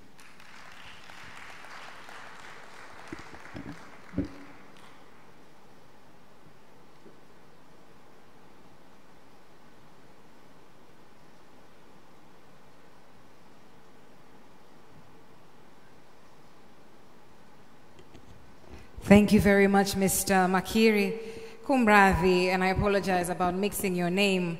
It's a very rich name. Ladies and gentlemen, a hand of applause to Mr. Makiri Tafadhali, Mr. Makiri Ngagaji. Mr. Taji. I was thinking, nikiangalia unavyosherehesha, labda tungekuwa tuna mziki wa kuwaingiza na kuwatoa. What do you think? Yani mimi mwenyewe alivyoondoka, mheshimiwa ameondoka kinyonge sana, kama vile hakuwa sehemu ya hadhira hii. Aha. Yeah. So the next presenter, nadhani tutakuwa tunawauliza nini kitakuleta hapa mbele. Sawa. So we can do something traditional, we can do something modern. Alimradi anakuja hapa na nguvu zaidi naye. Ni kweli kabisa. Yeah, I think so. It's a good Lakini idea. pia ile makofi yanayopigwa yanaweza yakampatia mushkeli mzungumzaji. As we go towards lunch, yes, you can see that it's more concentrated hapa katikati. Ndio. Lakini wengine naona nguvu inakuwa inaanza kupungua kidogo. Mimi naomba tumuonyeshe Bwana Leundi kwamba nguvu bado ipo. Because kwenye masuala ya maendeleo kama Tanzania tunasherehekea na pia tunaenda na nguvu kuanzia mwanzo mpaka mwisho. Show me. Mabibi na mabwana, naombeni msiangushe kwa pamoja, naombeni tupige makofi yaliyoshiba ya kibabe kabisa. Ya mikono juu basi. Hapo wanafanya mazoezi. Hayo ni majaribio. Twende. Yes, we are ready. We're good to go. All right, we were looking for a good picture and tumepata moja. Siku hizi vijana, it's all about content creation. So that was a really good one. All right, so what follows next? Let's move on. We've got, umekuwa ukizungumzia mabanda. You've been talking about the exhibition space, right? Now we've got videos to bring that to life. Maybe you could speak to that a little bit. All right, so let's take them. Should we take them there or should I describe it? All right, ladies and gentlemen, please eyes to the screens and welcome to Mnazi Mmoja for the exhibitions.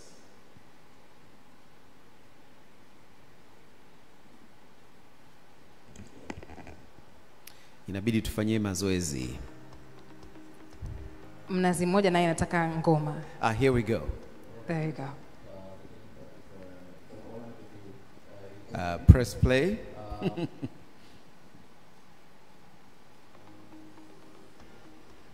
Leo tunapoadhimisha wiki ya usafiri endelevu kama tulivyoambiwa Kwanza katika hii haliwezi. So that's the Deputy Minister yesterday.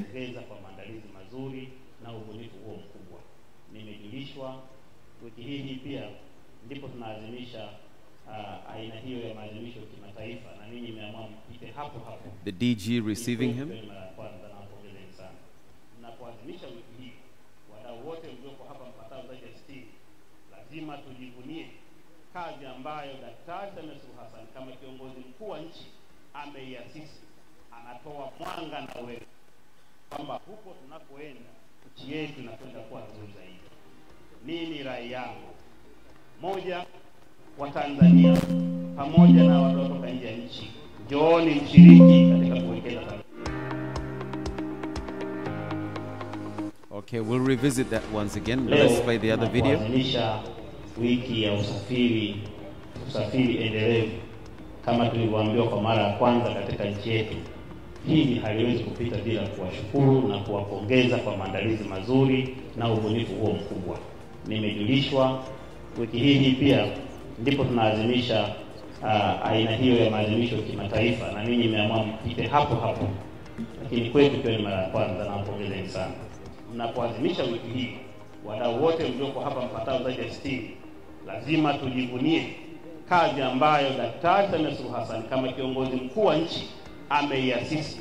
Anatoa mwanga na uelekeo kwamba huko tunakoenda nchi yetu inakwenda kuwa nzuri zaidi. Nini rai yangu? Moja, wa Tanzania pamoja na watu kutoka nje ya nchi, njooni mshiriki katika kuwekeza Tanzania. Tunapozungumza wiki hii ya usafiri endelevu, yako mambo mengi ambayo tumeyagusa na kuyazungumzia. Ninyi mmezungumza kwa muhtasari mmojawapo. Tunazungumzia namna gani ya kuhamasisha usafiri unaozingatia nishati, unaozingatia mazingira, unaozingatia kupunguza ajali, unaozingatia kumfanya mwanadamu anaposafiri ajione yuko salama kuanzia anakotoka mpaka anakoenda kufika. Inakwenda mbele zaidi, ikiwa ni pamoja na kupunguza vifo vya watu wetu, kupunguza gharama za usafirishaji. Hiyo ndio maana halisi ya usafiri endelevu ambao kimsingi wenzetu mnaizungumza.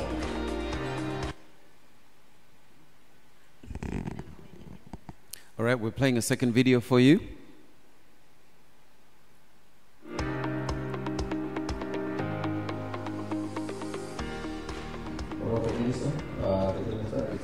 It's an honor to be in Tanzania.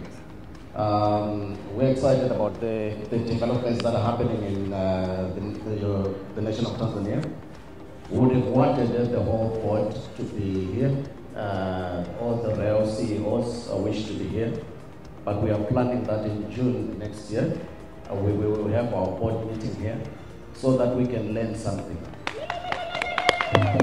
Sometimes when you're in a country, you don't appreciate what you have. But when we are seeing from the outside, we are seeing the developments that are happening in your nation, and we are admiring and we are copying certain things. So the plan was to bring every CEO in the region to come and learn what you are doing. So you need to appreciate what is happening in this country. It's not happening elsewhere. I was in Mozambique, I was in Angola, and quite a number of countries the past few months. And this is one of the places where on the rail space, there's development that is happening. So you need to clap hands for yourself for the work that is happening in the country. And thank you to our board. He's our board member. He's also our chair of the finance committee, very sharp.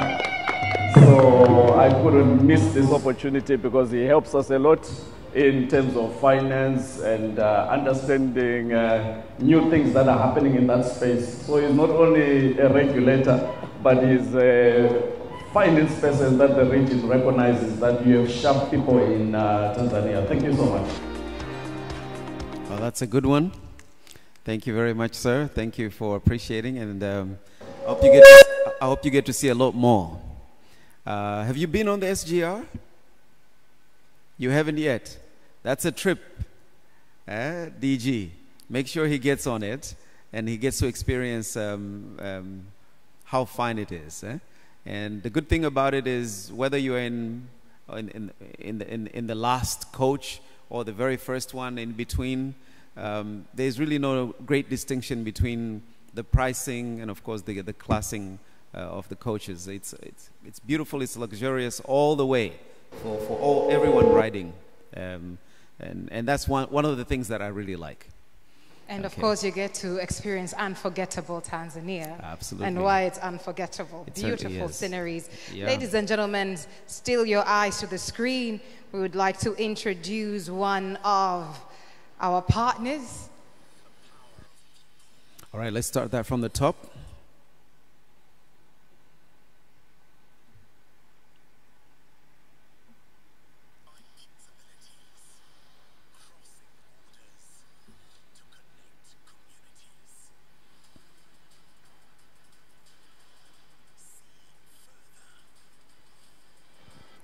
Ladies and gentlemen, we have a video from one of the partners from Traction Shelter Limited. And as we are sorting out the video, I'd like to call Miss Noni Mohla Fuli. In case I've butchered your name, do forgive me, I apologize. She is the brand communications and marketing manager from Traction Shelter. Ladies and gentlemen, let's give her a hand of applause. Makofi kwake tafadhali. Miss Noni, please, karibu, welcome to the stage for a short introduction and sponsors remarks. Tumpigie makofi mabibi na mabwana all the way from South Africa for this prestigious event. I told you we should have had a bit of music and some piano there. Yeah, I am tempted to Perhaps. sing. Karibu sana. All right, we'll make sure we have your video ready, but in the meantime, we're happy to receive your remarks. Karibu sana. All right. Good afternoon, ladies and gentlemen. Thank you to the sponsors, to the organizers for organizing this amazing conference. And also, thank you to the government of Tanzania for welcoming us into their country. We really appreciate it. So who are we? I was going to do a presentation, but in the essence of time, because we were only given 5 minutes to introduce our business, then I thought, let me just speak from a few notes that I have here. The two previous speakers did a wonderful job of setting the ground fertile for us, because what they've been able to do is tell you about what rail does from a technical aspect, but also explain to you about how rail is a sustainable mode of transport. They were also able to explain to you the impact of rail. So I stand here as a poster child of what rail solutions that are working looks like. So I will take you through who we are, and who we are is we are Calabash. We are a strategic, Calabash is a strategic joint venture between Calabash Freight Limited and Traction. The members of the companies of both entities have vast rail freight experience on the African continent. Calabash Freight Limited is a rail logistics, freight rail logistics company that satisfies the growing needs for freight solutions in Africa. Calabash Freight Limited has geared itself to ensure growth of the African continent with solutions in Africa for Africa. From a Traction's perspective, we have a long and well-deserved reputation for delivering unparalleled rail services across the African continent. For more than 3 decades, Traction has been delivering class-leading rail solution in sub-Saharan Africa. So what brings us to Tanzania? In 2018, Tanzania-Zambia Railway Authority allowed private rolling stock to operate under third-party access rights on the main lines. This move was an attempt to increase the utilization of the railway lines to attract independent private capital and to achieve political and economic goals of the region. Calabash was the first private operator to gain access and to run trains on the rail network between Zambia and Tanzania. Our implementation was seamless because Calabash Freight Rail Calabash Freight Rail and Traction, as a joint venture, was able to provide both expertise, the knowledge, and from a traction perspective, we were able to provide best-in-class assets for, and technical knowledge for the operation. Our implementation included establishing teams to operate in caboose end-to-end from origin to destination. We deployed, like I said, our best assets for the operation, our Afro 4000. We geared the Traction Rail Services Hub that is based in Pretoria, to support the operation from both a technical aspect and supply chain. We also established a skills transfer program for local drivers. Lastly, we collaborated with local entities from the disciplines of tax, freight forwarding, fuel, and road, and this just shows how we've been able to optimize their entire value chain in the context of both regions. We were also able to be innovative in a way that we moved freight, and this included how we used swing sets of containers to reduce loading and offloading. We used caboose in operation to stop crew delays. So this meant that your freight was able to get where it needs to go timeously and efficiently. The results are telling because over the past few years, or the time that we entered the line, overall volumes have increased 60% year on year for freight movement. And by removing the cargo from road to rail, we have been able to provide a seamless operation. And Calabash has not only contributed to the growth of the GDP in both regions, but it also contributed to decreasing congestion in Africa, as well as the deteriorating roads on the roads that we've been able to operate. We've also been able to provide much skills that are needed for the operations, which meant we do not just enter the country and bring our people, but we've also upskilled the people in the regions that we're in, and this has included both training in driver as well as technician training. Rail remains one of the most energy efficient modes of transport, and I think the two previous speakers spoke to this. And this service, the Calabash service, has been able to contribute to carbon emissions going down, as well as ensuring that freight is delivered efficiently, safely, and in an environmentally sustainable way. The Calabash operation is a sustainable partnership that moves more than freight. It is the true embodiment of partnerships that power progress by Africa for Africa. Ladies and gentlemen, I'm Noni Mokgeti. Thank you very much.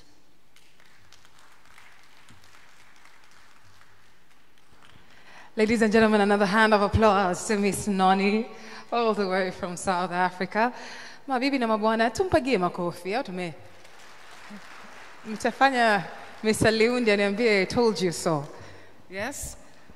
And as much as she did that presentation, we also would like to give a visual perspective of what she shared about. We do have a video of Traction that is getting ready. We had tried to play that earlier, but because of a few technical challenges, we were not able to, but we will do that and make sure that you do get that visual. But ladies and gentlemen, for now, at this point, we would like to take this moment to invite another speaker before a quick plenary. One of the things I'd like to say at this point, I know we have heard a lot. There has been a lot of inspiration. We have been challenged. We have been reminded. But at the same time, as much as there are speakers here, there's also great minds in the plenary. And so we're going to get some time to engage before we head to lunch. And so at this point, ladies and gentlemen, I'd like to bring the final speaker for this stretch this afternoon. Mabibi na mabwana, to the stage, I'd like to invite Mr. Francis Maganga on behalf of Engineer Mohamed Besta, Chief Executive at TANROADS, Tanzania National Roads Agency. Makofi kwake mabibi na mabwana. He will be speaking on smart and resilient transport infrastructure, designing climate resilient, multimodal, inclusive and inclusive transport systems. Karibu sana, Mr. Maganga. Thank you.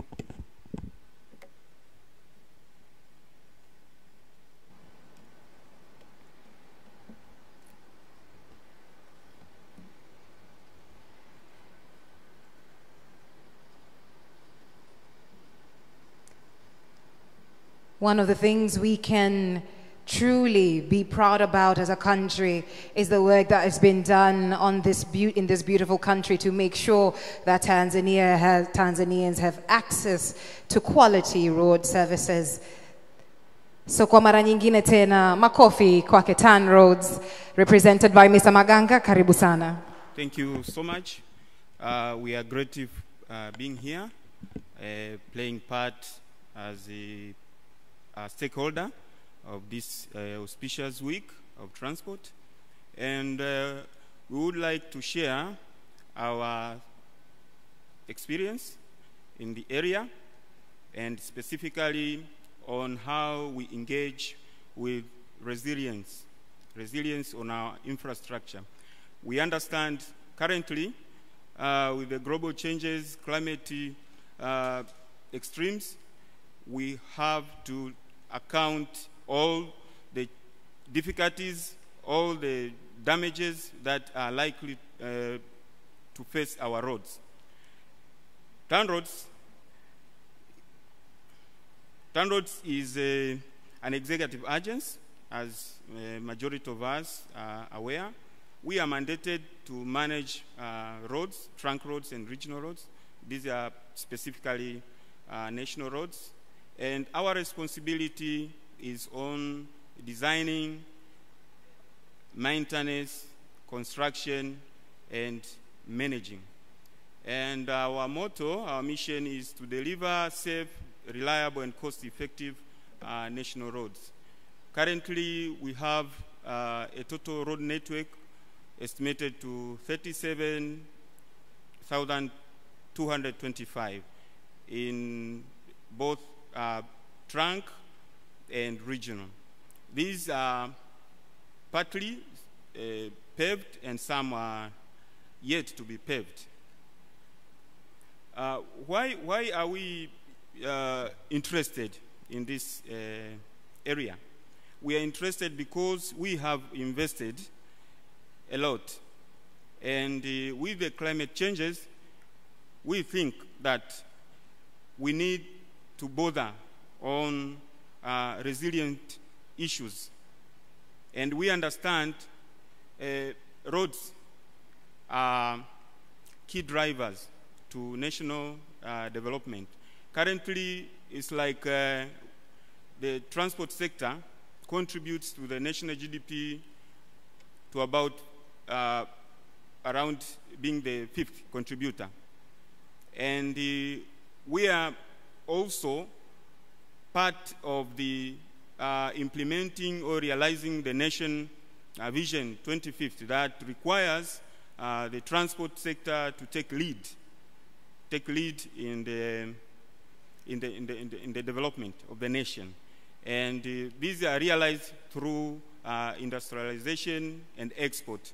And here, that's where you find the roads and other modes are actually called to be part of realizing our nation development. But to achieve this, we need resilient roads. Resilient here we mean the roads that can withstand damages or extreme weather, but also they can quickly be recovered once they are prone to extreme weathers. But also we need roads that are efficient and have low cost that support the growth of the community. But also we need roads that are inclusive in the sense that they are shared. The rural people, the people who are living in the urban, and the entire community should feel the presence and benefit from their roads. But all these requires to be under data-driven. How do you achieve the the transformation, it has to be based on the data. As I said earlier, the asset of roads is huge currently. Now, in order to realize resilience and integrate in our programs, these have to be realized through maintenance and upgrade of the roads, but also these have to be integrated to other transport modes, the rails, ports, and airports. How do we realize then the resilience? In TANROADS, we are mindful on designing our infrastructure that can handle calamities and shocks. The design are integrated in the changes of the weather. But also, to realize this, the designing should be informed from data. The data from road operations, I mean the safety, but also on pavement management, the materials that are involved in the construction of the road prism itself. But we have another pillar, the pillar of creating a seamless multimodal system. In this, we plan our roads based on corridor. We strategize the development of the road network based on corridor and their importance. They are beneficial to the community. But also, we are concerned on the current technology, the upcoming technology. In this, we are mindful on digitization.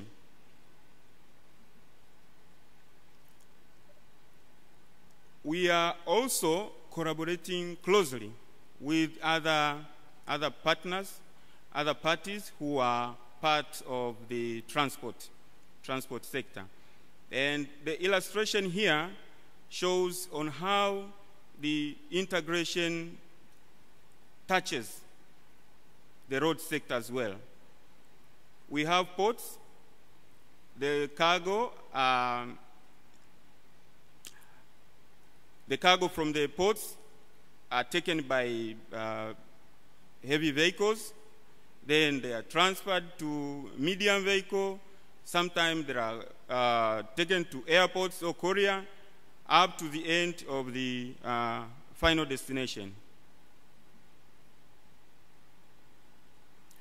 We have another pillar. This is the inclusive development. We are mainly dealing with national roads, but national roads, they are mostly at higher level. A higher level in the sense that they do not run towards straight to the final consumers, the community. The roads that are linked to the community, which are the district roads, are mainly managed by another agency, the TARURA. But we collaborate with them in order to realize the resilience of our roads and saving the community.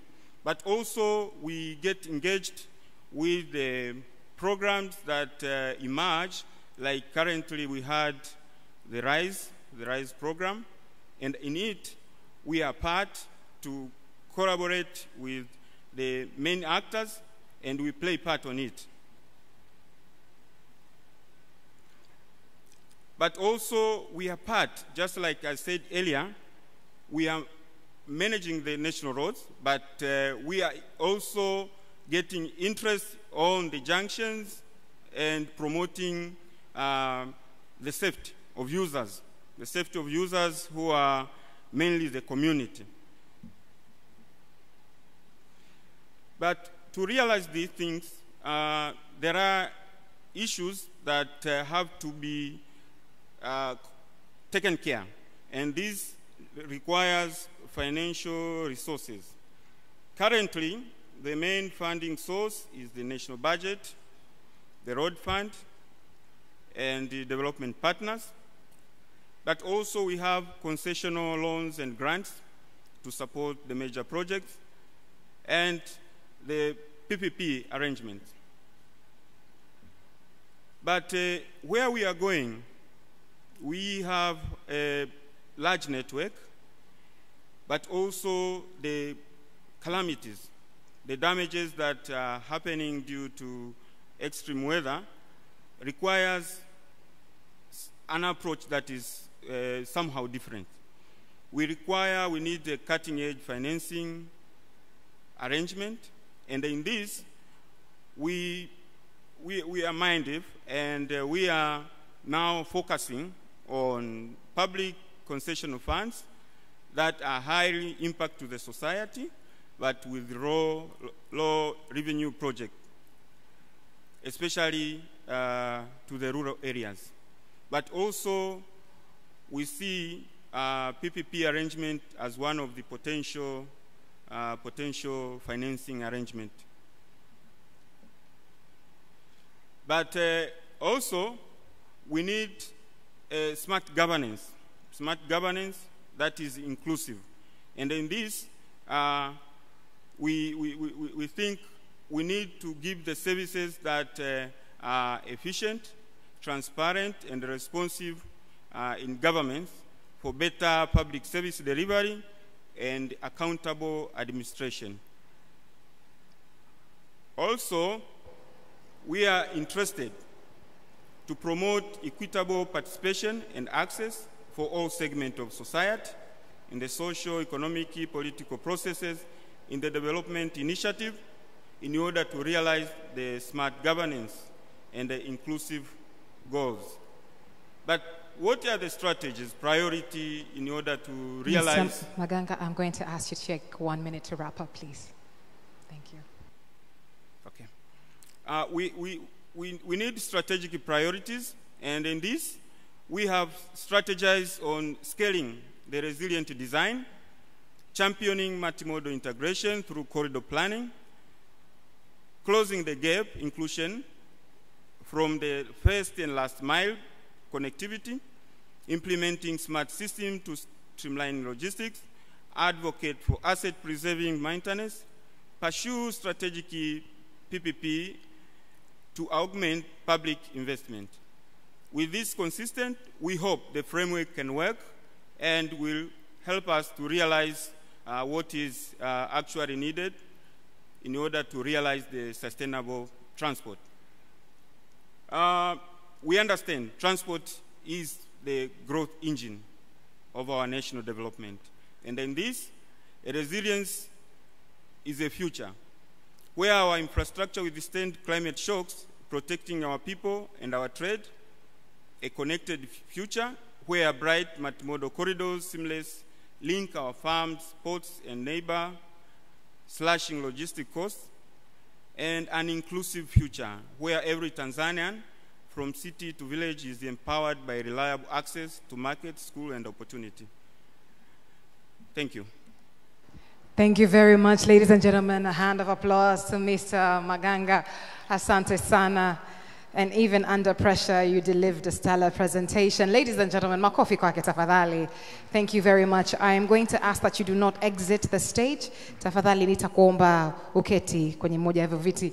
Ladies and gentlemen, and at this point, as promised, we're going to go directly into a plenary. That means, should you have questions, additions, this is your opportunity to engage. Now, I'd like to bring to the stage the moderator for this conversation, a communication expert, a moderator of moderators, mabibi na mabwana, shangwe makofi yaliyoshiba kwake Bwana Taji Liundi. Tumpige makofi. Karibu sana Bwana Liundi. The floor is yours. All right, thank you. Na mimi nitakupata tu. So naomba niwakaribishe the speakers waliotangulia. Please join us on stage. Naomba niwarejeshe tafadhali.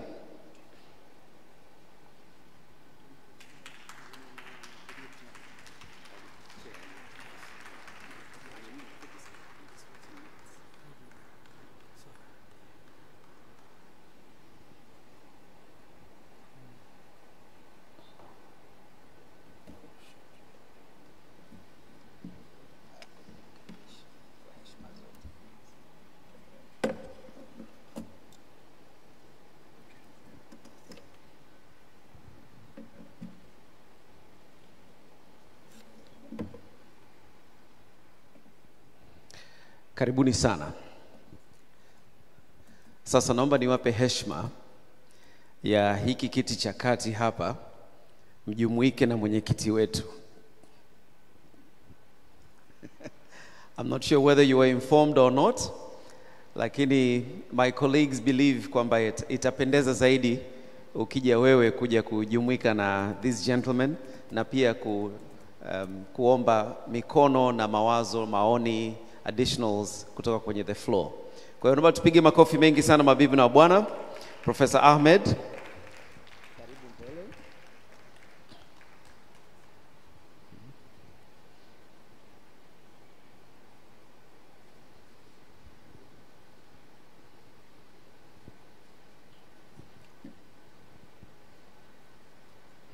Karibu sana.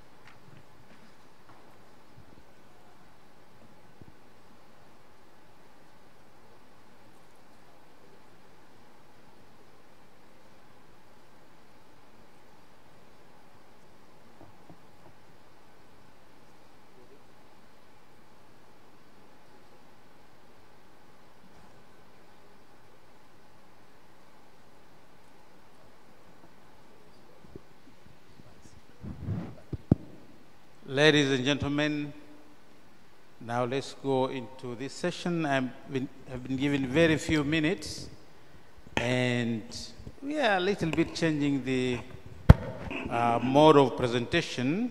We want to hear some reactions from the floor. And I would like to just welcome you. You may ask questions or you can make comments, and you can direct your question to any of the three presenters, Mr. Maganga, Mr. Makiri, or Engineer Tito. So let me welcome you. At the end, I'll just make one last comment. Please. Can you, yes, please. Can you give the mic to this gentleman here, please? You may start by introducing your name and maybe where you come from, in short, and then you just ask a question or make comments, please.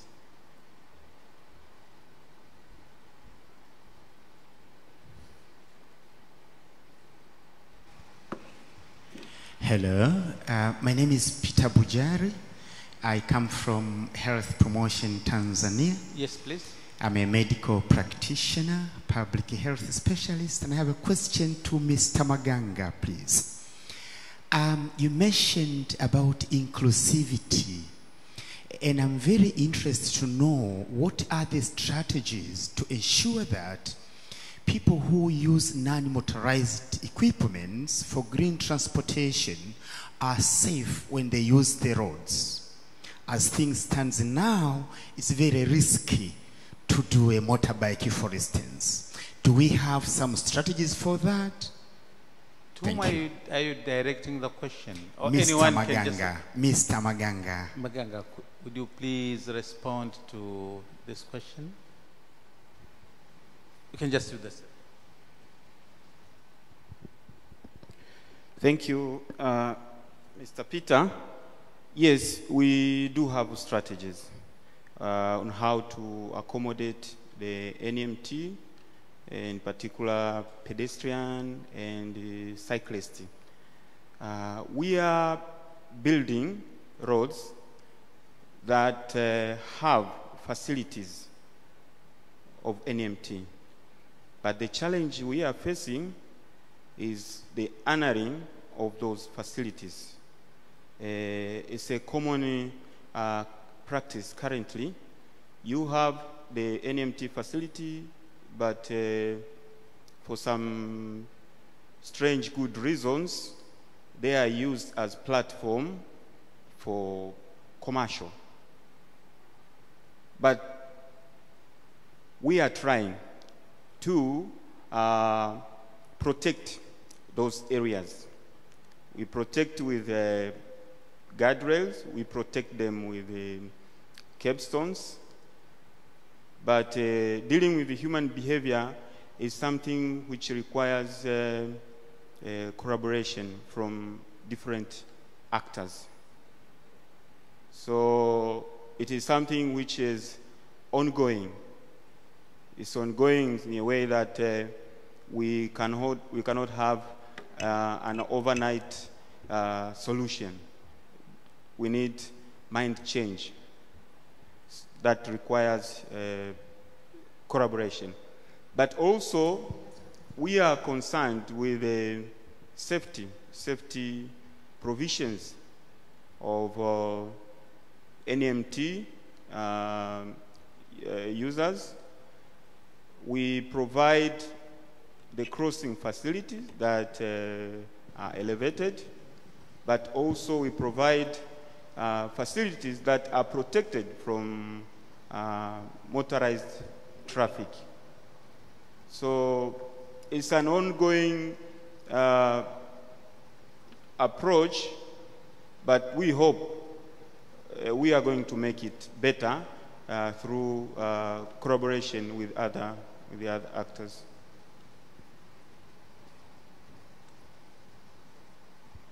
Thank you very much for the very good response, Mr. Maganga. Any other? Yes, yes, please.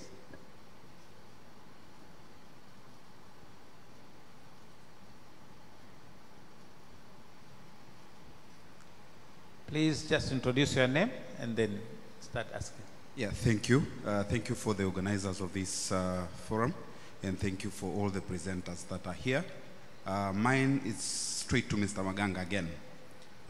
We have seen several scenarios on the weighbridge past few months ago, and what are your KPIs and the plan towards the digitalized weighbridge, where you can sync between point A and B, where these drivers or the transporters that are coming from Mbeya, having same truck weighed in Mbeya and same truck coming to coastal region weighed, and there are some discrepancies despite of having the seals on. So what are the KPIs and what are your focus on that so that we stop these queries? Thank you. Thank you. The issue of weighbridge, it is in two folds. The first one, when the vehicles, the heavy vehicles are traveling from one point to the other, there are possibilities. The loads which are carried in, the cargo, tend to move. And in that case, if they were weighed at a certain point A with a certain load on a certain exo group, there is a possibility of changing. And the damage on the road is mainly due to exos. So if the load changes, the load distribution changes, we are interested on that to control, because it is the factor that damages the road. So having the fact that the load has been weighed at a certain point, and it should be the same when it is weighed at the next point, it's not directly the way it should have been thought to be, because the roads also are not that much smooth, but also the fastening of the loads within the carrier probably also could affect, hence the movement of the vehicle. But also there is another challenge which the agency is trying its best to manage, the calibration. We are trying our best, because there could be one weighbridge is not fully calibrated compared to the other. So if somebody has weighed in a point A and weighed to another weighbridge, there could be a possibility of discrepancy due to calibration. But that one, the agency is trying as much as possible to account. So it's both sides, it's two-way. Thank you. Yeah, any other question? Mr. Maganga, people love you, that's why they ask you more questions, don't worry. Any other question, please? Any other hand? Yes? Asante mwenyekiti, mimi naitwa Rashidi Mtolwa, natokea shirika la kutetea haki za abiria hapa Tanzania, ambaye maarufu ni Shikua. Naombi moja kupitia upande wako mwenyekiti na Latra na serikali yetu, kwamba tuna tatizo moja la usafiri. Usafiri huu kama vile treni ya umeme inafanya kazi na inashusha Pugu pale station. Pale panatakiwa kuwa na kituo au parking ya magari ya watu wanaitoka labda Chanika, wanaitoka Kisalawe, itakuwa ni vizuri sana. Pia station ya Mwakanga pia vile vile ile ya Tazara vile vile pale, kwa kupitia shirika letu la kutetea abiria tuna haja pia hawa wamiliki wa pale Tazara waweke stendi hii ya parking ya magari. Mtu pia anayetoka Kisalawe, Chanika, wawe pale wanapanda treni na kuja mjini, kupunguza hii usafiri na foleni nyingi za hii hapa mjini Dar es Salaam. Jingine kwa hayo yote, ili ni kuna fursa moja ni nzuri, station ya Mwakanga ambayo ya Tazara pale Mwakanga haishushi abiria yoyote. Mtu anaweza kutoka Zambia akaja Dar es Salaam, lakini akaishia Mwakanga, akatoka Mwakanga akaenda station yetu ya TRC na kupanda mwendo kasi kwenda labda Dodoma na sehemu nyingine mbalimbali ya nchi. Naomba niwakilishe mheshimiwa mwenyekiti. Asante sana. Asante sana bwana Rashid Mtoro, eh? Rashid? Sawa sawa. Bwana Chito, did you want to say anything kwenye hii au tuiachie management, kwa sababu hapa management zote mbili zipo. Naweza hata TANROADS nao wanaingia huko kwenye hii issue. Na hakika mimi ile itafanywa kazi, lakini if you want to talk anything please. Nakushukuru mwenyekiti kwa amezungumza kwa upande wa Pugu, hii naweza nikalizungumzia, lakini kwa upande wa Tazara na liko nje ya mamlaka yetu. Na mwenyekiti, kwa upande wa Pugu ni kweli, na nadhani inaonekana kwenye maeneo mengine mengi kwenye station zetu ambako ujenzi umekamilika, na sasa hivi wenzetu wa TANROADS ambao watapata nafasi pia kuzungumzia na TARURA wanaendelea na ujenzi wa barabara kuelekea kwenye vituo vyetu. Tulienda kwa kasi zaidi yao kutokana na sisi pengine tulipata kipaumbele at the time. Kwa hiyo nao sasa hivi unaweza kuona maeneo mengi wamekamilisha. Mfano Morogoro tayari barabara imekamilika, Dar es Salaam, Kata. Kwa hiyo kuna maeneo ambayo tayari wameshaendelea, na naamini very soon pia watakamilisha hili la Pugu, lakini nadhani TANROADS wanaweza wakalisemea vizuri zaidi. Asante mwenyekiti. Mr. Maganga. Asante mwenyekiti. Please chip in, yes. Okay. Ni kweli ni concern ambayo ni muhimu kwa ajili ya kutoa huduma kwa wananchi kwenye hizo station, vituo hivyo vya reli. Na kwa sasa vyote vituo ambavyo vinaunganishwa na makazi ya watu au maeneo ya jirani, barabara zake ziko kwenye mpango wa ujenzi. Usanifu wake ulishakamilika na manunuzi. Kwa hiyo sasa hivi ni taratibu za kuhusisha sasa wakandarasi ambao watatekeleza. Ni kwamba kwa sababu mradi wa reli ulianza mapema, kwa hiyo hata kasi yake imekuwa ni ya mbele zaidi ukilinganisha na maeneo ambayo yanahitaji kutekelezwa kwa kupitia taasisi zingine, hususan barabara za maingilio, barabara zinazounganisha kwenye hizo station. Kwa hiyo tunaamini baada ya muda ambao sio pengine mrefu sana, mwaka huu au mpaka mwaka kesho, barabara zote za maingilio lakini na madaraja ambayo yanaunganisha vituo hivyo vitakuwa vimekamilika.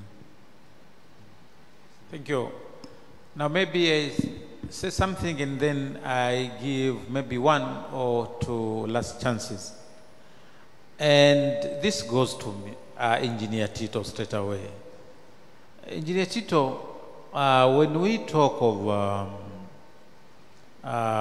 sustainable transport, we actually consider many issues. Among others, are not to deal with technology, but issues of management to include service quality, customer satisfaction, care, and customer services. Now, this is now a question not from me, but from our passengers, from our customers. They say that, of course, we know there are some hiccups, small hiccups in our train, movement. Sometimes we have a train stops on technical reasons somewhere, and it stays somewhere maybe for 30 minutes, or sometimes even close to 1 hour. And there is no any announcement, no any communication to passengers. This is part of customer satisfaction or service quality issues. It's just a comment. You may like to say anything, but you may not say anything. But it is a message from our users that you may communicate. Just communicate that we have some technological issues here we are resolving, and then we'll proceed. And actually, there has not happened anything bad. The train would just stay somewhere for 30 minutes and then it starts moving safely until the last station. But no communication done to passengers. So this is just a message that I wanted to convey from our esteemed customers. Thank you very much. Would you like to say anything? Okay, please. Thank you, Chairman, and we acknowledge we have received a comment from our passenger, our customers, and Chairman, I can assure you we will work on it. The passenger services are very new in the country, so we are also learning how to give a best customer service to them. But we are trying so hard, we are trying our best to make sure that wherever there are any incident, we communicate. But it happens sometimes maybe the train crew, they miss because of maybe a pressure, or maybe they're a bit stressed, so they forget to announce, but we'll take note, we will improve. Thank you so much, Chairman. Thank you. There's another, maybe 1, 2 last chances. Please, Madam Tumaini Kurugenzi, please. Would you please send the mic here? Just at the front.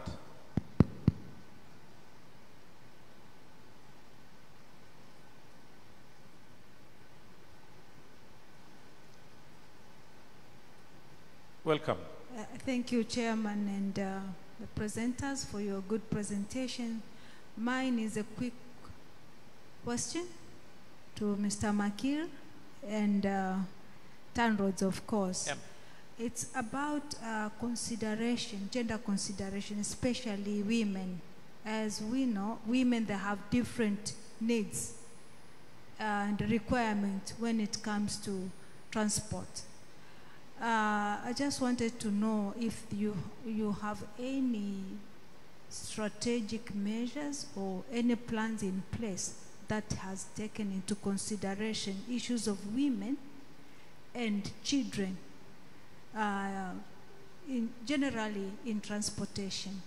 For Mr. Makir, as you know, in inland ports, women face unique challenges, especially during boarding and disembarking from the boats and ferries.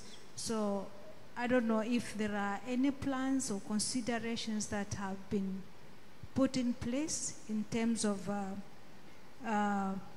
having a safe way of boarding and disembarking from the vessels.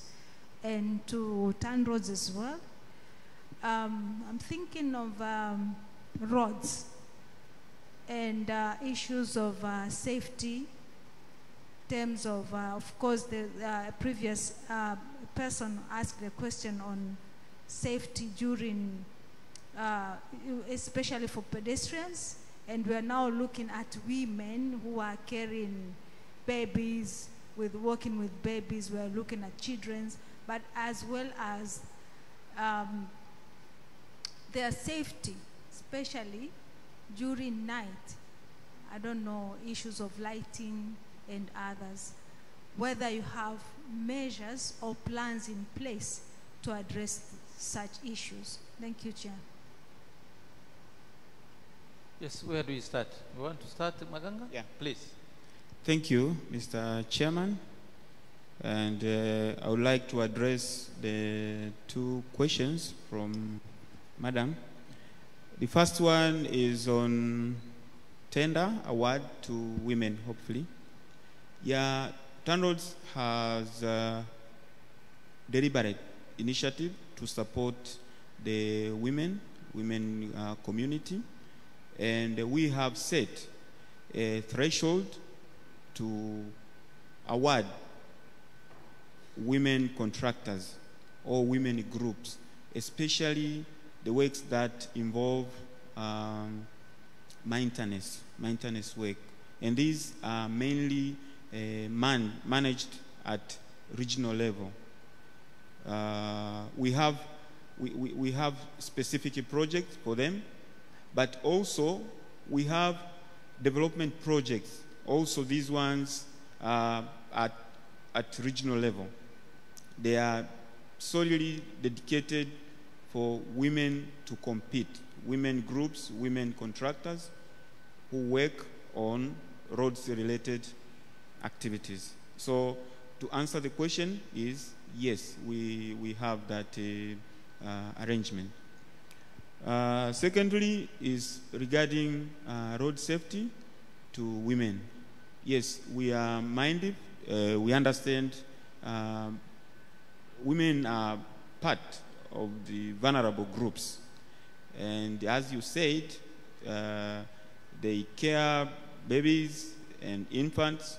So to enhance their safety, we have been providing lighting, especially to areas where they do their businesses. I mean, busy areas or areas that are populated with the interaction from other people, especially at night. Those areas are lit. They are supplied with lighting. And we have gone further because we were a bit challenged with the national grid lighting, especially on managing the cost, affordability of managing the lighting, and the cost for the electricity. We are providing solar lighting. That's one of the approach we are using to consider the women group as a special case.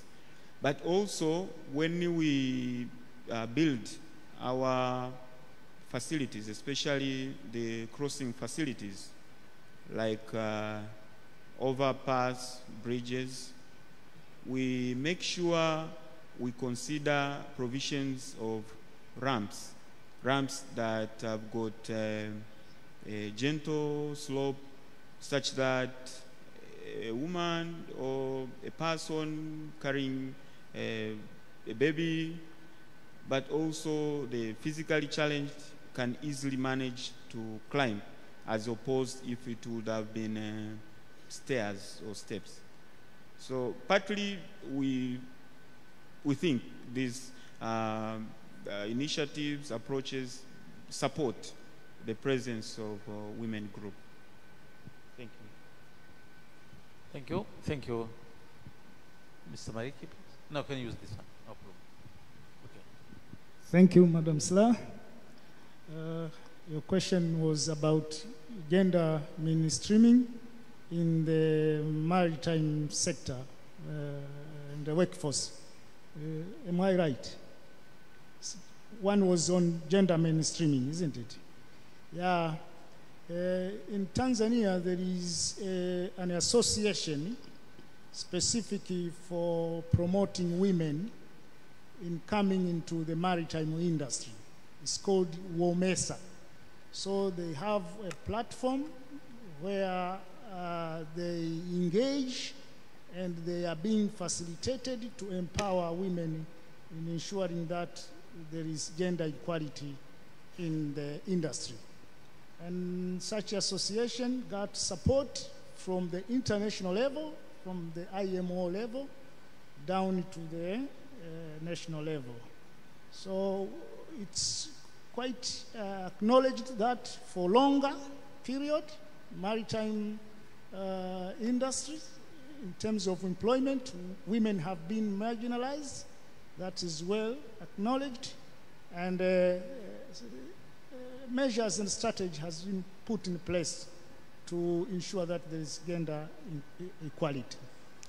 In terms of safety, there are conventions in relation to safety to all, not just women and children. For example, such as ISLM code, which as regulator, we do conduct planned inspection and improper inspection to ensure that such regulations are complied with. And once we identify any misbehaving or non-compliance, there are appropriate regulatory measures that are taken to rectify that or to prevent it from happening. Thank you. Khalila, can we give people more chance? Or, yep, 5 more minutes. Now we have, yes, please, gentlemen, just in front of me, please. Yes, hello. Sorry. Can we please take the mic to this? Sorry, Chair, sorry. I've been raising hands for so long, sorry. Okay, so now both of you, okay, you can start, please. Okay, thank you, Chairman. I would like to take this, my name is Dr. Jerome. I am a board member of Latra CCC. So I will be speaking on behalf of the consumer of the land transport. Yes, please. Yeah, thank you so much, Latra, and thank you everybody for sharing what you have shared this morning. And also this afternoon, I don't have a direct question to the direct panel. It's a general view or concern on my side, because I was trying to digest. Now we are talking of sustainable land transport. So looking at it as a sustainable land transport, I was trying to digest what has happened after the election, the violence that emerged after the election. So I was linking it with the modes and the means of transport. So as we are talking about sustainable land transport, so what lesson did we learn from there when it comes to the sustainability of our modes and means of transport? Do we have some kind of question asking, why did these consumers of this means of transport and modes of transport go direct to the dirt, for example, or UDAT and destroy those infrastructures? What message are we taking from here to ensure the sustainable, the future modes and means of transport that we are planning, that we are discussing, is not going to happen in the future? That is my concern. So it's something that we should take with us and digest and see how we can address it. Thank you so much, Chairman. Thank you very much. Thank you very much, everybody. Members, this is actually not a question, but it is a food for thought for every one of us. That we make sure that something like that does not happen in future. Otherwise, if there's somebody who wants to react on this, maybe among the presenters here, even Director General of Latra, if you want to say anything on this, but this is a message to every one of us. It's not a question directed to someone. Is that okay, Sam? Now we give the last chance to the men just in front of me here, please. Mr. Chairperson, Professor, with the administration of Latra, and everyone who participated to prepare this great event in our country. Good afternoon. I'm called Peter. I'm a lawyer, and I do not have a question, rather something to pose for all of us. Our event lies on the sustainability, which is the key. And there's some thinking. I was doing a bit of analysis whereby I realized with the Latra, they've been able to enforce different matters through laws, like the VTs. Now, every bus or public transport, every transport which is carrying people in the public, they have to fit the VTs in their cars. And without having them, you'll be penalized. Therefore, every bus has it. And now the rate of accidents is going down as years goes by. But now, when it comes to the issue of sustainability, particularly on the matters of carbon emission, I have not seen, when I was doing the analysis, anywhere like the public transportation sector is enforced to comply with the carbon emission combustion. It seems it's a bit loose. And that's my very humble request is, for we the young people, we hope much of what you'll be doing, like having the SGR, the country is doing so much better. Ahead of everything, we have people having private cars, we have still have the MGR and buses, trucks, and all those. I think there are technologies which can still help to combat the carbon emission in the trucks. But I have not seen anywhere the law enforcing for that. So do we still have the gap in the laws, policies, and everything? And can we do something to help that? Thank you.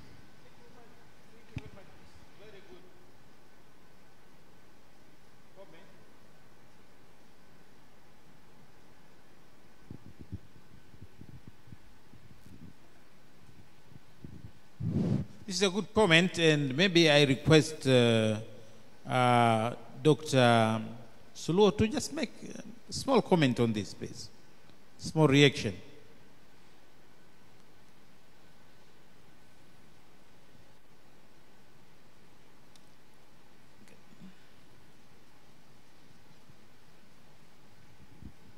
Thank you, Chair. Yes, I think I will be the last to talk because we have to catch up with the timetable. But to respond on what has been said on the law which will enforce issue of carbon, if you look from the Paris Agreement on climate change of 2015, the issue of sustainability, when you talk of the issue of sustainability, as Neema was presenting in the morning, is about three main issues: environment, social, and governance. And the climate, environment, you are talking of the climate. And you know, in the country, there was no such kind of enforcement. But I remember this year, early this year, I think, the government has amended the National Environmental Management Act, NEMC, to introduce the National Carbon Monitoring Center, which is now housed at, I think it's Sokoina University somewhere. It was like a section, but now there is a kind of regulator for issue of environment, take care of carbon issues. And as we speak, the carbon is a business now in the world. There are companies outside the country. They are reporting about the measures taken in Tanzania to enforce or to reduce carbon. So in the Paris Agreement, which was recognized in Tanzania in the, we call the National Determination of 2021 under the Vice President Office, the carbon emission, the greenhouse gases was set in the Paris Agreement to be reduced to the level of 0.5 to the maximum of 2 degrees centigrade. Now, what we are required from this year, because this is not, we cannot put a gauge, is each organization from this year, and the NBA has issued the guidance. As you prepare the director's report, or the report by those charged in the government when you prepare financial statements, you have to state the action taken by an organization to address the issue of climate. And the roadmap of NBA in this year, what we are supposed to report, as the reports are being now audited by CAG, we want to address the issue of pollution, the direct emission from we are generating ourselves the pollution from the motor vehicles we have and from the generators we are using. Those are the direct emission we are creating. So what actions do you have in place? We are supposed to show the action we are taking to eliminate, to reduce. The issue of paperwork and whatever is one of them. That was said to be scope 1. In the scope 2, in that roadmap, in accordance with the international agreement, we are supposed to report on indirect emission. And in Tanzania, we are supposed to report on the purchased electricity. And the third scope is about purchased goods. But here you are supposed to calculate. When you go internationally, for example, if you travel by first class, by air, there's a calculator already prepared internationally. You can go to a Google carbon emission calculator. So how much do you take initiative to reduce carbon in the environment? So when you say it's a business, they even Google, you just Google in Tanzania, there are even plantations, say in Jombe, people are buying from outside the country, they pay you so that they can report. No, the last thing I say, go and take the report from NMB, audited report of NMB of last year, I think, and CRDB, where they report about sustainability, and they generated a lot of money by the action they are taking to address the issue of environment. So what I say, this is about the culture, the way we can go and the way we expect national carbon monitoring center maybe will come out with the strong measures. But individually in our organization, let us take initiatives to address the guidance. Even those who are coming from public sector, we already have the guidance from the Office of Treasury Registrar on what we are supposed to report. Even the reduction of using papers in offices. We are going to say a paperless offices. These are the initiatives to address the issue of carbon, climate, and sustainability. Chair, thank you very much for that remarks. Thank you very much. Thank you, Director of Latra. Now, I think our time is over. Let me take this opportunity to... yes, please.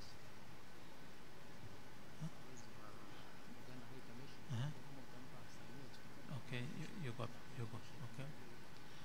I've been told that there is a representative from Uganda High Commission. Please, you are very much welcome, sir. First of all, I acknowledge your presence, and I would request you to come forward to just greet this audience. Ladies and gentlemen, Mr. Robert Kamugisha. Karibu.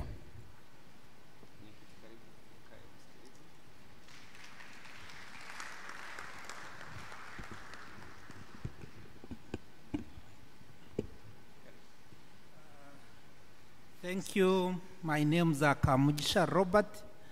I'm the Minister Councillor at the Uganda High Commission.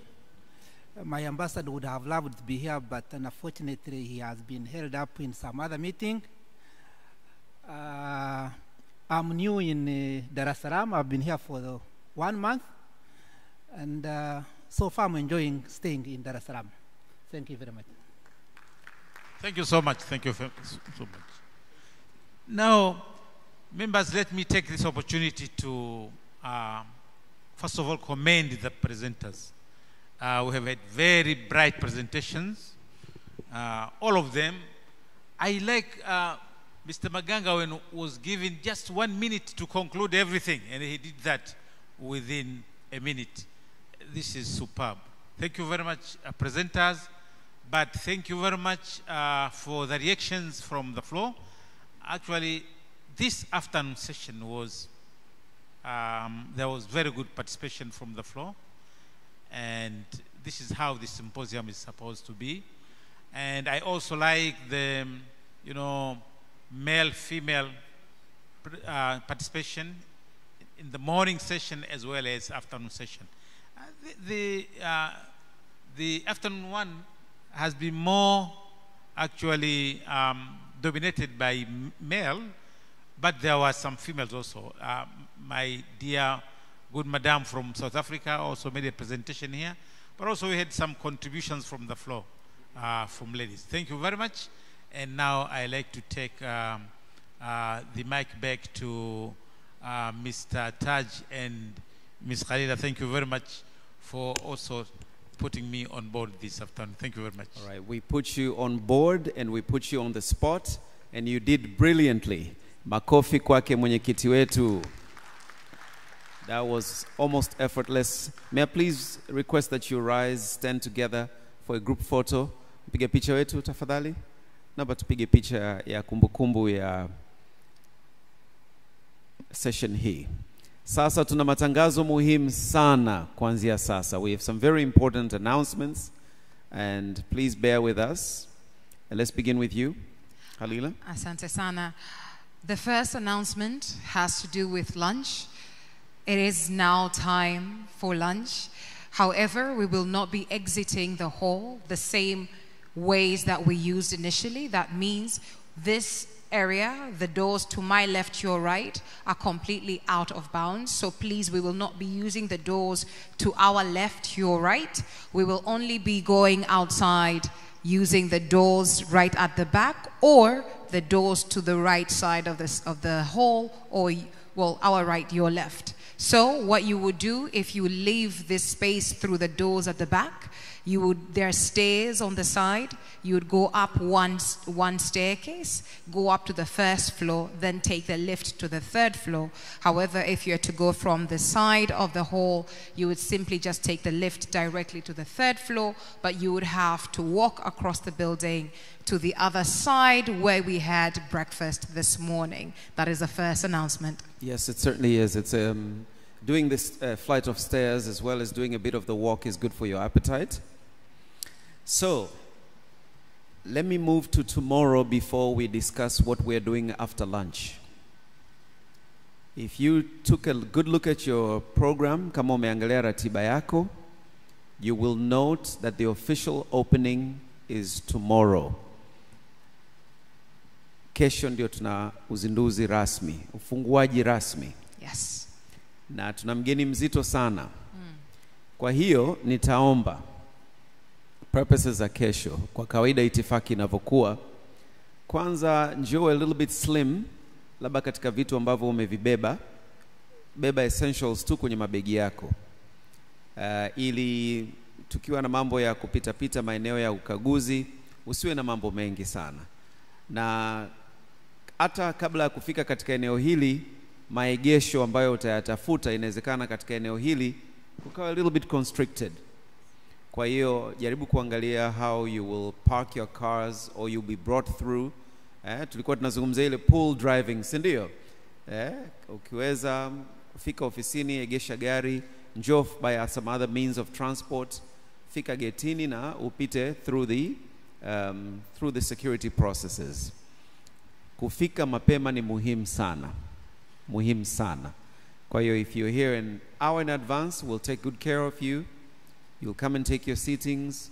We'll request that people come down tuweze filter through. Those coming a little bit later, to fill up the spaces towards the back. We'll wait for the moment. It won't take too long. Take a look at the program, the speeching, and finally, as one, we will celebrate ufunguzi wa shughuli yetu kwa hadhi nzito sana. Hilo ndio la msingi kuanzia kwa asubuhi ya kesho. Tufike mapema and ready, and let's be ready. And what time is mapema, Mr. Leonde? Sorry? What time is mapema? What time do we arrive? I think as per our schedule, it says 7:30. Yes. It's our arrival time. Absolutely, yes. So we're all here at 7:30 tomorrow morning. And to quickly translate, tomorrow what Mr. Leondi is saying, it is important for us to come light because we do have, the protocol will be tight. We have one of the country's top leadership. We have the country's top leadership that will be here with us. So make sure you travel light and also think about how you are going to handle parking in advance. So do not come late. Make sure 7:30 meets you here. And if you are early, you will be taken care of. Okay, I think I like light rather than slim. Yes. Because me mwenyewe, I can't come slim, si ndio? Hi, matangazo ya what follows after lunch. Mimi naomba nitangaze kwa Kiswahili. Sasa tukitoka kula chakula tunakwenda kwenye breakaway rooms. Can we show it? Unaweza tukaonyesha? Tunakwenda kwenye breakaway rooms 2 ambapo kwa sasa hivi tunaagana kabisa. Wakati wa lunch tutawaprompt kama tulivyofanya wakati wa chai tuweze kwenda kwenye zile rooms. Kwa hiyo moja kati ya hivyo vyumba ni hiki hapa na kingine ndio tungependa kuwaonyesha sasa. Na okay, can we get it up? It's already projecting on our Okay. end. Yeah, sisi hapa tunaiona na tunachokiona hapa ni presenters wetu. There you go.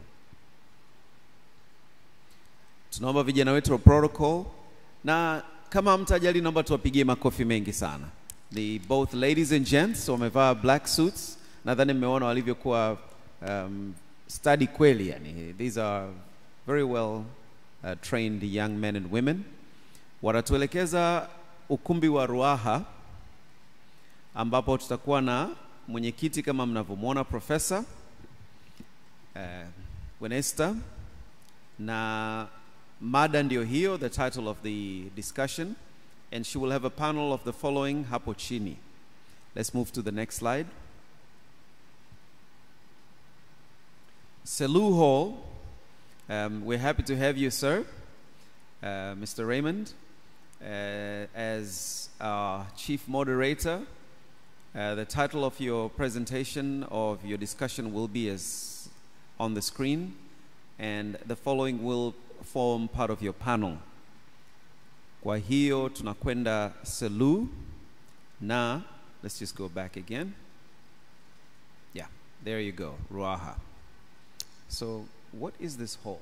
This is the Selu Hall. So for this particular session by Mr. Raymond Shoniwa from Sarah, ladies and gentlemen, you will come back to this particular hall. All right, and sir, you will use your time and close the session for the day with the participants within your session. And it will be the same with our good professor. Kwenye session yako pia vile vile utafunga. And so we'll then wish you a bon appetit. Enjoy your lunch. We're going to request our VIPs. Taji, I've just gotten breaking news. Oh yes, we have our We have breaking news, ladies and gentlemen. We had said that this gathering would be able to connect different delegations from across the country, but also across the continent. Ooh. It has just come to our notice that we also have a representative from the embassy of DRC in our midst. Yes. If you are here, may I please ask you to stand up and perhaps just wave to the audience. Do we have you in the room? All right, in case they have stepped out, it's just for us to be aware that we do have representatives from other countries and embassies that have come to convene with us. Okay, sounds good. I think tomorrow it's going to be a packed day. Absolutely. All right, super stuff. All right, naomba tuwatoe sasa ndani ya ukumbi. Naomba vijana wetu wa ushers, tuseme ni protocol tunaita, Kwenye naomba tuwainue muda. viongozi wetu. And so as we did it in the morning, nitaomba tafadhali sana your honor mwenyekiti, members of the board, Mr. Raymond, naomba all our presenters and management. And let's take a look at our time as you leave. It's now 15 hours. And so we're looking at a good 45 minutes. Yes. And we'll prompt you into your other rooms. Yes. It is. So that we do save some time with your announcements. I would say everyone else, let's now filter out and let's take the flight of stairs, or we can do the lifts going up to the 3rd floor, depending on convenience for you. So again, please, let's not use this side. We are going outside the stairs to the 1st floor or mezzanine floor. We will take the lift to the 3rd floor. It is now 15:05. Please make sure you're in the rooms for the breakout sessions at exactly 15:50. So that is 10 minutes to 4. The breakout rooms will take about an hour each, and from there we shall bid each other farewell for today. Tunaanza session zetu saa 10 kasoro dakika 10. So tafadhali hakikisheni kwamba mmemaliza na mpo kwenye hivyo vyumba Ruaha au hii selu muda huo. Thank you Mr. Leundi. Okay, asante. Bon appetit. Bon appetit. Nawe pia vile vile mimi nitakuwa niko hapa selu. All right. See you then. Tarehe 25 na tarehe 27. Wewe mfanya biashara, wewe mdau wa usafirishaji, wewe unaohusika na masuala ya tiketi, wewe abiria, wote mnaalikwa. Njooni tujadiliane namna gani tunaweza kuhakikisha kwamba dunia yetu inakuwa safi na salama katika matumizi ya nishati safi. Kwa upande wa burudani, Mjomba Bendi, Mjomba Ngoma watakuwepo kwenye maonyesho. Kikosi kazi chote kitakuwepo. Ngoma, sarakasi, maigizo, michezo ya nyoka na wasanii wengine watakuwepo. Zawadi za kutosha zitatolewa pale uwanjani. Njooni, njoo upate elimu hii bure. Hewe mwananchi, usipange kukosa. Wote mnakaribishwa.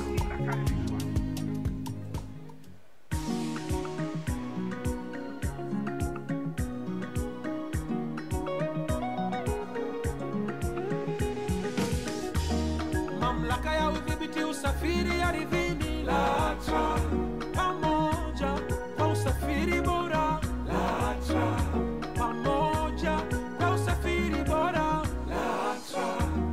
Mamlaka ya udhibiti usafiri ardhini LATRA ni taasisi ya umma iliyo chini ya Wizara ya Uchukuzi.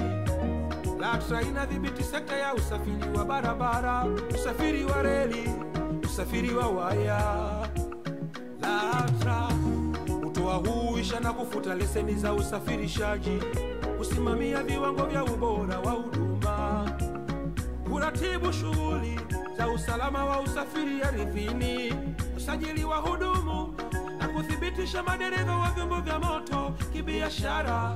LATRA kushughulikia na kuwezesha utatuzi wa migogoro na malalamiko ya usafiri ardhini, kufuatilia mwenendo wa utendaji wa kazi wa sekta zinazodhibitiwa, kuelimisha umma kuhusu kazi na wajibu wa mamlaka.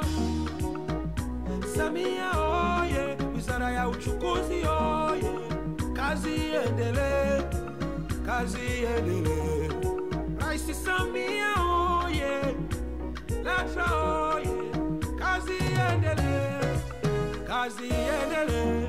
Mamlaka ya udhibiti usafiri ardhini LATRA, pamoja kwa usafiri bora LATRA, pamoja kwa usafiri bora LATRA.